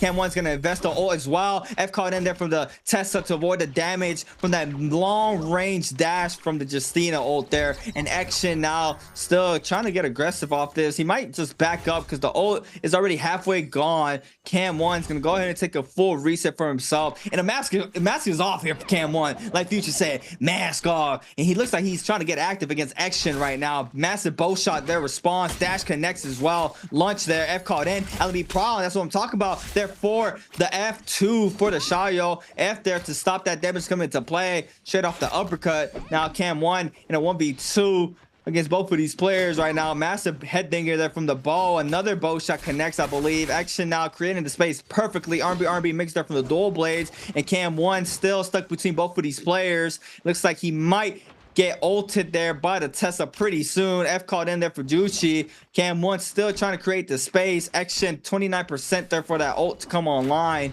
Cam1 trying to take a quick reset. Does manage to pop one. F called in there from the Justina. RB and Minx once again for the dual blades. Follow up as well for Action. Cam1 now trying to respond. Both shots still flying on in. Tessa ultimate now enchanted there onto 2 players. RB there. Oh, that was an RB focus off the halberds. Juchi is not gonna get hit. Or it looks like Cam1 is gonna get off of this. Oh my god! Action with a massive bow shot from downtown with a head dinger onto Cam1 with max range there. That was disgusting there from Action.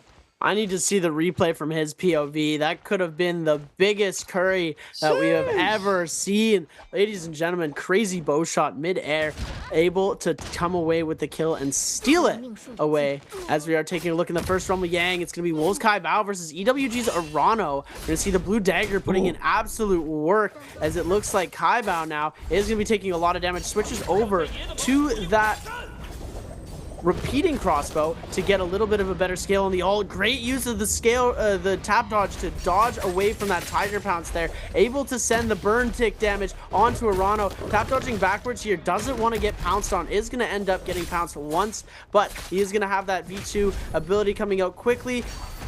Using that F1 as well, trying to get the burn damage off, but he is going to get dodged and it really comes down to who gets the prio here, and it looks like it's gonna go to Arano. Arano bringing it back around, and Wolves Kai Bao not able to make anything happen with the Zai ult in the realm of Yang. Everybody's got his number. They figured out the way to counter it. He's not able to get the hit confirms off to be able to come away with the victories in these realms.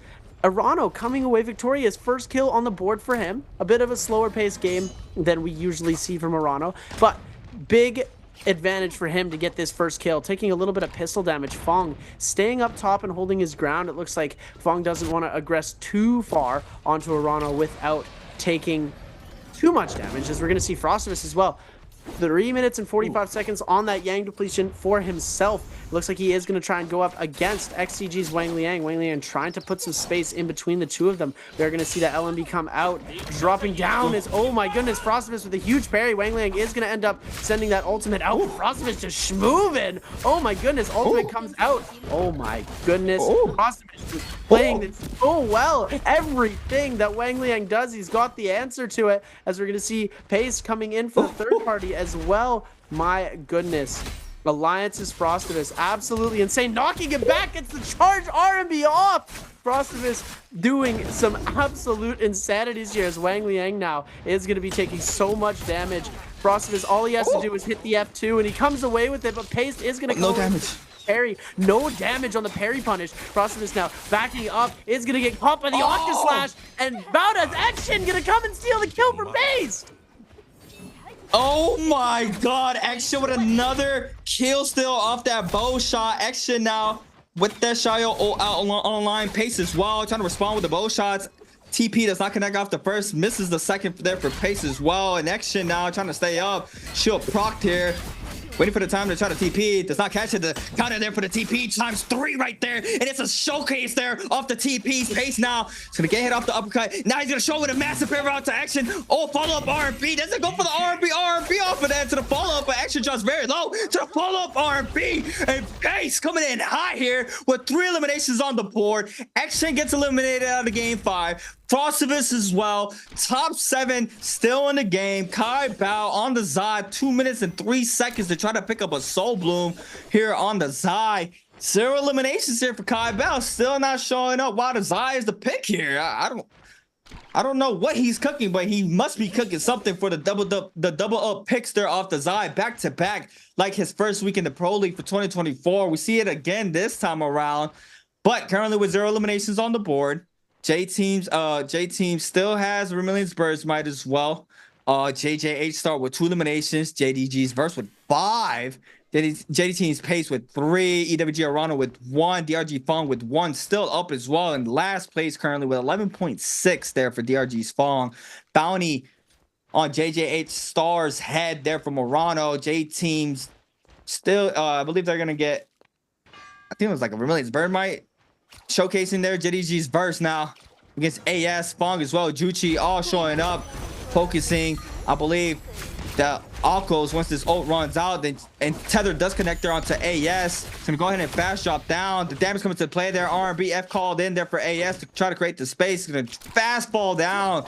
He is gonna be able to get the spacing now. Grapple LMB's out. Looks like no chase down there onto him. He is going to be able to stay up. Jump LMB does not connect there for Kai Bao. And this is a, I think this is a Wolves thing right here. I mean, CDY Panda Man. I mean, Tarka in the field, it's CDY Panda Man. And if Zai's out in the field, it's Kai Bao. Big bow shot in the back end there onto Kai Bao. Pistol shot connects as well. Now it's Arano swapping on Noble Gold Halberds off that pistol. Trying to find an opening. Kai Bao now is going to go ahead and pop this Zai ultimate. And now the champ is coming into play, and Kai Bao is not going to have any better run here. F caught into avoid an interaction. R&B, every R&B in the backside as well. Kai Bao now gets hit off the enchantment, and big damage, and Arano's going to fall. And the Zai is not the play here for Kai Bao. He falls with 0 eliminations on the board. Arano with the pistol shot there to confirm the elimination onto Kai Bao. And that's what I'm saying, Seb. I don't know how I feel about the Zai. Yeah, the Zai definitely not showing out too well for Kai Bao, and it seems like these Wolves players always picking these off-meta heroes at the start, and we're seeing them not perform too well, as JL's AS here is going to go dangerously low, and just like that, almost every single ACOS is been taken out of this game as Arano tried to come in for that third party there, and we did not see it happen. But we are seeing DRG's Fung getting dangerously low there. Everyone trying to get him with those poison mushrooms here as he is getting very low in HP. Does still have that full armor though. Is going to try and scale away. Is having a bit of trouble with the movement here. Finding back his footing, able to move around. It looks like nobody's going to be taking this Realm of Yang though, as or we do see Pace and Star duking it out in the Realm of Yang. J-Team's Pace is going to be able to take away almost all of Star's armor, bringing it back around. We see the F2 come into play there, and the first time we've actually really seen it happen, but Star coming around, able to get the grapple extension off the LMB Bryo, and J-Team's Pace is going to fall. And that's the F2 coming into play. We saw it happen, ladies and gentlemen. The ACOS F2 coming in clutch for JJH's Star, picking him up his third elimination and a win in the Realm of Yang. Here we are, ladies and gentlemen, back into the Morris Isle. We are seeing these players still starting to duke it out. EWG's Arano is going to be able to pick up that buff as well, as J-Team's Pace now 4 minutes to get a kill. 3 minutes 55 for Pace off that Realm of Yang, gold fan in hand. On the Shaw, yo. You have to wait and see how he goes to try to pick up a Soul Bloom. Arano playing the outskirts of the zone that is about to start sprinting in a minute 45. Burst already moved on in. Juchi as well. 6 players remain for game number 5. Now, Pace trying to get some information off the bell. JDG's Burst might be the one caught up here. I think get the information down to Pace. Pace still trying to find a player. Looks like he does catch somebody. It's gonna be Juchi. He is gonna be the one getting aggressed on. F2 called in, as well as the Tesla F there to avoid that F damage for that F2. And Pace still trying to find an opening. Does not manage to find anything so far. The damage is not even there. The health is still up there. Arano now showing up. Gonna try to go back to that full gold armor. Juchi backs up Arano as well. Everybody scatters from this area, and Pace has not been able to find anything so far. Once again, it's gonna be super unfortunate getting timed out, and I'm a little surprised that I don't think we've seen a timeout so far for these games. So this might be one of the timeouts we see. We're gonna have to wait and see. Juchi moves on in a little bit closer, so Pace might get the information here. Star as well is in the mix, so it's just a matter of time once we see Valiant challenge now picked up from Pace. He wants to get some information done. Or wants to get some information. Fong just playing the top of the tree there, waiting this out. Pace looks like he is going to just back up, trying to see if he can find anybody in the outskirts. But all these players moved on into Sungwing now. Looks like Pace is not going to be able to find anything. Nothing going towards his favor currently. All these players are still in the middle of Celestial Versus, getting aggressed on by Star and another player in the backside. Juchi now getting aggressed on by Pace. No capitalization off of this though. Still so far looks like it's going to be a ticking time bomb here for Pace. Nothing has been going his ways currently for this. F called in. Tesla ultimate weave there from Pace. Looks like Juchi is gonna vessel ult there to try to get the damage in, but looks like it's not going to go towards his favor as well. So Pace still trying to get active against this Tesla. One ult down for the Tesla, using all the grapples in inventory, 9 and counting there. Has not been able to catch the grapple stagger onto Juchi. Trying to catch a little quick reset here. F called in for both players once again, overholding Juchi. A minute 25 ticking down very quickly in these moments. Juchi does drop. Oh, it gets a common. Oh, it gets a purple armor swap there, back to full health. F2 called in from an Aqua Star in the top side to get some pressure onto Pace, and Pace is gonna have to try to get a full reset now. Looks like nothing is going to happen here for Pace. I believe now it's a minute for Pace. Arano now moving on in, and it's just Pokage here. They're playing keep away here for Pace. Cannon shots flying on in. Tesla ultimate connects onto Arano and Pace, and this might be the opportunity that Pace needs here to try to pick up elimination onto Arano, but enchantment connects there onto Pace, and the damage is gonna start flying on in. He still has 3 blocks of that gold armor. It did not take a lot of damage. 1-2 off that scale rush. Uppercut for Pace does not connect off of it. And now it's just 40 seconds for Pace. It looks like he's just going to count his blessings and just back up now. Both shots from Juchi to continue to apply the pressure onto Pace.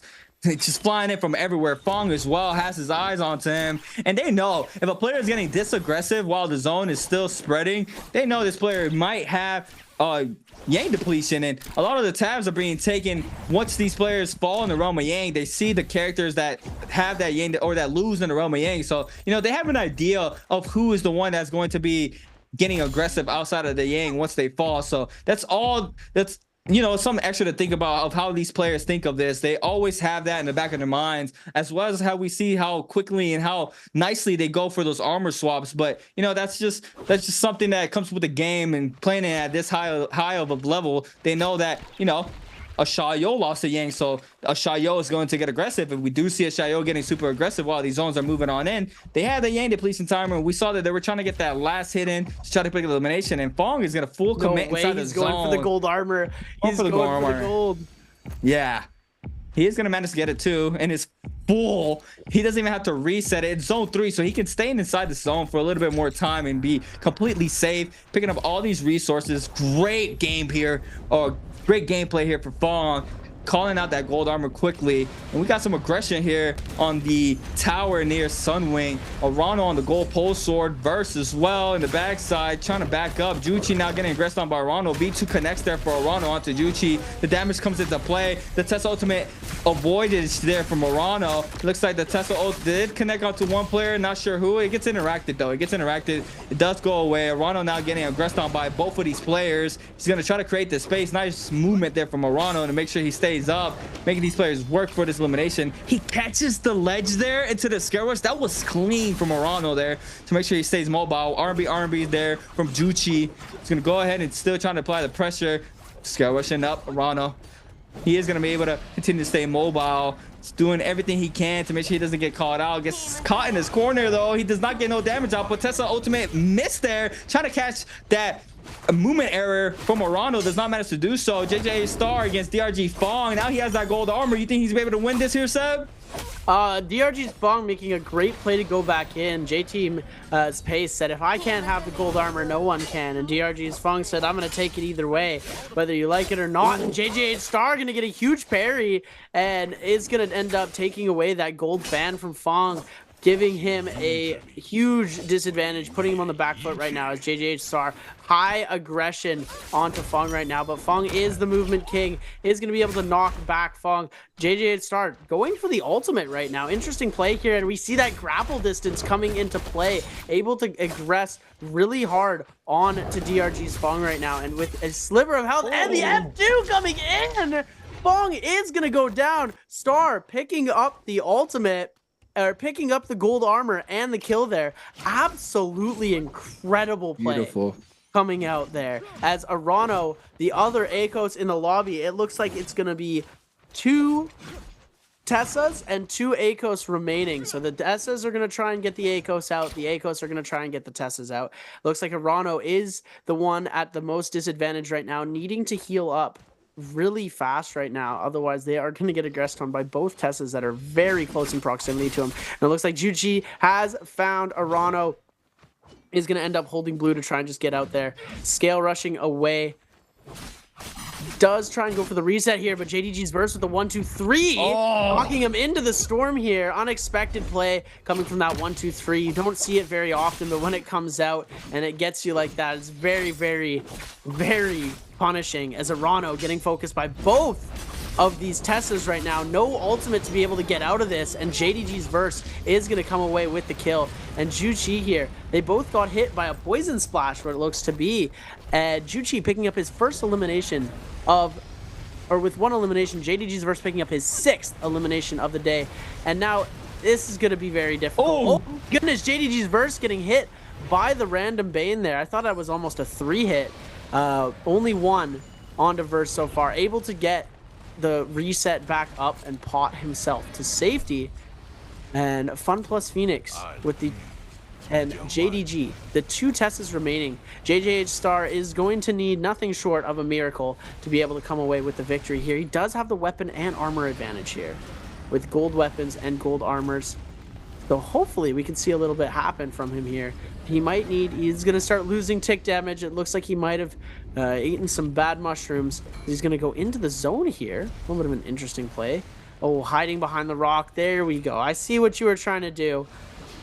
We let him cook, and he did find something very interesting. As we are going to see him start to come back into the circle here. These players are going to try and hold on as long as they can, but if JDG Verse spots out JJH's star, he is going to start aggressing onto him as fast as possible, try and get his health down. He doesn't have ult up as well, where these Tessas both have their ultimates available. And so it looks like JDG's Verse is going to be taking the MVP for this game, ladies and gentlemen. The star starting to get aggressed on here, trying to scale up around these trees to not engage too quickly. He knows if he engages, it's going to be a 2v1 right away, so he needs to keep distance as much as possible. He wants to wait as long as he can to get that ult back up. It's going to send in a shot or two of ranged with the bow on to JDG's Verse. Did get that RMB prio off, or just get one hit with the RMB.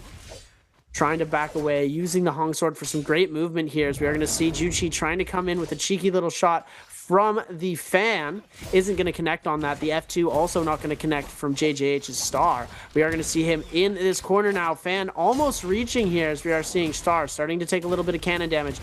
Juchi knocking him back now. Both cannons coming out from these players, and as one player cannons, oh no, the poison damage, so unfortunate. JJH's star now forced to make something happen, does have his ult online now, but is taking so much damage. This is going to be it. He gets parry, but he is going to end up getting the Tessa charm hit as well. Tries to scale rush into the sky, but JDG's Verse is going to come away with the 7th elimination. Fun plus Phoenix's Juchi trying to make something happen with the Tessa ultimate, but is unable to. JDG's Verse doing a great job at tap dodging that there. We're going to see the charge RMB coming out. Charge LMB coming out, sorry. And Verse going for the 1-2 here, going for the charge. We're seeing the Tessa charm come out. JDG's Verse trying to hold that space here, using that grapple to be able to prevent him. And now the same thing back around. We're seeing the charm getting Heather getting set and broken right away. 1-2 coming out from the dagger into the charge LMB, sorry. Juchi trying to make something happen with the dagger. Goes up, is able to get the jumping LMBs. Verse trying to make something happen with the bow as well. And he gets the bow shot to win the game on 8 eliminations. Ladies and gentlemen, JDG's Verse with an absolute killer game, picking up 8 eliminations, and I believe this is his 2nd MVP on the day. That's a good game there for Verse. He needed that. He's gonna shoot up in the standings there for this game number 5. You know, that's super unfortunate there for Star. You know, you're in a 1v2 right there. You're the lone Akos. You just saw what just happened to the other Akos in the field. So try to stay it up. Was playing that terrain perfectly as much as he could. That rock area, he was scale rushing out. He gets hit from the shroom, so he was forced to get aggressive off of that, and nearly comes out on top, just gets enchanted, and that's all that it took. I mean, and fighting 4 Tessa ults in a zone like that is very, very rough, as we saw there. But Verse coming in hot here with 8 eliminations on the board. A big game 5 for JDG's Verse. Currently in 6th place. Probably going to jump up to 5th off of that. It's going to overtake Pace, but we're going to have to wait and see how the overall standings look. Also saw a lot of people asking who's Cam1. Cam1, new player for BBE. Currently, before this week, we saw Roshishi playing in the solos for BBE, but this time we have Cam1. So if you know anybody's confused about who's Cam1, new player coming in for BBE, taking Roshishi's spot. I believe Roshishi plays in trios too. I could be wrong to that though. So he does, yeah. He does. Okay, yeah. So you know, probably can be a little transition that full focus onto trios there for Roshishi. I mean, I remember in Worlds Roshishi with a massive 1v3. He didn't do it once. He did it twice in the big stage. So I mean, that's something I'm always going to remember for Roshishi. But another thing I'm going to remember is this answer for Treasure. We have another question for everybody at home. How many players chose Akos in game 5? It's going to be A, 2, B, 3, C, 4, or D, 5 for the Treasure question for game number 5. Do you know this one, Seth? I'm pretty sure I do. Yeah, no, 100% I remember, because just go back to the hero selection, ladies and gentlemen. The hero selection, the only hero that got banned. So that's got to give you a little bit of a hint. So, ladies and gentlemen, what a game number 5. And yeah, the focus, the way that these players are playing these end circles, so much different to last week. when last bi-weekly, if there were 2 players alive, or 3 players alive, 2 Tessas and 1 Akos, you would see the Tessas starting to fight. There's a lot better target selection right now. And yeah, building on what you were saying for BBE, Roy Shishi probably wanting to have a little bit more focus onto trios, because when you're playing both solos and trios, you have split focus and you're not able to live up to your full potential. So putting all of your effort into one of them for this last bi-weekly split, and then for the LCQ and the finals, that's going to give you a better shot to place higher when it really counts. Taking a look at our scoreboard, JDG's Burst is going to be our MVP with 14.2 game score. JJH's Star actually getting into second place, being able to have more kills than the other Tessa in the lobby there. Ju Chi only picking up 1 kill, so he did not do enough to be able to take that multiplier to the end. Ladies and gentlemen, we are going to be looking now at the overall standings. Cam1 still on 2.5 points. Juchi 8.8. He's starting to climb up a little bit. Fong still not doing very much, as well as Kai Bao 12.7 and 12.2 for the 2 of them in 14th and 15th place. Taking a look at the 12-point place, 12th to 7th place we are going to see next.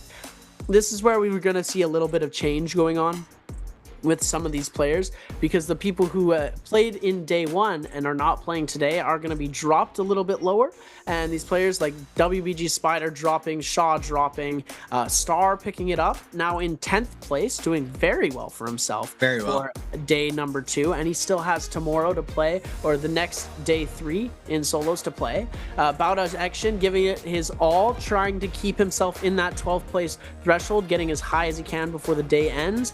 Same with JL's AS. And looking at the top of the scoreboard, JDG's Burst 37-point day. Absolutely amazing so far. Amazing. He also has another day to play, so he is able to have one more shot at getting points higher than Arano, Frostivus, Wang Liang, and Paste, who have all played 2 days. Mike still at the number 1 spot with only 1 day played is insane. Arano is catching up, is 0.4 points behind. Frostivus being a couple points behind as well, but still being on top, and we're going into game 6. It's insane.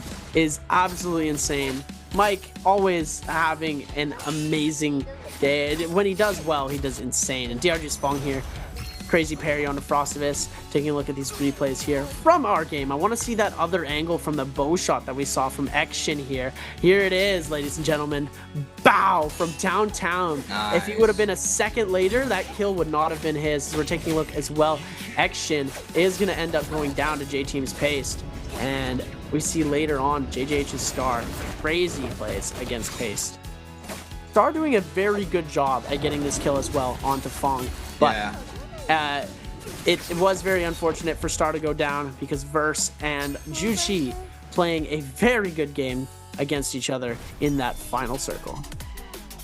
Yeah, it was super unfortunate for the Aquasis. All the Teslas are out there, and you know, you're trying to eliminate them one by one, but you know, just the numbers were up for the Teslas, and we saw how the last and final moments panned out there for game number 5. With JDG's Verse, his 4th MVP of the season, 22,000 damage here for JDG's Verse. 8 eliminations for game number 5. Running that Shaolin staff, Alchemy, Flying Kick, Tai Chi Fan, Standard Attack, and Melee Jades. Put a Jade setup on the Tessa. 9.9k damage on the Halberd, and another 9.9k damage on the Cannon. As we see how strong the Cannon is being played out here in these games. That's the Heartbreak Sesh there for Frostivus in game number 5. And we see this, everybody with their reactions.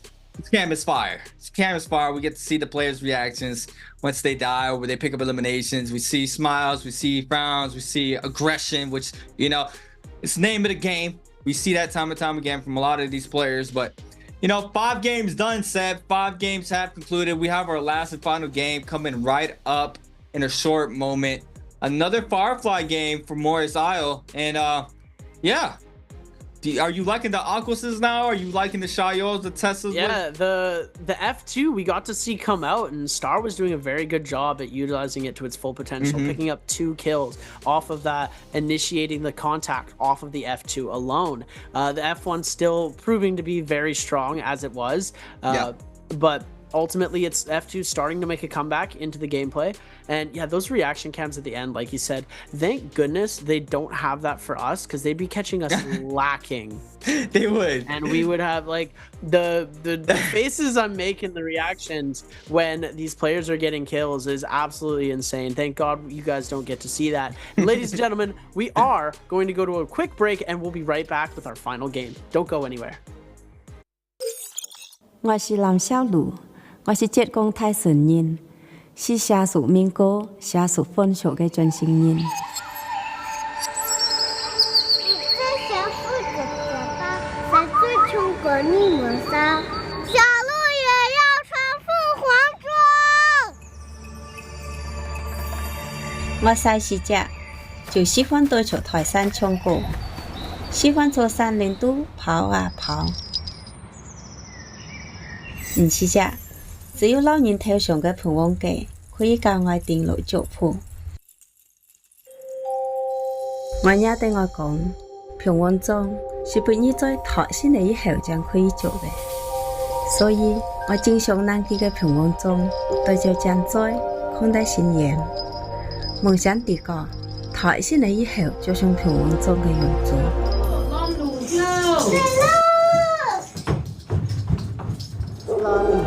每一次一趕上早前，我都好衝着去讓路，就為了多睇幾人信仰頭上生好嘅法子。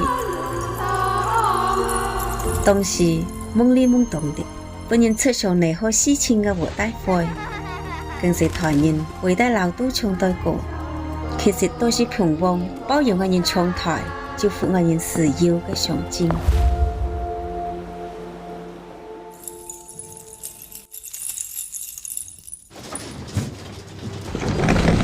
這條台先來，就像是太太外班嘅時要是先落樣子。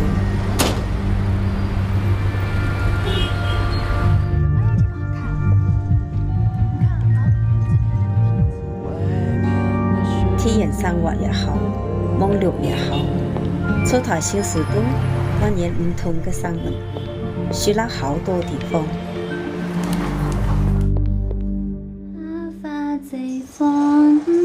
妈，你干嘛老给我带这个呀？我要带上这个。伴隨我女面面台先來，也面面教我，像啲細時隻怪運對平王嘅熱愛盡顯露出。所以我十分堅決將頭歌上。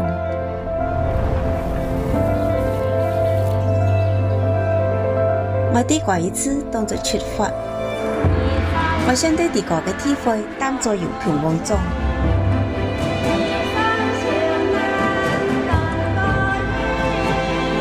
山下嘅歌啊，唱了一輩子。現在我在舞台上唱出地個嘅故事，啲民俗嘅進行都上了革新嘅色彩。革新意義唔只是俾你在相處嘅標誌。而是俾我人勇氣，讓我人無拘無束做啲個嘅披風弄開角。愛來自山下，我是熱愛嘅勇氣弄勇上，我是憧憬平王嘅傳道中嘅一幹。愛也是平王，愛是書記，愛心無懼。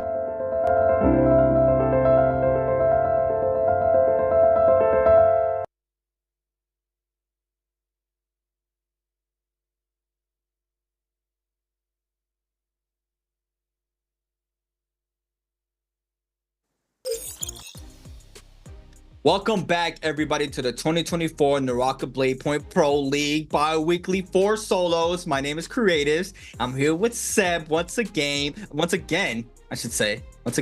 was gonna say game 5, but we just saw 5 games being played out here for the Pro League. 5 games gone, 1 more to go. Our last and final game of the day. We're going back to Morris Isle. You know how we do it over here. First 3 are going to be more Hollerod, sorry, and then we're jumping on over to Morris Isle for the last 3 games of the day. We saw some outstanding games, outstanding plays, outstanding eliminations all across the day. It has been a sight to see for sure. And now moving on into game number 6. we're gonna have our last final game of the day. Once again, it's gonna be a showing here, Seb. I'm super excited to see how the closure pans out for, you know, this day of the Biweekly 4. Yeah, it's going to be very interesting to see how this day is going to close out. We've seen lots of spurts of energy from different players.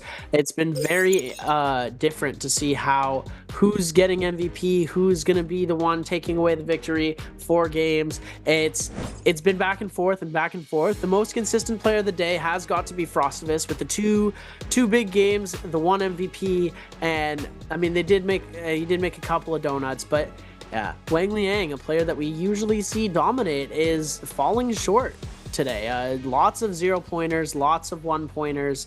Hopefully, Wang Liang will be able to do a little bit more. Ju Chi, not the greatest performance today as well. Needs to lock in a little bit more. Just focus up. You know, it can get very stressful, especially you're like, oh my goodness, it's game 6 and I've barely put anything up. I need to do better. I need to do better.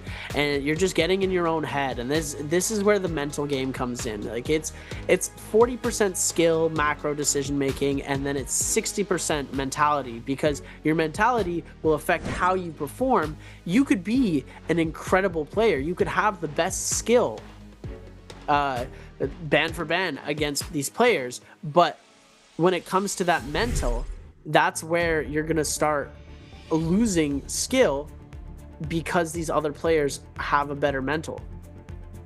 Yes. And I feel like me personally, I feel like I've been sleeping on Verse. Verse has had a good day 1. I believe he's in a 30-point threshold right now. I've been sleeping on that boy Verse, but he's showing up. He just got his MVP for game number 5. He is going to have that first pick once again for game number 6. But I feel like I've been sleeping on that boy. He's been cooking. He has been definitely cooking. So yeah, that is a player I have been sleeping on. Frostivus with outstanding showing as well today. Ronald with 2 MVPs, slowed down right after that second MVP. Bada's action is in a very tough spot right now. He's going to have to try to turn it up right now. This is his second day playing, and I think he's in around 10th place. So, I mean, he can quickly get knocked down to that bottom 12 threshold to not even make it to the bi-weekly final. But we see our picks here for game number 6. Our first pick is going to be Bada's action on the Akos, BBE Cam 1 on the Zai. Another Zai coming into play. JDG's Verse and Wolves Kai Bao on the Shayol. Alliance Frostivus on the Akos as well. DRG, that's a double pick Akos there for Frostivus. DRG's Fong on the Tessa. FPSDQ's Juchi and JT's Pace on the Akos, EWG Arano on the Shayol, as well as JJH Star, JL's AS, and XCG's Wang Liang on the Tesla for our last 2 picks of game number 6. And as we are going into this, no heroes getting banned on that first round. So these second round players and these last round players getting a little bit more leniency on who they're going to pick. And once again, Akos being the only hero banned, but only getting banned after round 2 as these players are showing their emotes in IRL. they don't want to be emoting in game, but holding those up in the stadium is definitely going to be a-okay. We love the jokes and we love playing around, but as soon as you hop into the game, none of that can slide. We're hopping in, getting ready to go. Ladies and gentlemen, game number 6 is about to be underway. This is our last game of the day, so these players are going to play their hearts out to try and put as many points as they can onto the board. For lots of these players, this is their second day playing, so they do need to put as many points as they can to stay above these players who still have a day to play. Locking in, we see these face cams. We're going to see what Fs and what ultimates these players are going to be using. Standard for the Tessa, you're never going to see it change. F1,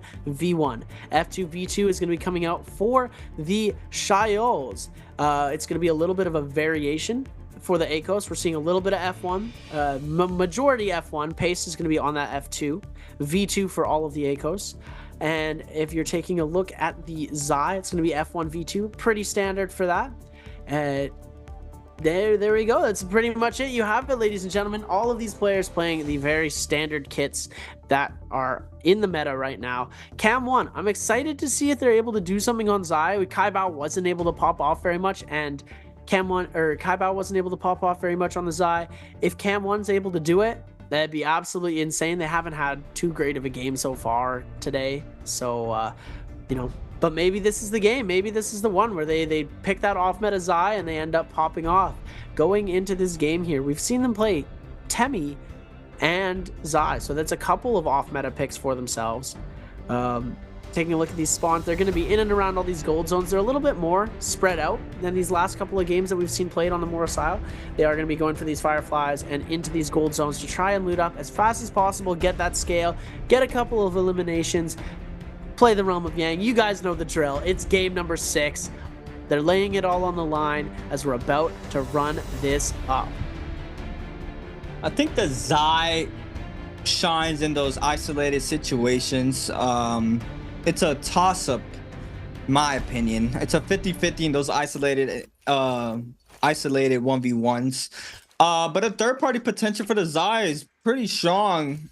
Could be pretty strong there. If you're able to third-party, get those 2 eliminations off the ult pop, or, you know, coming in hot, with just coming in the perfect timing. But I think that's probably the best way to play that Zai. And Yang, if you're up against an Akos, I believe we just seen the Zai against Akos and Yang. We haven't seen against a Tessa and Yang so far for today. But you know, there's a lot of questions still that I have for the Zais right now. I'm gonna have to take a quick look. I'm gonna have to keep my eyes onto Cam 1 there and see how he plays the Zai. But Arano already getting aggressed on by Verse with a nice scale rush there into the F2 there. R&B, LB on the ground to Arano responding with an F as well.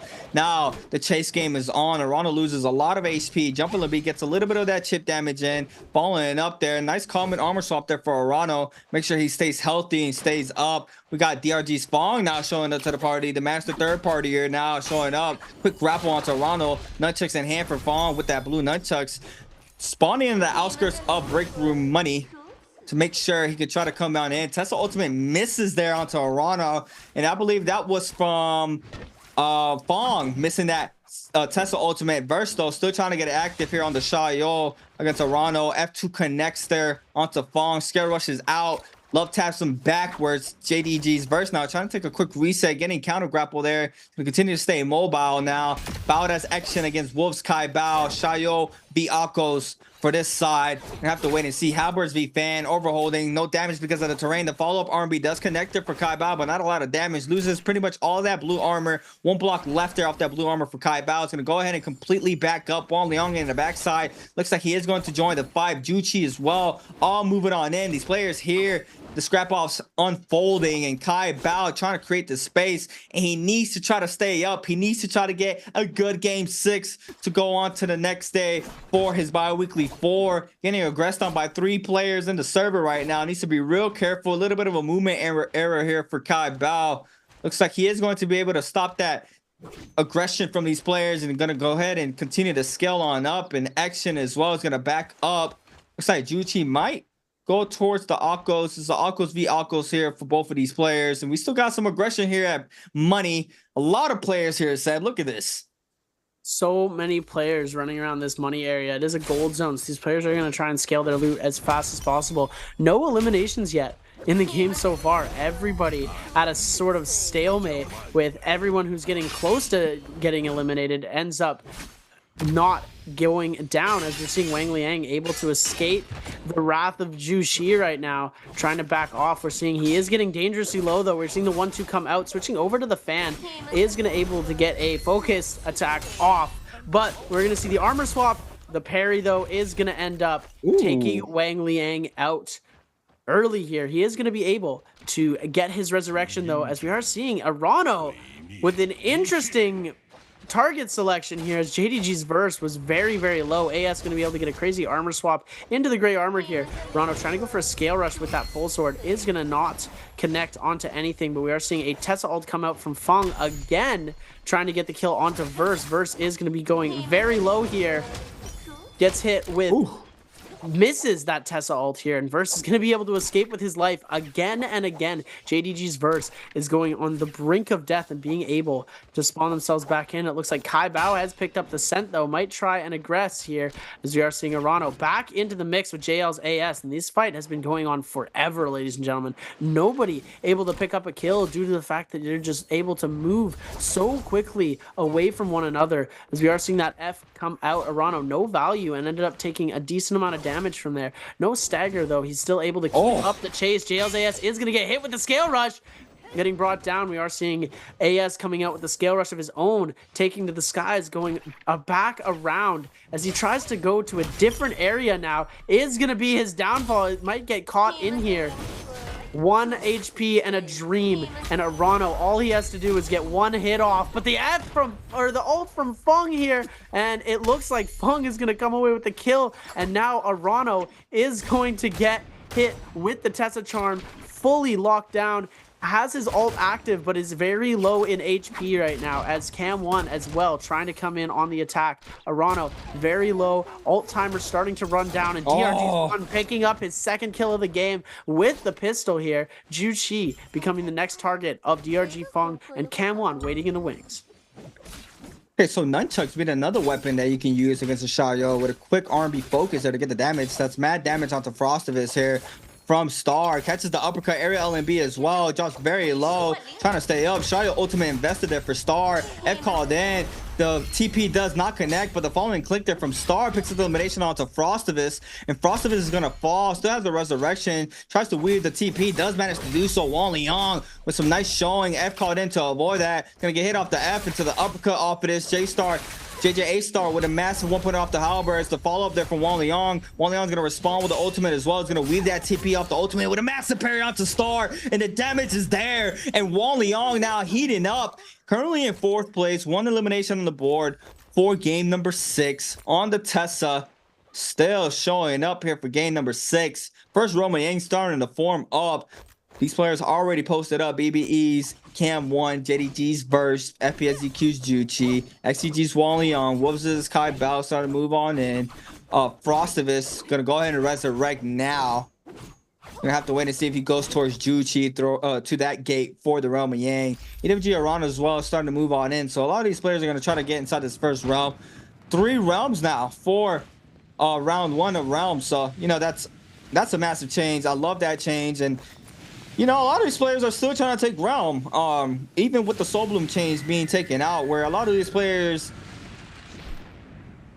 what is it, like their backup plan is what I was trying to say. Their backup plan has always been stashing the Soul Bloom inside the zone off those early spawn kills, but now not being able to do so with the Soul Blooms having a timer. It's still, the aggression is here from these players, and they want to take this realm. Right now we got Fong against Kai Bao, Xiao against Tessa, FF for both players. There you go to avoid it. Kai Bao trying to find an opening. Looks like Fong is gonna go ahead and get clip off the scare rush. Clip comes in off the light there for both players. R&B focus does not connect there for Fong. Fan B dagger, LNB aerial R&B there for Fong. R&B follow-up as well. Crouch LNBs 1-2. F called in for Kai Bao. The following hit as well. Kai Bao now is going to go ahead and invest the Xiao ultimate. Tessa ultimate still online for Fong. Trying to bait it out. Trying to see if he can weave it.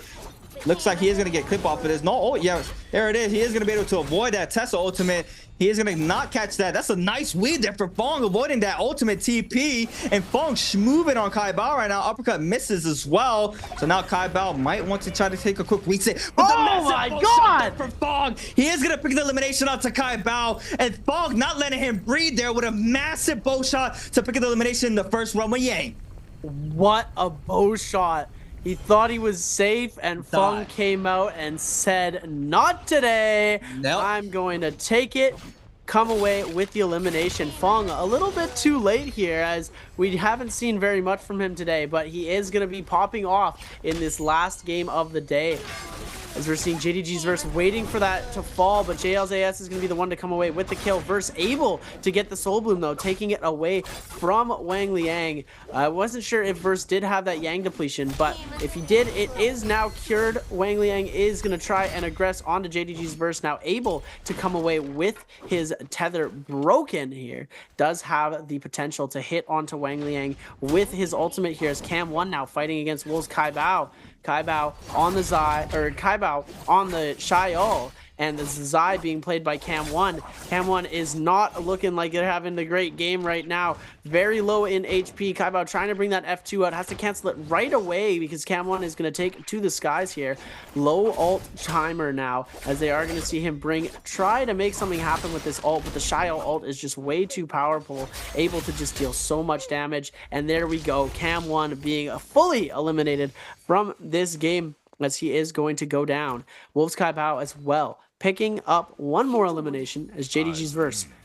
Trying to get some more loot. Huge trove right there. Purple dagger and purple armor coming out. A little blessing from him there as DRG's Fung now on the back foot. And Frostovis very aggressive right now on the front foot, attacking onto Fung. Able to get that Tiger Leap.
casting in the chat right now.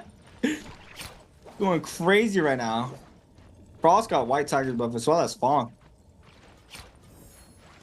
Frost with 4 eliminations as well, popping off. Big game 6 there for Frostivus. Pace with F2 action, all chasing down Pace. Big Tesla ult there from Fong. R&B focus. Fong with another one.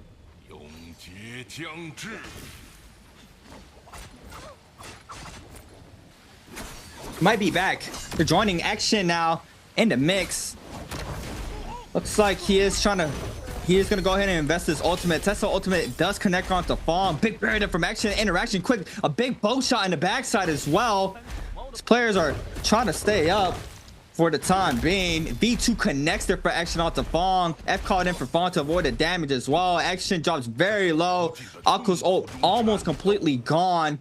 Looks like DRG's Fong loses a lot of HP. Bow shot connects there from Verse onto Fong, but Frostivus the first one on the chase. Action with a counter grabber onto Frostivus, but they have their eyes onto the Tesla. They know this player is weak. Fong gonna go ahead and try to move up to the terrain to try to get that movement game back on for himself. LB focus connects there onto action. The soul brick as well. F called in for action. 30% damage reduction. The F now for Fong gonna be invested against Frostivus. Fong with 3 Aquuses, I believe, on his back and still manages to stay up. Loses a lot of HP, but Frostivus with the gold pulsar trying to catch a scale rush. Verse drops very low. AX showing up to the party. Action as well goes completely back up to full health. And Kai Bao now with 1:48 to try to pick up a Soul Bloom. In a very big trouble right now, but Frostivus, while we was in the downtime, picks up 4 eliminations, and DRG's Fong with 6 for game number 6. Quick interaction there for action. R&B focus connects there on the backside. There goes a lot of resources invested. AS drops very low as well. Scare Rush connects. F as well there onto AS. AS is one shot. Who is going to be able to pick up this elimination currently? Looks like AS is still staying up. Frostivus does not manage to get the hit off. He does manage to get it there at the end, and AS is gonna pick, or Frostivus is gonna pick the elimination onto AS. An action here trying to make a play onto Frostivus now with the third party. Frostivus getting low, losing almost all of his armor right now. Does still have full HP. Bauda's action is going to try and make this play off with the golden dagger, or golden fan, sorry. And while we were gone, DRG's Fong managing to pick himself up 7 kills here as action now getting aggressed onto by Kai Bao. Ultimate coming up from action. Great job at dodging there as we're seeing Kai Bao trying to make a play on to action. Action getting dangerously low here. Wang Liang now coming into the mix. Action did end up hitting one of the Shaials there, so could get hit onto, but it brings it back around with the Tiger Pounce. Enough siphon from the Tiger Pounce to keep him into this fight. Amazing tap dodge there from Action. Very, very low right now. Low ultimate timer. Gets hit with the Tesla Charm as well. Wang Liang gonna be able to come away with the elimination. Kai Bao picking up the Soul Bloom, coming onto the back foot there, and it is going to be it for Bauda's action in this game. Going out in 10th place after 2 games, not very great for himself there. Is probably going to end up dropping out of that top 12 places after games in day 3 are played. Frostivus, 5 eliminations onto the board. Fong, 7. Wang Liang, 2, Star 2, and Wolves Kai Bao at 1. As we've got 8 minutes and 30 seconds left in this game, ladies and gentlemen. We've been through a little bit of some issues, but we are back now and stronger than ever. These players are duking it out, and Frostivus has actually passed OUG's Mike now on the top, as we're going to take a look at a little replay. Frostivus against Action. Frostivus on the blue stab. Action with the gold fan in hand. Massive scare rush there for Action. Trying to fight the tap dodge. He's going to get hit off the F1 there. Frostivus is going to respond to F1. Parry baits him. Crouch LMB. R&B there off the fan. Spins back to LMB. F2 there for Frostivus now. Or, well, no, that was the old proc. I'm sorry. Frostivus now trying to find a V2. Does not connect. Both Aquas is pulling out that V2 at the same time. Trying to find the leap. Frostivus trying to find the opening here. Action as well. Both players playing Ring Around the Rosie. Looks like does manage to connect off of that, but does not go for the full capitalization. Weaves the V2. Both players do. Leap punish there for Frostivus. The following pulse sword into the grapple extension. LMB R&B on the ground. We saw that earlier as well. It looks like Frostivus trying to stay out. What a massive shift barrier onto Action. And the follow pulse sword swap there for the damage. And look at the HP there going down quickly off that pulse sword focus attack. And that was disgusting there for Frostivus. And we see that pulse sword swap coming into play here for these players, Seb. 1 HP in a dream. The pull sword swap back into the staff extension, and then the crazy parry to finish it all off is just icing on the cake. As we're seeing this Spirit Well being captured by XCG's Wang Liang. Looks like he needs a very big upgrade in the Soul Jade department there. Does get the armor swap, as the damage that Fong deals is going to be nullified almost instantly because of the armor swap here. Looks like Wang Liang is going to try and pot up the other armor that he just dropped to be able to have that insurance option of a purple armor swap later into this game. We've seen it happen. Mike was the trendsetter with that one, and now these other players are adapting the style of putting a purple armor into the final circle, making it more and more difficult to kill these players if they have that extra coming through. And taking a look at the potential there, we're seeing the same thing. It's going to be the grapple distance and grapple speed, and it's going to be that rage when dealing damage. As when you are in that ult, you're not taking very much damage from these players from melee damage. You are taking a little bit of range, but you don't take very much melee damage as you are blocking most of those hits, proccing your ultimate. JJH now getting knocked off of the roof there by Fong.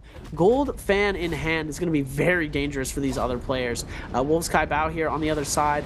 And it looks like they are just going to be keeping their distance for the last 5 minutes of this game here. They are going to want to aggress near the very end, given that there are at least 2 Shiols and 2 Tessas. These players don't want to be taking out their same heroes just yet. 2 Shiols, 2 Tessas, and 1 more that we aren't able to see just yet in this area. JJH's Star now getting aggressed onto. Wolves Kai Bao doing a great peel for him. A very interesting play, looking like a trios match out here, as they're seeing the other player hiding on the other side. It's going to be Frostvis on the ACOS. If I'm not mistaken, still alive into this game. Wang Liang there doing some very good peel as well for DRG's Fong, as Wolves Kai Bao was able to come in and prevent JJH's Star from going out in that fight there. Frostvis here gonna get hit by the Moonbane. As we're taking a look at his potential, he's got a little bit of the blue and purple sides, which we haven't seen too much of. Still the most of the same potential though. Rage from damage dealt, or range from damage taken, and the grapple speed, which has been coming in very handy. You've seen a lot of it. You're able to see the difference when they send those grapples out and how fast they pull back into their opponents, or how far they pull in as well. You're able to actually see a real difference. Yeah, saw Frostivus there. I believe the first luck that we see, 1 on blue for Frostivus, 1 on purple as well, had damage taken on the Akos in the standard stamina as well. So it was a very interesting board that we saw there for Frostivus on the Akos. Gold poster once again for Frostivus, having that gold armor. Kai Bao now playing in the end game on the Xiao this time around. Frostivus once again showing up in the end game with the Akos. The double pick here for Frostivus for tonight is going to be the double Akos pick here. Gold fan, JJA Star on the Xiao, trying to see if we can get some damage done onto one of these players in zone 6. 55 seconds and counting for it to start closing in, and it's just a matter of time that we see these players to start getting aggressive. 5 eliminations for Frostivus, 54.3. I mean, that's crazy. OUG's Mike, 51.2 points for 1 single day of being played. I mean, I think it was T225 last bi-weekly split, bi-weekly 3. I think he had like 40 something points for day 1. And I mean, I think this is the most amount of points that we've seen for a single day so far for this season. It's going to be 51.2 for OUG's Mike, and he still has another day to be played out, which is insane. Either EWG Arano with 50.8 overall points, currently in 3rd place. XCG's Wang Leon staying in that top 4 with 44.3, currently with 2 eliminations. JJH Star now getting aggressive onto the Tessa. I believe that's Fong. Yes, it is. Fong with the gold armor. Looks like it's just a little bit of pokish. JJH Star is going to take some damage onto it. DRG Fong just comes flying right back in onto Star, and Star now feels the pressure up from Fong and needs to be real careful. He does not have time to breathe right now. He needs to be active, and Star now trying to back up. Looks like he is going to find a purple armor swap there that was, I think, juggled from Wang Liang earlier. And JJA Star now back to full health. Wolves is Kai Bao in the mix Frostivus and Fong both with gold armor in the bottom hand side. Wang Liang still trying to back up right now, has that Tessa ult online. What do we have right now? We have 1 Akos, 2 Xiaoyos, and 2 Tessa. So this might be bad here for Frostivus. We're gonna have to wait and see how this pans out for him. Zone 6 is completely closed now. 58 seconds for Zone 7. Seb, who do you give this game going to right now? Which hero do you give this game going to right now? Right now, I feel like the DRG Fong has the best chance of winning this. If the Tessas are able to focus out the Xiaols, Frostivus might actually be able to make a crazy play with a third party if nobody focuses on Frostivus too much, which they aren't doing right now. Frostivus has had basically free reign of this map as we are going, as we're going to see a huge parry coming up from the bottom over there. DRG's Fong is going to have to use his F ability to be able to, oh my goodness. Said what's up, and then Frostivus decided to get out of there. And it looks like the Star is going to try and gain his soul back. He is going to be able to interact with the tether, getting a little bit of a reset here. But Fong is focusing heavy on these Xiaols. Frostivus doesn't seem like too much of anyone's concern right now. So I feel like it's going to be either Fong or Frostivus coming away with the MVP here, as these players are starting to aggress onto each other at the top right now. Frostivus able to hold that last little bit of high ground as they are closing in. This might go to the timer. I might say that the timer could be something that's very, very possible. Frostivus taking a bit of storm damage there as he's going to go into the low ground, hit that 2 Gnaw to not have to pot, giving him that a little bit of advantage there in this circle. Just skywalking, taking so much damage on this Kai Bao right now. He is going to go out. Frostivus picking up a crazy elimination. Now he's going to send the Tiger ult out, but Tether coming in. He is going to be at the bottom, though. He's going to be able to get the tether away. So, yeah, this could go to Frostivus here, as we are going to see all of these players start to go out here. Full sword clash is coming through. He is going to not get 1. He gets 2, but Wang Liang's going to be our sole survivor. But Fong able to pick up a kill as well. I'm not 100% sure who it goes to. It's either Fong or Frostivus. Frostivus being the second last alive there again. Very well done being the sole Akos, but DRG's Fong is going to come out with the victory. A much needed victory, might I add, having a not so great performance today, being able to finally put a few points up onto the board in that last game, MVPing. Great job on Fong getting that MVP. That gold pole sword hurts. Jesus, the damage output from a gold pole sword, it just does a ton of damage. Frostivus with a massive day 2 for himself, showing up. Frostivus showing us that he belongs in the Pro League. We've seen it now, or not now, but we've seen it time and time again. Frostivus showing up, just getting better and better while time passes. He's just adapting as fast as he can, and we see it every single day how much this man is improving, and it's just a great sight to see. Wow, he's currently in first place, I believe, right? Yeah, he's definitely in first place, but he has played both days. 2 days, yeah. So he's put about just a few more points than Mike had in 1 day, which, I mean, Mike is the only person who's been able to do that. So it's pretty phenomenal what Mike did, but he's not going to be able to hold. Frostivus won't be able to hold first place, as there is 1 more day to play, but he has secured himself a spot in the top 12. There's no way that he drops 11 places, or 12 or 13 places to go all the way down. So he's secured himself a spot in the bi-weekly finals for bi-week 4, and this is his week, ladies and gentlemen. This is going to be Frostivus's bi-week. He's going to come into the finals. He's going to get 30 points in the first 3 games. In game 4, he's going to MVP. They're going to take it home early, wipe it out clean. He's going to do what Spider couldn't do last bi-weekly. It's not going to go to game 8. It's going to go to game 4. That's my predictions. I've got them in now. Creatives, what are you thinking? My thing is, like, I didn't catch the last bi-weekly finals, the last 2. So, I didn't really see, I casted the first bi-weekly, and it was the first one. So I remember it was only Fong applying the pressure onto Mike there to make sure he does not get the MVP. Going into the week 2 bi-weekly final, I'm not sure if that changed, and a lot of more players started adapting onto that. To whoever had that 30-point threshold got more aggressed on. and then as well as week number 3. You know, I am gonna have to go back to go look at that because I am really curious to see if, you know, how these players are shaping up for the bi-weekly finals, because it's a whole different game. It's 8 games being played out, 30-point threshold. First one to 30 points, you are eligible to take the bi-weekly home. So it's a whole different ball game going into the finals. So I mean, like 100%. I said, it's crazy because the one that OUG's Mike won, he was fairly down in the scoreboard, and you know, going into game 8, he gets that MVP into the final 1v1 and he takes it home. So you know, there's a lot of, you know, factors that come into play into the finals. I would love to see Alliance's Frostivus take it home for sure for Alliance there, but the overall scoreboard for game number 6 is going to be DRG's Fong with 8 eliminations, 11.9, and right below him is going to be Alliance Frostivus with 7 eliminations, 11.8 by 1 point.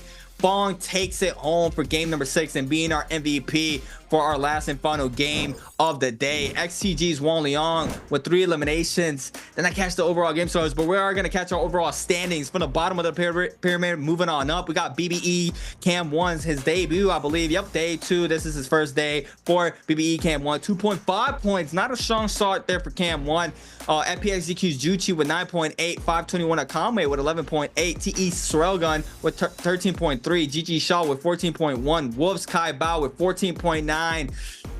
I'm not feeling the Zai, I'm not gonna lie. WBG Spider 17.2, DRG Fallen 24.1, Valdez Action 28.1, JJH Star with 29.7. Massive upgrade here for Star, showing up for his first day of the bi-weekly 4. KLA's T225 with 30. JL's AS with 31.2 for JL's AS. Played out 2 days already. This is where you're gonna have to start doing the maths. Fong only played 1 day, I have 24.1. I'm thinking around 20, maybe 30 point threshold is gonna be top 12, maybe 28, somewhere around there. JDG's Verse 37.5. Been slept on. I've been sleeping on you, Verse. 37.5, a massive day 1 here for Verse. JT's Pace with 38.4. Both days already been played out there for Pace. XCG's Wang Leon with 48.1. Both days played out. EWG Arana with both days played out with 50.8. OUG's Mike 51.2 with only 1 day to be played out. And look who is on top of the pyramid currently right now. It's gonna be Alliance Frostivus with 59.1 total points for the both days being played so far, and that is a great sight to see there, Seb. Yeah, it's an amazing sight to see. Almost 60 points over 2 days. Absolutely beautiful. Usually we see him like just inching by into the bi-weeklies, but he's able to get in that #1 spot after playing 2 days. Beautiful. DRG's Fong here getting a whole bunch of really nice musket kills right at the beginning, as we're seeing Wang Liang as well getting that very nice pick on to JJH's Star. Wang Liang had a decent game as well. That game that we didn't get to see too much, and Frostivus here coming in the kill with action.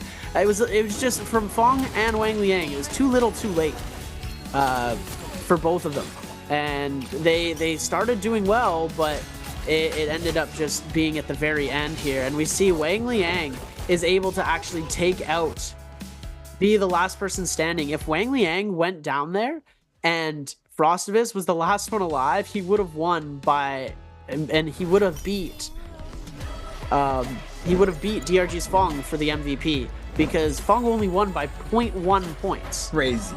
So absolute crazy game though. 8 kills on the board, 24,000 damage. Ban doing the most of the work, Dagger doing the next most of the work, Splitter, Ripple Step, and Phantom, Martial Art, Spear Jade, and then the rest, he's got the melee resist going hard. Lots of healing done as well, and having 3 parries on the day. F1, V1 Tessa, the classic DRG's Fong. Absolutely amazing game. We finally got to see him pull out all the stops and show us what he can really do. 12 MVPs there for Fong now in the league. I mean, that's a good start starting up for 2024. 100%. You know, and we've seen this for Fong now that he's starting to turn up towards the end of the games of his day. You know, we saw an outstanding game there for Fong for game number 6. And sometimes he has those pop-off games in the beginning, and then he starts slowing down in the last remaining game. So, you know, it's like some type of hot and cold thing going on there for Fong. Still trying to find his fitting.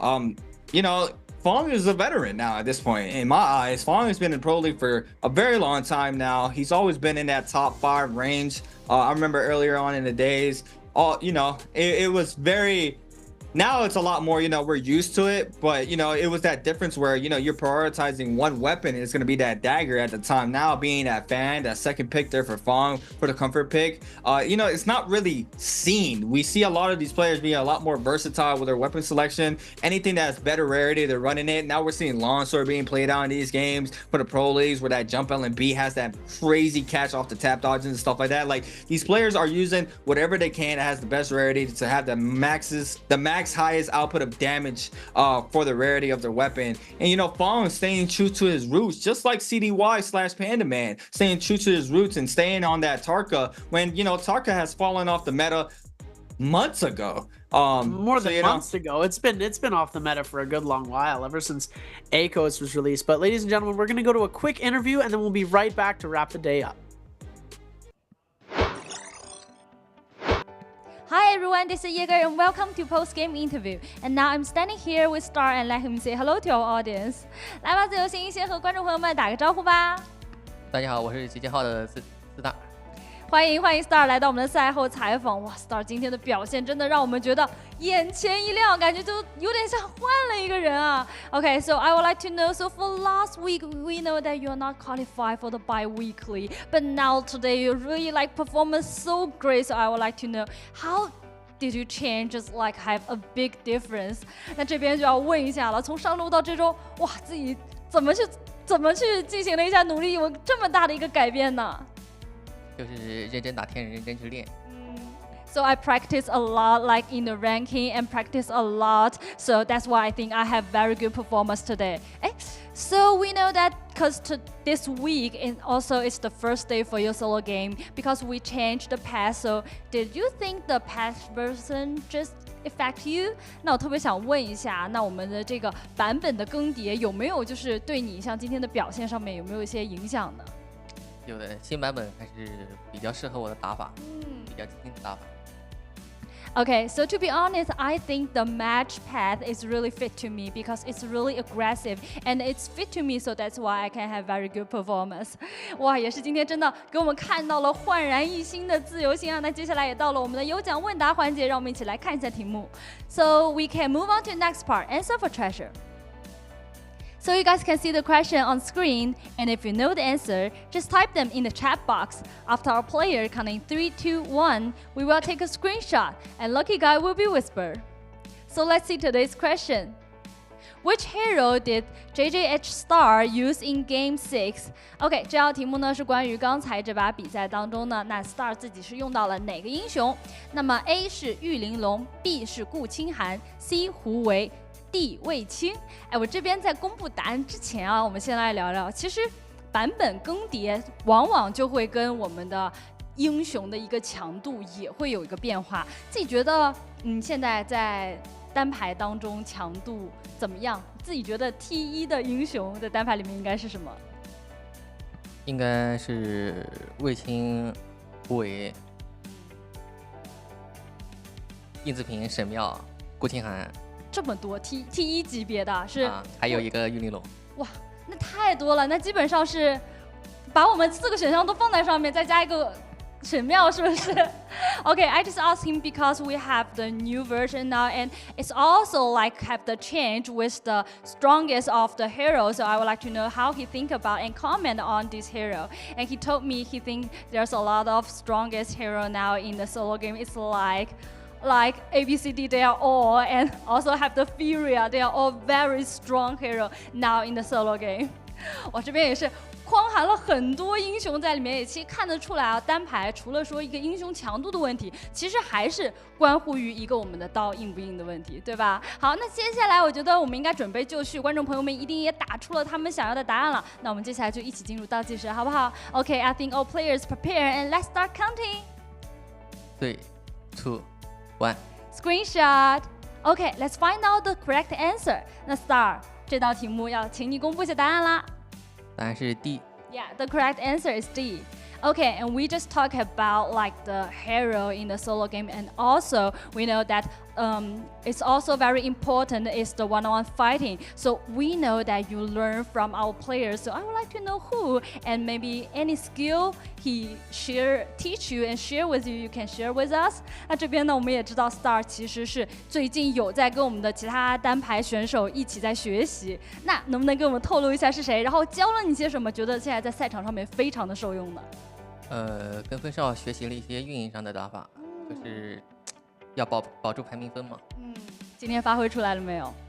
因为我之前打的一直都是虽然有人头，但是没有排名。对。今天算是发挥出来了。发挥出来了。Okay, so actually I learned a lot from the DRG phone, and he told me a lot about how to operate in the solo game in the matches. And it's like today I use them all in the matches, so that's why I'm very satisfied with myself today. 哇，这边也要恭喜一下自由星今天一个很好的发挥，一定要把这种状态啊，还有你学到那些东西一定要运用下去，然后我们争取可以在周决当中可以看到你，好不好？这边就先恭喜一下今天的一个状态，也期待接下来的表现。Okay, we would like to say congratulations, Star, because very good performance today, and also looking forward to your bi-weekly final. Okay, thank you for today's interview, and we will get back to our casters. Ladies and gentlemen, what a day. 6 games, absolutely insane. We saw some pretty incredible showcase of abilities coming out from lots of these players. The tech, the skill. It was a phenomenal day of NARAKA BLADEPOINT. This game never ceases to amaze and never ceases to keep us all on our toes. We even had a little bit of chat commentating for a little bit. This has been a wild day. 6 games played. We got 6 more solos games to go for day number 3 of the solos coming in for bi-week 4. Then we got the bi-weekly finals. We got trios tomorrow that we're going to be seeing coming in day number 2 for the trios. Always going to be an interesting one there. And it has been a wild ride, creatives. What do you got for today? What do you mean what I got? Well, your opinion on the day so far. So let's take a look at the standings first, and then we'll get into it later. But down at the bottom, like we saw, Cam won, only putting 2.5 points up on the day. Very unfortunate for him. Juchi as well, 9.8. Juchi is someone who needs to learn to start adapting. He's been in the Nbpl for a pretty long time, not putting up too many points. Fong, 24.1. That last game kind of saved him a little bit. Hopefully day 3. Fong will do a little bit better. Xshin as well, someone who's definitely in contention of losing their spot as well. AS could be pretty secure, but who knows? You know, the impossible might happen and somebody might climb up all that way. As we're taking a look, JDG's verse as well. Still has the day to play, and everybody in the top 6 is almost 100% clinched and secured their spot. Unless the craziest upset in the world were to happen, these players are almost definitely going to be playing in the bi-weekly 4 solo finals. Frostivus with an amazing day, finishing at number 1 after 2 days played. Mike is going to be pretty close behind though, and it's not going to take much for Mike to surpass and go back to the number 1 spot. But it will finish at least number 2. Tomorrow we've got the trios, like I said earlier. 3 games on Holoroth, 4, 5, and 6 are going to be on Morris Isle. After that, same format as always. Trios Group A and B will be playing tomorrow. So it'll be a very fun time. Be sure to stay tuned and catch that. Same time as the solos tomorrow. We might be running a little bit, but that is going to be Trios games. And so, yeah, CA, how do you feel about the day? Overall, what were you feeling? It's been amazing. We didn't have Spider nor Mike in the server today. So, a lot of the scrap offs went left and right. Not one crazy, kill went towards... It started happening towards the end of the games. We saw Frostivus with 8 eliminations, I believe, game number 5. And then we saw... 4 or 5, yeah. 4 or 5. And then we saw Fong with a great game 6 as well. So, it happened, but it happened towards the end, where a lot of the aggression is a lot more in the games than, how you're playing mid session of the games that you have for the day. So, we see that time and time again where a lot of the tempo and momentum is set there from Mike. So you know, it was very good to see Frostovic with a massive pop-off games for the day. It was, you know, it was a really good scene to see. Verse, I stepped on Verse. Verse had a good amount of points overall for one day, so Verse was popping off. We caught there that Star said that Fawn is giving him a little bit of that tech, a little bit of them stress to, you know, play around the solo. So, you know, he said that definitely helped him out there for these games. And we saw it today where, you know, he had a really good day one. He had I believe he had MVP for day one, or for game number one. A big change coming out from his debut. So, you know, you can see that he's starting to feel that momentum and he's starting to shape up of how he wants to play these games. And, you know, he's getting a lot more accustomed to everybody in the server. So it's a very good sight to see that, you know, he's quickly adjusting to the pro league as he is now. Ladies and gentlemen, that is going to be it for Creatives and myself. We have been your casters for the evening. Hope you enjoyed. We definitely did. It's always a pleasure and an honor casting for you guys, and it is amazing that you allow us to present these games for you. Ladies and gentlemen, I have been Seb. This has been Creatives as well, and we are going to be heading off. Take care, guys, and see you next time.